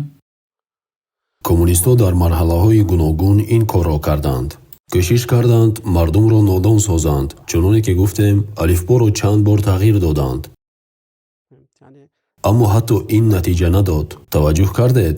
натавонистанд тафаккур ва ақидаи динии онҳоро тағйир диҳанд ва на дидгоҳи андакеро. мумкин буд дидгоҳи бархе аз мардум тағйир ёбад. қисме дар эътиқод аз зумраи мардуми шӯравӣ буданд, аммо аксари мардум ҳамон тавр бар дину имони худ собитқадам монданд. ман барои шумо мисоле меорам устод. ҳокимони тоҷикистон дар замони коммунистҳо дар кафан дафн шуданд ва бар ҳамаи онҳо намози ҷаноза хонда мешуд. ба ҳамаи онҳо. бо вуҷуди он ки коммунист ба ҳисоб мерафтанд ва Москав низ чунин чизҳоро намехост, аммо мусалмонон пинҳонӣ бар онҳо намоз мехонданд. ҷасадҳояшонро ҳама ба ҷои дигаре мебурданд. бале, дар як ҷо онҳоро ҷамъ карданд. ҳамеша вақте ки қабрҳоро мекушоданд, ҳама кафанпӯш буданд, ба ҷуз як нафар, ки тақрибан дар соли 1982 фавтида буд. ӯ дар тан костюм дошт. боқимонда ҳама дар кафан буданд. ба тариқи исломӣ. бале, сахтгирӣ ва назорат буд. шояд онҳо маҷбур буданд ки вонамуд кунанд ки бедин ҳастанд. ман баъзе ҳикояҳои он замонро ба ёд меорам устод. метавонам ба шумо баъзеи он ҳикояҳоро бигӯям. ба хотир дорам ки яке аз ҳамкорони падарам дар пойтахт фалсафа мехонд, нақл мекард. устоди ман ба дарси фалсафа меомад ва суханронӣ мекард ва дар зимни гуфтор дар бораи дин сухан мегуфт. худо нест. вақте аз синф хориҷ мешуд ва аз куфриёташ тавбаву истиғфор мекард. мо тоҷикон вақте ки мехоҳем тавба кунем, гиребонамонро ба даст мегирем ва мегӯем: тавба, тавба, тавба, астағфируллоҳ. ин устод ҳамин ки аз синф хориҷ мешуд, барои суханони куфромезаш аз худо омӯрзиш мехост. зеро маҷбур буд. бо вуҷуди он ки дар донишгоҳ устод буд.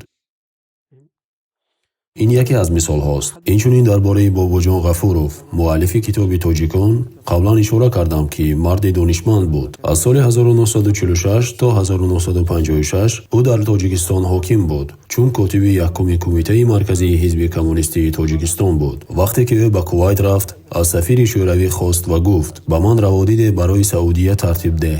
мехоҳам ба Саудия равам, то ба ин васила роҳе барои ҳамкорӣ бо Саудия кушода шавад. сафир гуфт: ин имкон надорад, зеро мо бо Саудия робитаи дипломатӣ надорем. баъд ба вазири хориҷа занг заданд ва вазири хориҷа иҷозат дод, ки хуб, бигзор биравад, ва ӯ ба мулоқоти шоҳ Файсал рафт. вай мегӯяд: мо нишаста интизор будем, аммо мо қасдан аз ҳама охир даромадем, то бо шоҳ Файсал суҳбат кунам. бале, ва ӯ аксҳои шоҳ Файсал бо худ бурда буд, ки бо яке аз вазирони хориҷии русӣ дар оғоз, вақте ки Русия Саудияро эътироф кард, мулоқот карда буд. вай ҷавон буд. дар он ҷо буд. ӯ мегӯяд: назди шоҳ Файсал даромадем, ва вақте ки ӯ ин аксро дид, шоҳ ба ӯ суҳбати самимонаи ошкоро орост ва аз ҳар боби суҳбат кардан гирифт ва байни онҳо робитае пайдо шуд. баъд шоҳ Файсал аз ӯ пурсид: оё мехоҳӣ умра кунӣ? гуфт: чаро на, ман мусалмонам, яъне мехоҳам умра кунам. ва дар соли 1974 ӯ барои адои умра рафт. баъд дар баъзе ниҳодҳои шӯравӣ қиёмат барпо шуд. чӣ тавр ту умра кардӣ ва ту сарвари Тоҷикистон будӣ? вай ҳам ҳилаи сиёсӣ кард ва гуфт: ман дар давлате будам ки бояд ба урфи он эҳтиром кунам ва даъвати шоҳи як давлатро пазирам. ин дипломатия аст. ва вақте ки шоҳе ба ман чизе пешниҳод мекунад, ман наметавонам ба ӯ на бигӯям, дар ҳоле ки ӯ ҳоким аст. ҳатто акси ӯ бо эҳром мавҷуд аст. ман онро барои шумо мефиристам. пас онҳо натавонистанд имонро аз қалби мусалмонон решакан кунанд. бале, таъқиб карданд, тарсонданд, фишор оварданд, манъ карданд, аммо натавонистанд решаҳои имонро аз дили мардум баркананд. хуб, яъне устод Адҳам, ин аз нишонаҳои саркӯб кардани мусалмонон дар кишвари Тоҷикон буд. биёед бигӯем шӯравиҳо нисбати парвандаи ҳиҷоб чӣ муомила доштанд? бале, чӣ гуна зани мусалмони тоҷик бо парвандаи ҳиҷоб мувоҷиҳа кард ё чӣ гуна бо ин чолиш рӯбарӯ шуд? бале, ҳоло ба шумо аксеро нишон медиҳам, ки занони мусалмон дар он замона чӣ гуна либос мепӯшиданд. манзурам занони тоҷик, занони ӯзбек ва занони дигар миллатҳои мусалмон, ки дар худи Бухоро ҳастанд. онҳо либоси худро ба ин шакл мепӯшиданд. ва ҳиҷобу фаранҷӣ либоси занон буд. о, машааллоҳ, ин пӯшиши комил аст. ин пӯшиш ба забони мо фаранҷӣ номида мешавад. калимаи фаранҷӣ дар забони тоҷикӣ ва ӯзбекӣ истифода мешавад. субҳаналлоҳ. ё баъзе ӯзбекҳо паранҷӣ мегӯянд, зеро ҳарфи феро талаффуз карда наметавонанд. ин ҳиҷоби комил аст. бале, хуб, ҳамин тавр буд. ҳамин тавр буд. ин аксҳо аз оғози ҳукумати шӯравӣ ҳастанд. аз аввал? бале, ин қабл аз кампанияи ҳуҷум зидди ҳиҷоб аст. бале. ҳоло дар бораи кампанияи ҳуҷум сухан мегӯем устод. Ин кампанияи ҳуҷум дар соли 1927 оғоз шуд. аммо қабл аз кампанияи ҳуҷум табдиғот ва ташвиқу тарғиб барои кашидани ҳиҷоб буд. мардумро ташвиқ мекарданд ва бар зидди бонувони ҳиҷобдор ё ғайра хушунат истифода намекарданд. ташвиқ ба маънои таблиғот ва тарғиб ба мардум аст? бале, мардумро ташвиқ мекарданд ки аз ҳиҷоб даст кашанд.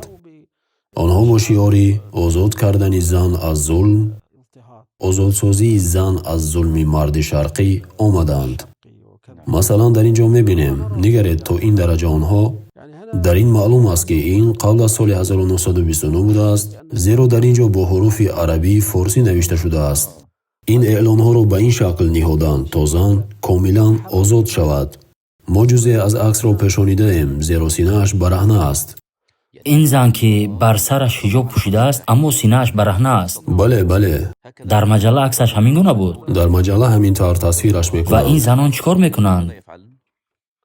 ба чӣ даъват мекунанд? ба оташ ё чӣ? ман нафаҳмидам. бале, онҳо шояд мардумро чун ақиб монда тасвир мекунанд. ё онҳо дар оғоз мехостанд танҳо ниқобро аз рӯйҳояшон бардоранд. ба ин чиз ташвиқ мекарданд ё инро таблиғ мекарданд. хуб, бале. баъд аз он устод дар соли 1927 чизҳои дигар рух доданд. чунон ки гуфтем, дар Самарқанд майдонест бо номи Регистон. рег? яъне регзор. Регистон яъне маънояш регзор аст, зеро дар он ҷо се мадрасаи динӣ буд ва дар миёнашон рег гузошта буданд. ин номида мешавад. Дар ин ҷо устод мебинем ки занон гӯё тазоҳурот мекунанд. зоҳиран ин баъд аз соли 1929 аст, зеро ҳуруфи матн лотинист. дар ин ҷо ба забони ӯзбекӣ битсин паранҷӣ навишта шудааст. битсин яъне раҳо шав. яъне раҳо шав. бале, ҳамин тавр. онҳо гӯё мехоҳанд ки занонро аз ҳиҷобу ниқоб халос кунанд. бале, ҳамин тавр. ин ибтидои кор аст. чуноне ки гуфтем, агар баъд аз соли 1929 бошад, аз кампанияи ҳуҷум, ҳатто устод ба ном таваҷҷӯҳ кунед. кампанияи ҳуҷум. ҳуҷум калимаи арабӣ аст. ҳатто ин ном ифодаи хушунат аст. номе ки дар он ифрот аст. ва дар ин ҷо устод маълум мешавад ки онҳо оғоз карданд. либоси шаръии занонро месезонанд, фаранҷӣ ё ҳиҷобро. яъне онҳо мардумро ҷамъ карданд. бале. ва дар миёна либоси занон, ҳиҷоб яъне либоси шоистаро гузоштанд ва онро сӯзонданд. бале, сезонданд. ба ин тариқ мардумро ташвиқ ё водор мекарданд ки аз ҳиҷоб халос шаванд. онҳоро ба тарки ҳиҷоб вомедоранд. ҳоло вақте ки шӯравиҳо омаданд, мехостанд аз ҳама чиз халос шаванд. ҳатто меъмории исломӣ ба онҳо писанд намеомад. масалан, мадрасаҳоро вайрон мекарданд, масҷидҳоро хароб мекарданд, шакли тирезаҳоро тағйир медоданд, мегуфтанд ин тиреза боқимондае аз Амир Олимхон аст ва ғайра. дар ин мавзеъҳо хеле ифротӣ буданд. дар ин ҷо аксест ки онҳо дар Регистон чӣ тавр ҳиҷобро месӯзонанд. ин акс тақрибан як фарзия аст. як нақшаест барои сӯхтани ҳиҷоб ва он чи аз шаръ дарак медиҳад. ва дар ин ҷо устод нишон дода шуда ки онҳо занонро даъват мекунанд, мегӯянд ки ин зан бо дасташ ҳиҷобро берун мекунад. мегӯянд ки озод шав эй зан. дар ин ҷо озод шав эй зан мегӯянд. озод шав бо иродаи худ эй зани коргар ва аз ҳамин қабил шиорҳо медоданд. онҳо ба табақаи коргар диққати виже медоданд. чуноне ки шӯравиҳо мегуфтанд, онҳо табақаҳои иҷтимоӣ доранд: буржуазия, коргарон, деҳқонон ва ғайра. зеро онҳо фитратро вожгӯна мекарданд устод. вақте коммунистҳо омаданд, мегуфтанд диктатураи коргарон бар халқ ё бар буржуазия. аммо либерализм ё империализм баръакс аст. диктатураи табақаи буржуазия бар халқ. бале. ва ин марди сурхпӯш гӯё ба ӯ мегӯяд ҳиҷобатро бикаш ва ба олами тамаддун ва рӯшанфикрӣ ворид шав. бале. ва дунё ҳамин тавр аст, аз дунёи дигар тафовут дорад. ба ҳамин тартиб онҳо гӯё бо баҳонаи озодии зани шарқӣ омаданд. ва ин суханон устод Адҳам бар зани мусалмон таъсир гузошт ва оё ӯ ҳиҷобро тарк кард, ҳиҷобро баркашид? На устод, ин ҳаракати ҳиҷобкашӣ барои мардум амри манфур буд. ҳатто аз бибиҳоям ва аз ғайри онҳо мешунидам, ки ҳатто аз зикри номи аввалин заноне ки ҳиҷобро кашиданд, нафрат мекарданд. ин ҳамин тавр ба ҳамин шакл буд. мегуфтанд, бибиаш чунин буд ва чунон. ҳамин Зеленский, ки барои тақсими минтақа омада буд, ӯ барои ин кор масъул шуда буд. рӯзи 8 март, ки иди модар ном дорад, занонро дар регистон ҷамъ кард, то ин ки 10,000 зан ҳиҷобҳояшонро сӯзонданд. тасаввур кунед, 10,000 зан онҳо ҳиҷобҳояшонро кашиданд ва сӯзонданд сӯзонданд. бо иродаи худ.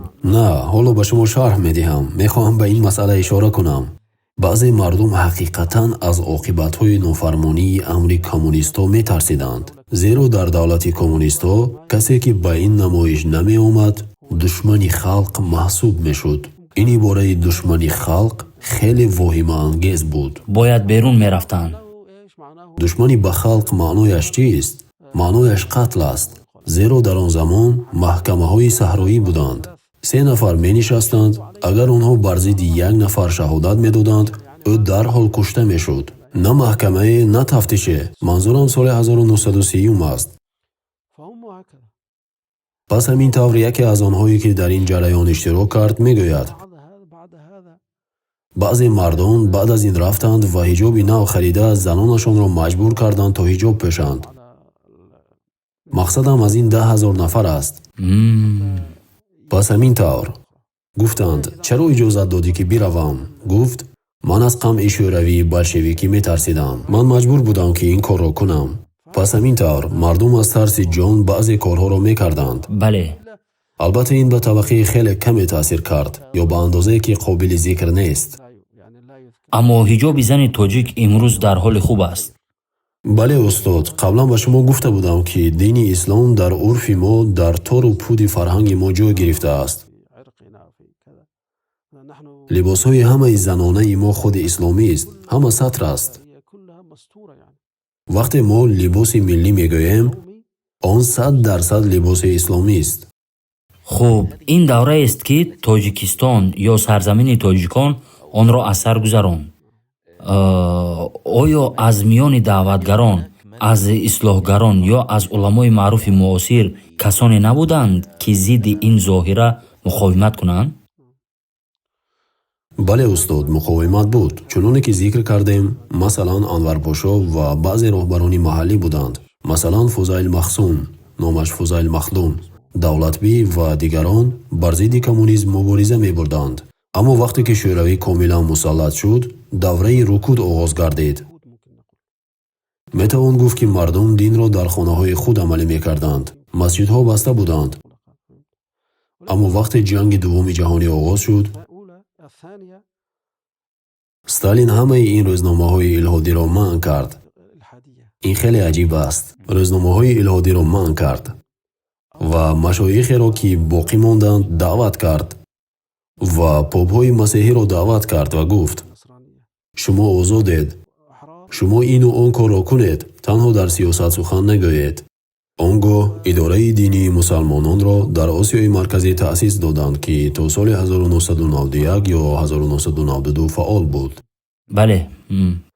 аммо устод, дарсҳо ва барпо кардани таълимоти динӣ чӣ тавр буд? мардум арзишҳои исломиро чӣ гуна ҳифз карданд? шайхе бо номи Қори Муҳаммадҷони ҳиндустонӣ буд.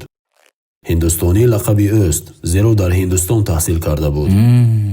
тақрибан 8 сол дар он ҷо хонда буд ва ӯ марде буд, метавон ӯро муҷаддид номид. марде буд ки дар авохири солҳои 1960, солҳои 1970 ва 1980 дар Осиёи Марказӣ бедории исломӣ ҳаракати бедориро ба вуҷуд овард. ӯ он чиро ки дар Ҳиндустон омӯхта буд ба Тоҷикистон овард ва татбиқ кард.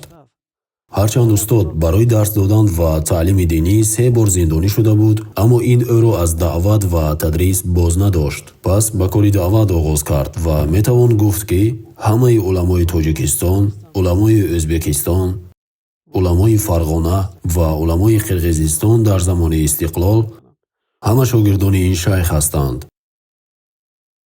ин шайх илм ва таълим ва маърифати исломиро дар Осиёи Марказӣ эҳё кард. ва дар он ҷо устод мардум исломро бо 2 роҳ ҳифз карданд. роҳе ки зикр кардем бо илм ва таълим ва роҳе бо ҳифзи арзишҳои динӣ ва ахлоқӣ. Асосан машоихи тариқаҳои суфӣ арзишҳои исломиро ҳифз мекарданд, аз қабили тарзи либоспӯшӣ ва илтизомоти зоҳирии шаръиро, ва ин ба мардум кӯмак мекард ки аз ислом дур нашаванд. ин аз хидматҳои онҳо буд. суфигарӣ дар Тоҷикистон мӯътадил буд? бале, мӯътадил буд, биёнарав буд. метавонем баъзе ҳикояҳоро аз собитқадамӣ устод дар ин садад зикр кунем. аз устуворӣ бар дин? бале, ман намунаҳоеро аз бобоям дидам ва шунидам. боре намози таровеҳ мехонданд. ин дар солҳои 1980 буд. дар оғози солҳои 1980 намози таровеҳ мамнӯъ буд. масҷидҳо вуҷуд надоштанд. онҳо дар хонаи шахсе намоз мехонданд. аммо дар ватани мо устод хонаҳоямон бо ҳамсоягон равзан доранд. тиреза? бале, тавассути онҳо ба ҳамсоягон хӯрок медиҳем ва онҳо ба мо медиҳанд. масалан, нон мепазем ва ба онҳо медиҳем. ба ҳамин минвол байни ҳамсоягон додугирифт мешавад. пас баъзе ҳамсоягон ба амният КГБ хабар кашиданд ки дар он хона мардум намози таровеҳ мехонанд. аз амният ва милитсия омаданд ва дарро кӯбидан гирифтанд. намозгузорон дарро мебастанд то касе дохил шуда натавонанд. дарро бастанд, онҳо дохил шуданд. аммо қабл аз он ки дарро кушоянд, намозгузорон дар ифтор буданд устод. ҳар чӣ хӯрдание дар дастархон буд, ҷамъ карданду ба ҷевон гузоштанд.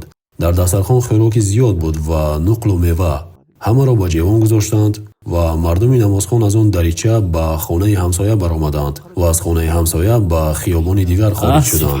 ва баъд аз он ки дарро кушоданд, кормандони КГБ дохил шуданд, аммо касеро наёфтанд. ин дарича нақши муҳиме дошт ва чунин манфиат низ овард. субҳаналлоҳ. ва ба ҳамин қисса монанд яке аз онҳо нақл мекунад: ман назди дар интизор менишастам. агар касеро медидам ки аз ӯ шубҳа доштам, ҷавононро огоҳ мекардам. ӯ огоҳашон мекард то аз намоз даст кашанд. ин дар деҳаҳо ва дар мавозеи кӯҳистонӣ буд, зеро метавонистанд аз тариқи киштзор ва заминҳои зироатӣ ба ҷои дигар фирор кунанд. хуб, агар аскарони амниятӣ касонеро ки намози таровеҳ мехонданд дастгир мекарданд, бо онҳо чӣ мекарданд? асосан устод ҷарима мекарданд. ҷарима мекарданд? онҳоро метарсониданд ва баъд аз он ҷарима мекарданд. лекин қатлашон намекарданд? на, ин ҳодиса дар соли 1980 рух додааст. он замон фишор сабуктар шуда буд. агар ин дастгирӣ дар соли 1930 ба вуқӯъ мепайваст, шояд онҳоро мекуштанд. аммо дар солҳои 1980 фишор бар намозгузорон сабуктар шуда буд ва таълиму талаби илми шаръӣ ҳам ҳамин гуна буд устод. яке аз онҳо мегӯяд ки шогирдонашро дар соати 2 ё 3 шаб таълим медод, то касе набинад ки шогирдон дохил ва хориҷ мешаванд. шабона таълим медод ва вақти субҳ шогирдон пароканда мешуданд. намехост касе онҳоро назди хонааш бибинад. ҳамин тавр устод. хуб, устод Адҳам, ҳоло ба истиқлол ба соли 1991 мерасем. ба фикрам Тоҷикистон мустақил шуд. ин ҷуғрофия, яъне Осиёи Марказӣ бо фарорасидани истиқлол тақсим шуд. чанд давлат шуд? бале, бори дигар тақсим шуд. он дар таркиби Иттиҳоди Шӯравӣ буд. дар Иттиҳоди Шӯравӣ 15 ҷумҳурӣ буд. 15 давлат. 15 ҷумҳурӣ. ҷумҳурии бузургтаринаш Русия буд. иттиҳоди шӯравӣ шомили Украина, Беларусия, Литва, Латвия, Эстония, Озарбойҷон, Гурҷистон, Арманистон, Ӯзбекистон, Туркманистон, Қазоқистон, Қирғизистон, Молдова ва Тоҷикистон. ҳама мустақил шуданд. ҳукмронӣ аз марказ буд, аз Москав.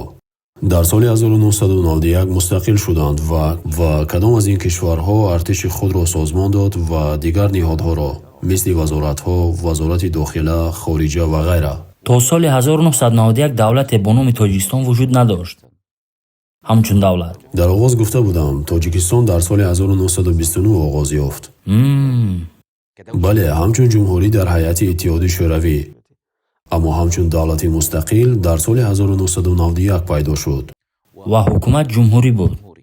бале, ҷумҳурӣ, демократӣ. хуб, устод Адҳам, ростӣ ҳоло баъд аз ин сафари тӯлонии шавқовар ва пур аз маълумот ҳамроҳ бо шумо дар паҳнои таърихи Тоҷикистон аз шумо барои ин саёҳати таърихӣ миннатдорам. Акнун ҳоли имрӯз ва ояндаи исломро дар Тоҷикистон чӣ тавр мебинед? албатта чолишҳо ҳастанд устод, чолишҳои ҷаҳонишавӣ ва воситаҳои иртибот. аммо ҳамчун мусалмон мо бовар дорем, ки дар рӯзгори сахттарин мисли ҷанги Хандақ пайғамбар саллаллоҳу алайҳи васаллам ба фатҳи коҳҳои Хусрав ва қасрҳои Қайсар башорат доданд. манзурам аз ин мисол ин аст, ки мо ҳамеша дар ин маврид хушбин ҳастем. оянда ва оқибати нек аз они парҳезгорон аст. оё ба таври умум дар Тоҷикистон имрӯз мардум ба дини худ маҳкам чанг мезананд? ба таври умум хуб аст, зеро мардум ба дин рағбат доранд.